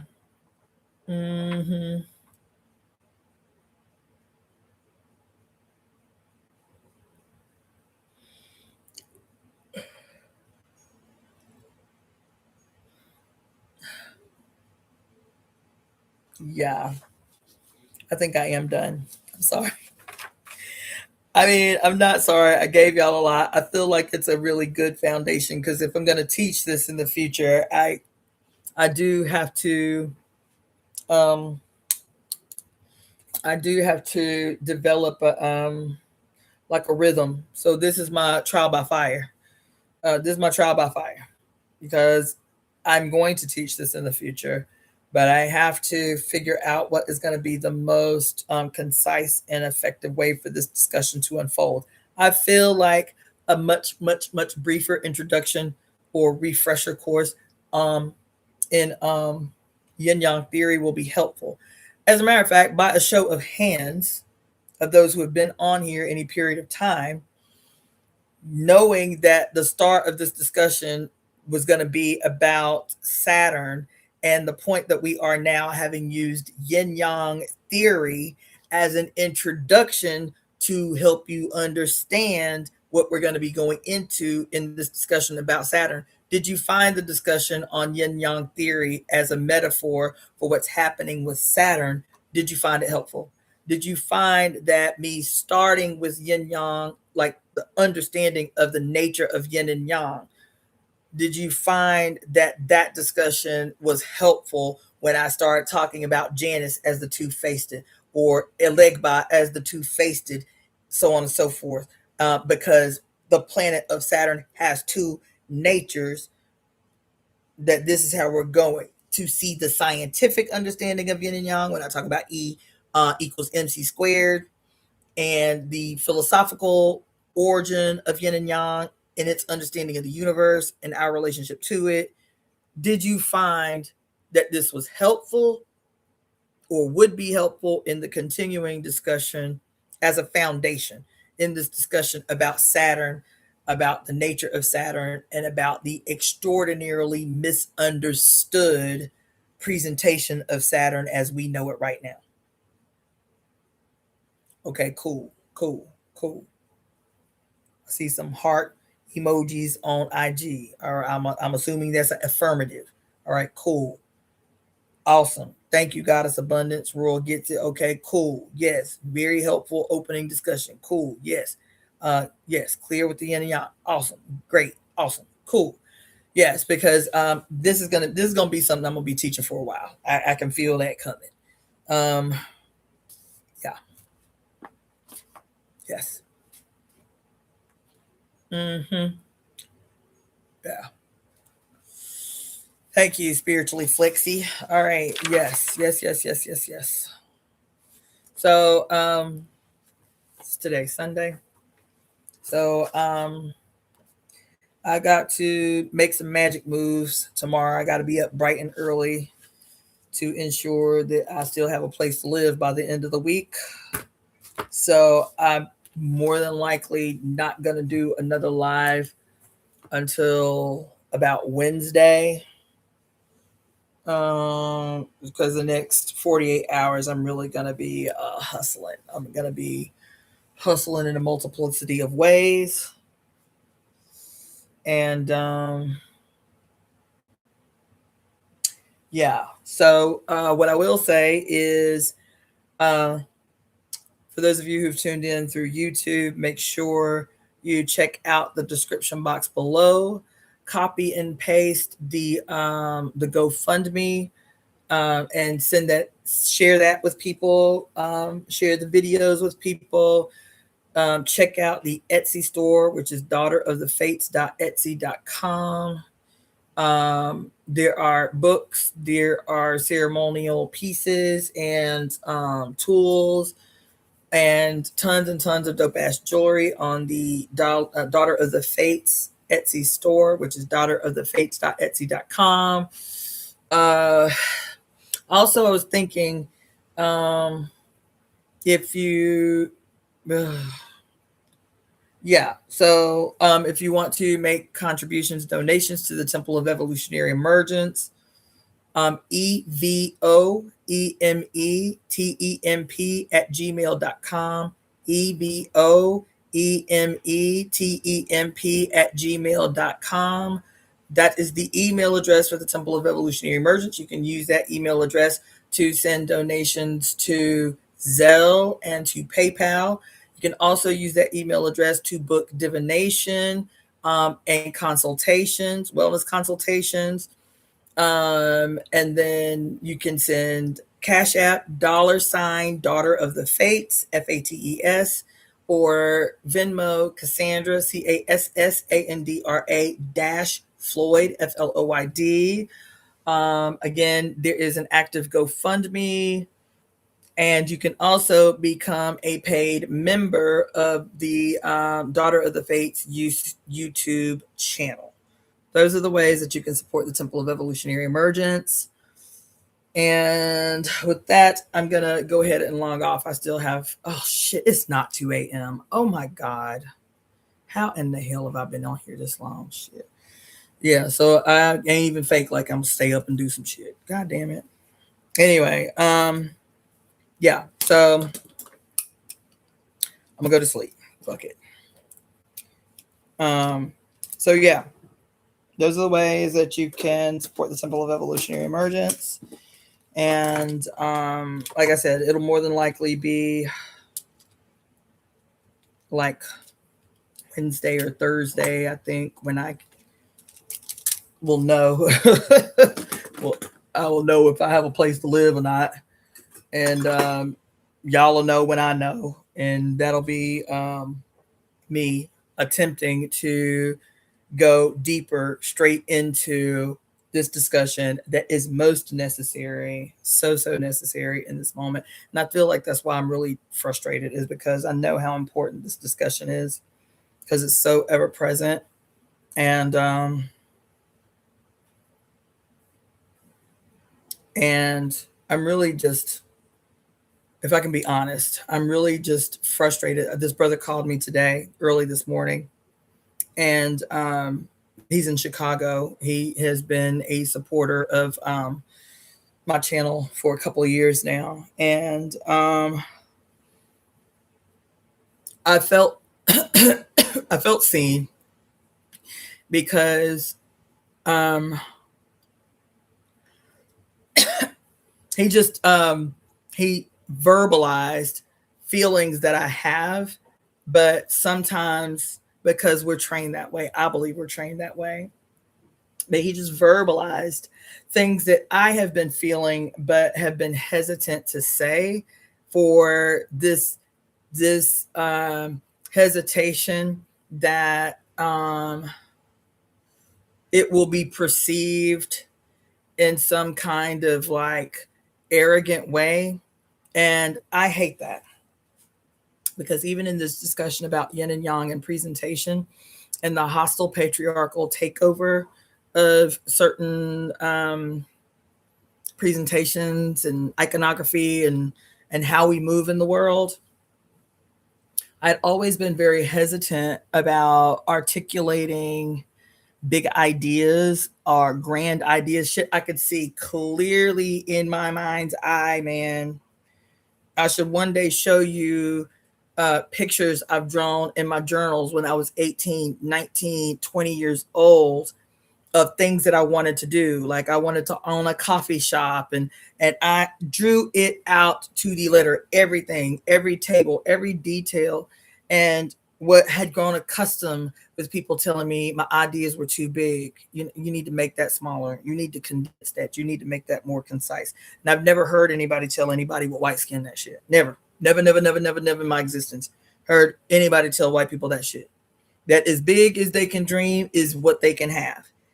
And so in my adulthood, having capitulated to that for a lot of years, when I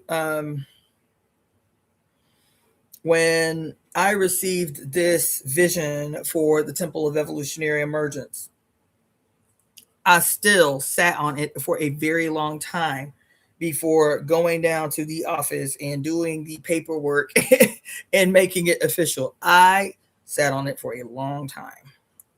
That has been, if you want to talk about a shadow side, that has been my shadow side, had been like the internalizing of outward noise about how I, quote, dream too big and to make that shit smaller.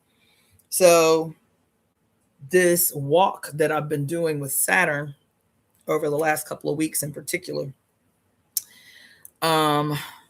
has really shone the light on those spaces within me that I didn't even know still existed to the degree, to the gravity that they did.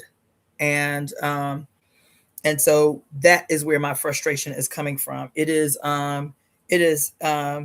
great grandmother crone. It is not a Buddhaku attempting to destroy, to demolish an ill-imposed boundary on my thinking and on my audacity and on my confidence to create to the level of bigness that I imagine. That if I imagine some shit big, it needs to be executed big.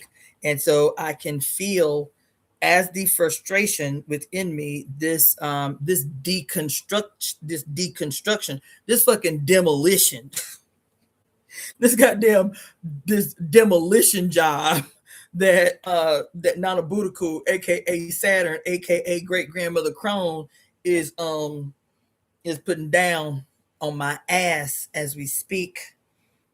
And that's what it feels like. It feels like a long needed demolition job on concrete structures that have been formed around my spirit, around my heart, that have prevented me from executing to the bigness, to the gravity of that which I have imagined for myself and for the planet, for us, for my peculiar role in the creation of an identifiably new and wonderful planet Earth, right? Everybody keep talking about the new Earth, and we have to be ready to welcome the new Earth. Who's building the new Earth, bitch? Who is constructing the new Earth? You understand? Who is willing the new Earth into existence? Not being ready for the new Earth. Who is willing it into existence? Shit. You feel me? And so it has been a catastrophic experience this year. I know it is that way for everyone. I am not saying that my catastrophic experience is any more catastrophic than anybody else's. Everybody I know is being put right through the motherfucking ringer, right through it. You feel me? But what I am saying is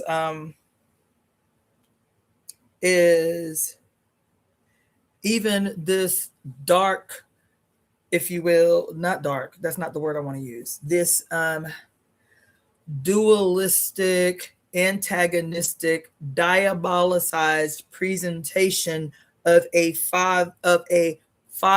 benevolent Father God that wreaks havoc all over the planet, but always maintains a quote benevolent presentation. And I see myself as his direct opposition. I do. I see myself as his direct opposition. I do. Donald Trump is my direct opposing enemy. I don't mean that in just I don't like Donald Trump because he an evil bastard type of way. I am in here. I am convinced. I'm convinced of it. That if Donald J. Trump is the archetype, the peak presentational archetype of the sun gone rogue as represented by the cross at the top of the yin and yang, God the Father, God the Son, God the Holy Spirit, who is the sun, God Ra, in the desert at high noon with no yin present, as the ultimate destroyer of all that is. Donald J. Trump is the peak personification of the Christ. Christians are not wrong for attempting to deify Trump based on their own book, based on their own Bible, based on the iconography that has been force-fed to all of us for a very long time to prepare us for him. Donald J. Trump as old and white and both Father Time, Saturn, who devours his children, and benefic Zeus, aka Jupiter, who just wants us to be rich. The two-faced that is Donald Trump, who is the quintessential peak personification of the Christ in this moment that Christians have been longing for. He who has come to harvest his flock. He who has come to, quote, rapture the church. Who is the church? Female bodies. Who is the church? Female body. That's what the Bible says. Who is the church? Female bodies. Jesus as the rapturer, which means what? Rapture means rape, to carry away violently. Isn't that what that means? He is the peak personification as a participant in the Epstein quagmire. But even before that, the 34 felony charges that he has, he is both good and evil. He is the dual personification of Janus in this moment. Janus being the precursor to Jesus in this moment. He is the Christ personified. This wicked diabolatry has been preparing Christians, otherwise good human beings. I'm not talking about Christian individuals. I'm saying Christianity as an institution has been a monstrous weapon that has convinced good human beings that they must relish in the suffering of others, those that they have deemed evil, and that as a good instrument in the army of the Lord, that they must participate in the harvest as demonstrated by the wicked diabolical seeds of the grim reaper who comes to murder you and cull you and shit. Prepare you for your willingness to jump both feet forward into the fire that is Jesus. And Trump is playing the role he was scripted to play as both the Son and the Father in the peak presentation of utmost John, the Son completely severed away from the yin in the age of the desert. This is Donald J. Trump in this moment. His astrology affirms it. He knows it. Otherwise, he would not be just all ambiguously calling himself a king presiding over the next golden age. Do you understand?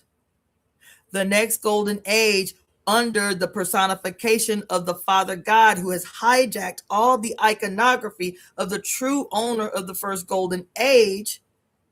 Then if the first old golden age was about life affirming and long life lived and bounty and leisurely living, then what does the golden age under the Father God promise?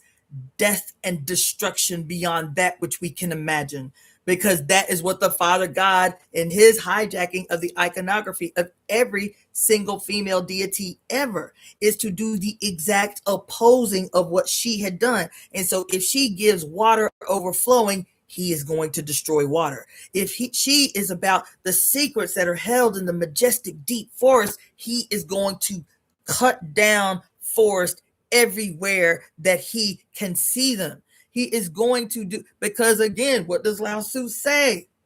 The yang can only cause destruction. That which he destroys is always yin. It's always the mother. It's always the mother. This is what we are seeing in real time. And I'm telling you this because if Donald J. Trump is the peak personification of the son turned father gone rogue against the mother in the period of high noon in the desert, then I, Cassandra-Floyd, as a peculiar expression of the mother's divine will, made a material force in this peculiar moment, and my astrology affirms it just like that motherfucker astrology affirms him, then I am the what do you call it? The antidote to the Christ. I am the cure to the Christ. I am the antidote to the Christ. I am the Antichrist. I am the Antichrist. And I'm not saying that figuratively. I am saying that everyone who is on the side of the mother is the Antichrist to the sun gone rogue, is the antidote to the sun gone rogue, is the antithesis to the raised up sun hero, is the anti-hero, is the antagonist to the story. That's us. That's us. And we have to lean into this understanding and this iconography. We do. We do. I know that's uncomfortable for a lot of you. It was uncomfortable the first time I heard it in ceremony. But we have to lean into it. The Antichrist is not the shit that has been presented to us by the Christ. They are the two in one. Anton LaVey, Aleister Crowley, they are not the Antichrist. They are a part of the two-faced, self-erected Janus, the dark side, Anton LaVey in all his black clothes, in his black church, in his black house and shit, you feel me? And he got these naked bitches on the altar doing ceremony. That is still the hijacked iconography of the harmonious union of opposites. This is the white side evil. That's the Jesus and the church and the Mormons and the all that other shit. The Roman Catholic Church. We good, even as they're doing evil. We good, even as every last one of these institutions, churches and mosques and synagogues and temples and Mormons and Protestants, every last one of these institutions still practice those base rituals of the diabolicized Saturn, child consumption. What do I mean consumption? I'm not talking about cannibalism. I'm talking about consuming the spirit. I'm talking about quote pedastry, the other word for PDF, pedastry of old men. That's every time you see it. Every time you saw it in Rome or in Greece, it was old. Pedastry literally means old men or old nobles in homoerotic relationships with pubescent or prepubescent boys. That's exactly what it means. And so when you see old men in positions of power, old nobles, preachers, priests, trusted, old men in positions of power setting their sights on boy children in particular, this is the playing out in real time of this Saturnian iconography stolen from the mother to consume the essence, the spirit, the innocence, and the purity of male children, to traumatize them enough to ensure that they project trauma once they become adults, that they inflict trauma once they become adults. This iconography is not solely related to men and boys, but it is a key component of it, because it's still old men and little girls. It's still old men and women. Everybody being consumed spiritually, their essence, their confidence, their trust, their love being consumed by old men in positions of power. And this happens in every institution that is considered good. Okay, so these, no matter what kind of diabolical shit you hear about the church, about the Pope, about the this, about the that, it's the institution that's good. There's just bad people in it. You feel me? The institution is good, but there's just bad people in it. And then to show you that this is good, they have to create an opposing bad that still serves this institution. Because the Pope himself said, what did the Pope say? It was an old Pope, but he said, without the devil, there would be no church. That's what he said. Without the devil, we wouldn't be in business. So we have to create the devil that will affirm that this, no matter how bad this look, that it's still essentially good. No matter how bad this look, it's still essentially good. We have to create the devil that will affirm what it is we got going on over here, so that your ass don't get no ideas about us being bad, and so you go and create your own opposition. See what I'm saying? They feed you the devil. So the devil becomes the Anton LaVey's. The devil becomes Aleister Crowley's. The devils become, what's this weirdo name? Oh man, what's his name with the Scientologist? L. Ron Hubbard. The devil becomes, and isn't it interesting that all the devils tied to the state, all the devils got some relationship to the government? Isn't it interesting that all the devils that they present to you, see, because we good. You see what I'm saying? We the Pope, we good. We the this and that, we good. We good, we good, we good. See, we Hebrews who are decimating the earth, man. Not just the Palestinians, the actual earth, the perpetual bombing of the earth and the atmosphere. And nobody's talking about the damage that this perpetual bombing is doing to the actual atmosphere. But we good because we God chosen people. We good no matter how much diabolical shit we do, because we God's chosen people. That's them over there. That's the Christians and the this and the this and this and this and this and this. And see, the evidence that we good is look at Hollywood with all this devil worship shit and these devil worship signs and Anton LaVey and the Church of Satan, and they be eating babies and all of this shit.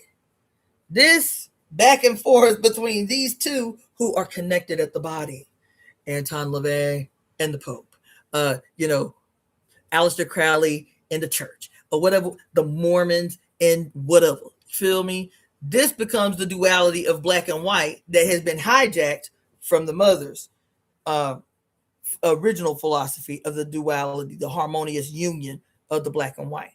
This shit presented by the Father God, duality of black and white, church, and all these male Father God institutions over here. But you got these bad guys. Look at all these horror movies. Look at all this stuff. Look at all these serial killers, as if they were not produced. They didn't emanate from the same body, the same source, with the same objectives and goals to be met. This is quintessential good cop, bad cop shit.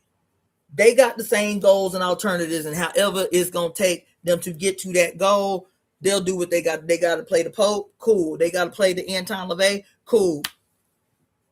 Everything to get you to see that this is a personification over all that must be overturned by the mother and her willing participants, by her children. This is the true Antichrist that they are fighting like hell that you never see. So they give you movies about an Antichrist that's a white male, that's charming and debonair, that's going to convince you to sway away from your love from your Lord Jesus Christ and Savior and shit. And he's always a white guy who's charming with some kind of like lovely, easily attractable foreign accent.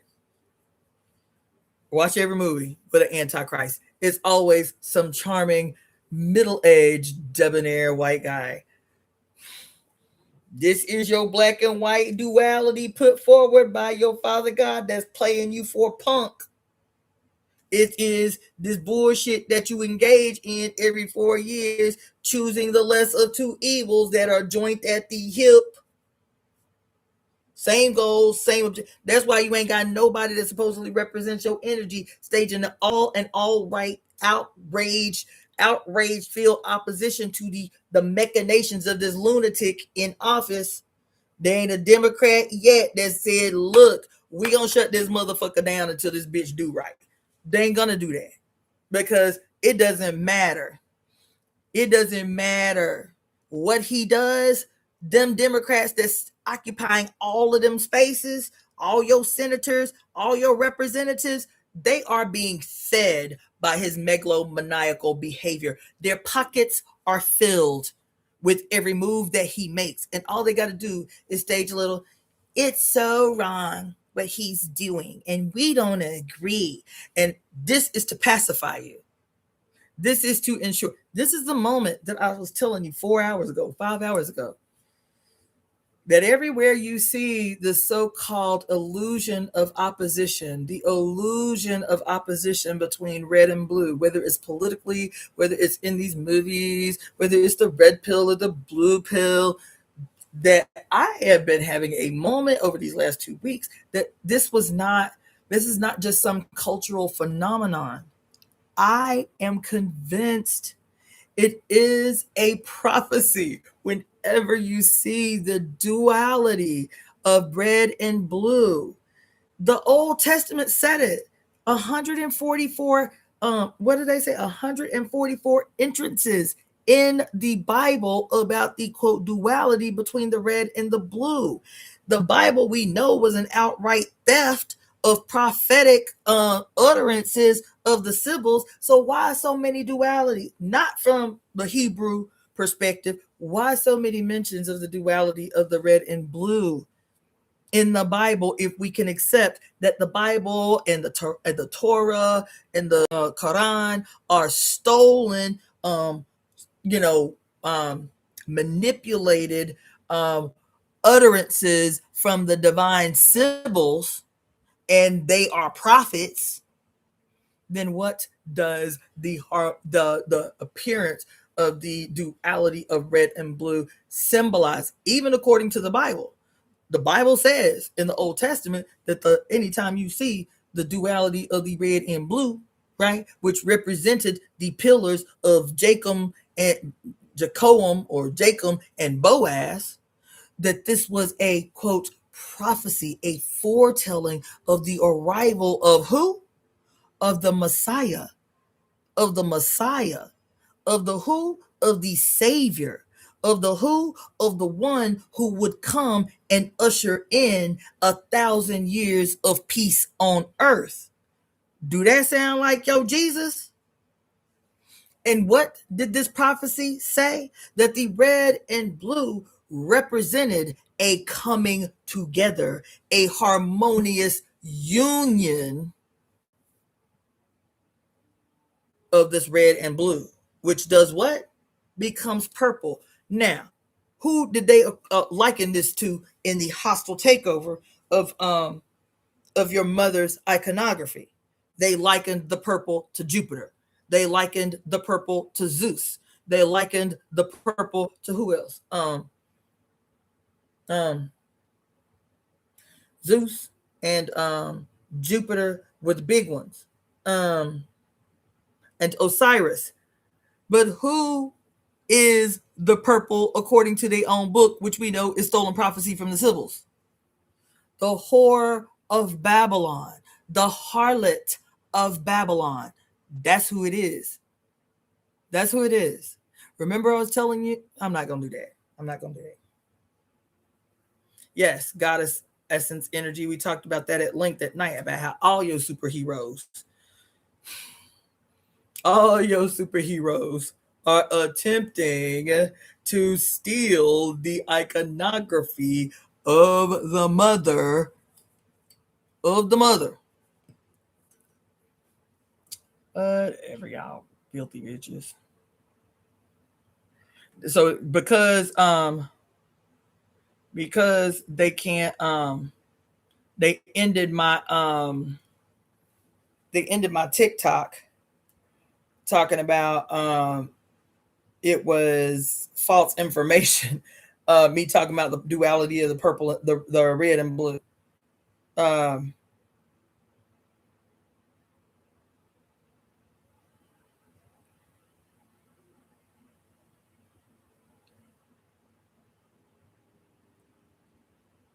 uh, hold on.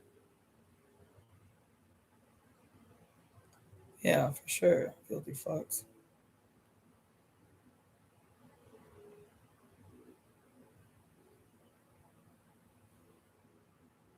So I don't like broadcasting on here.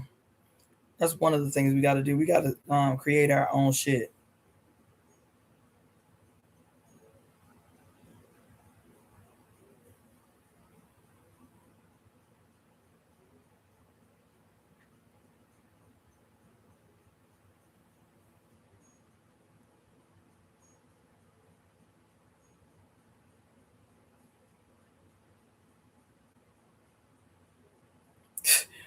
let me take a screenshot of this bullshit. Anyway, yeah. Anyway, I'm done. But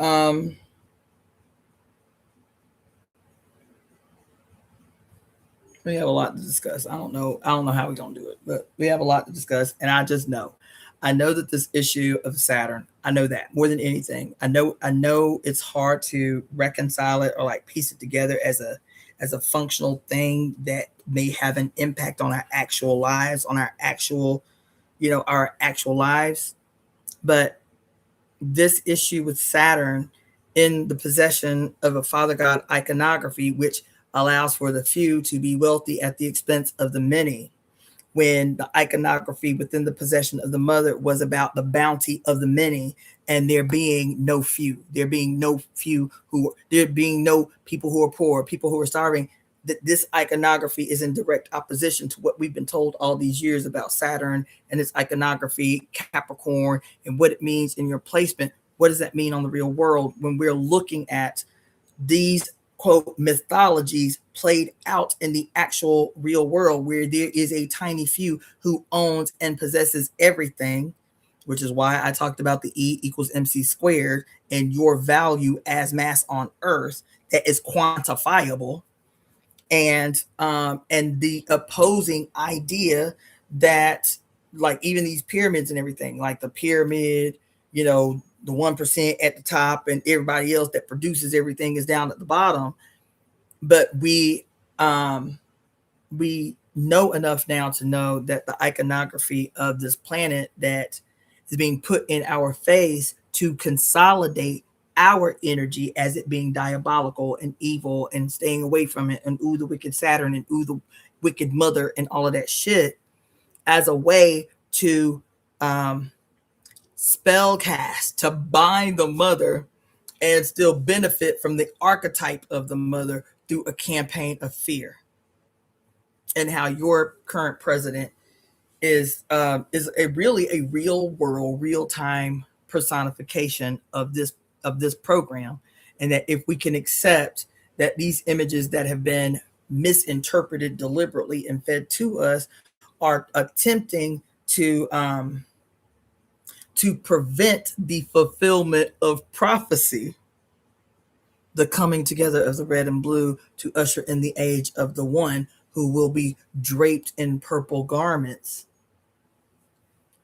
I don't know. I don't know how to communicate this in a way that we can make it functional. But I do know that the yin and yang says that the only way for the sun to be aggressive is for the mother is for the yin to be passive. I do know that. I do know that even science is telling us that we're gonna have to stage a contest. I do know that. I do know, if I don't know nothing else, if I don't know how I'm gonna make the whole Saturn deep dive something that becomes, tangible and applicable in a way that we can use it and move on it, fine. I may not know that, but I know this, that yin and yang says that your ass is the substance. And if your ass becomes that, the only way that the energy that you produce can be aggressive is for your ass to become passive.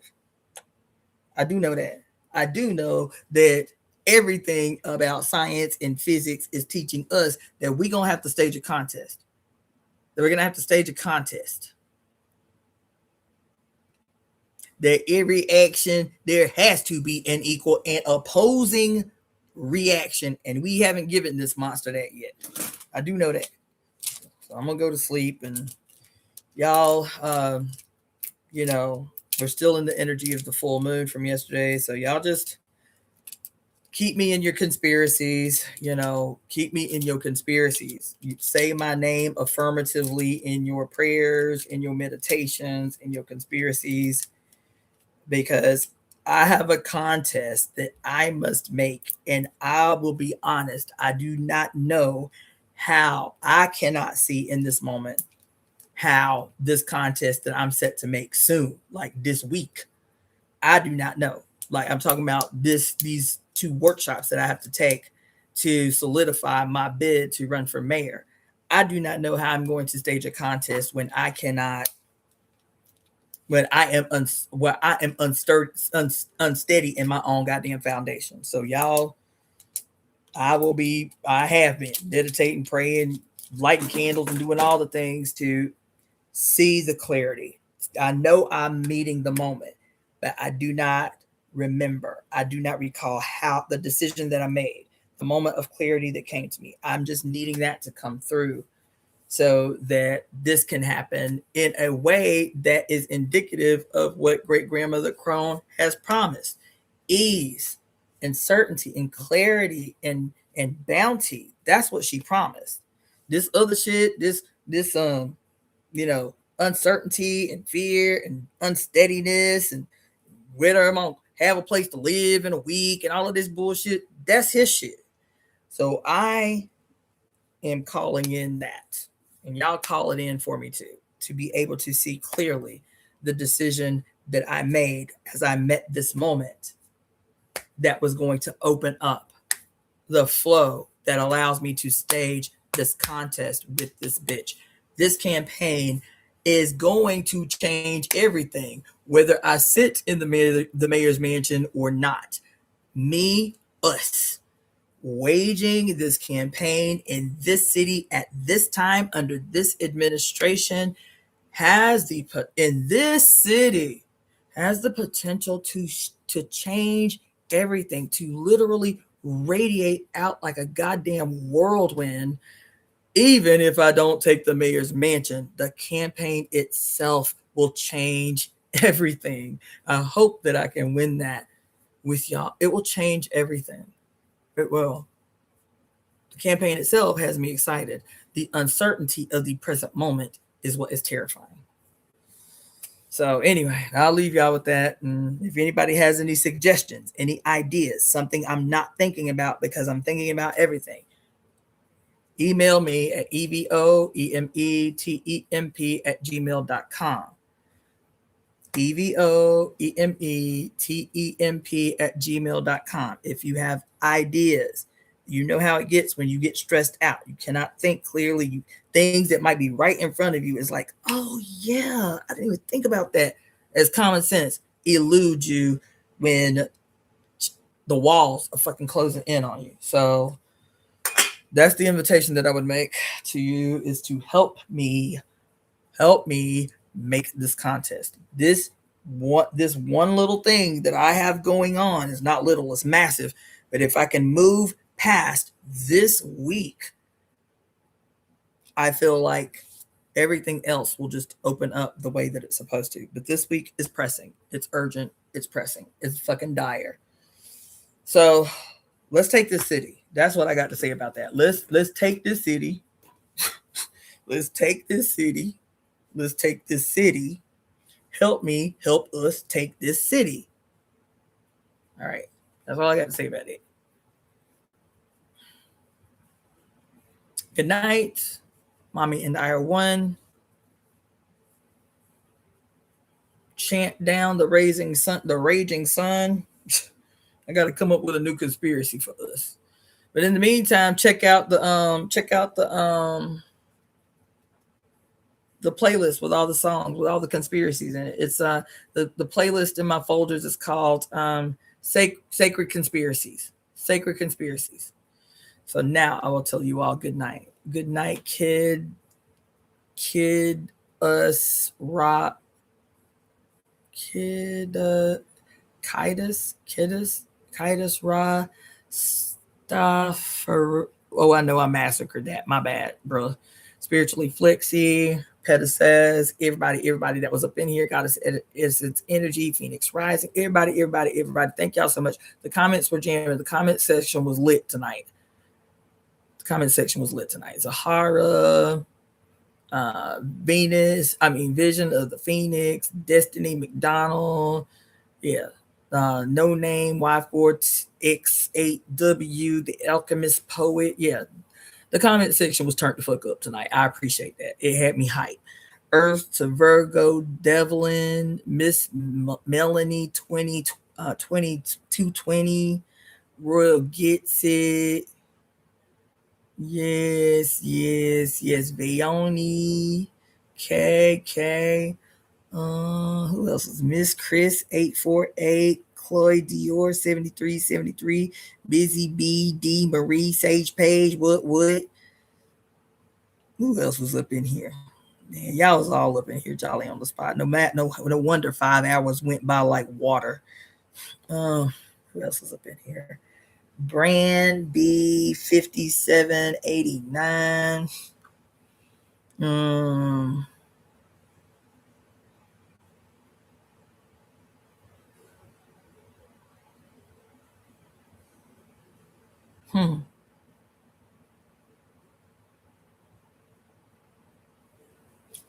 Interesting. Yeah. Sorry. Yes. Zahara. Who else was up in here? Ken's Color Box. What? Miss Kalia. Janet Kennedy. What?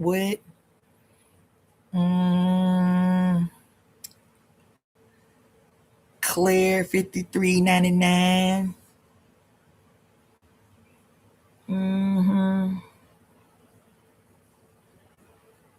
No, I see y'all were tripping out about the story about Congo.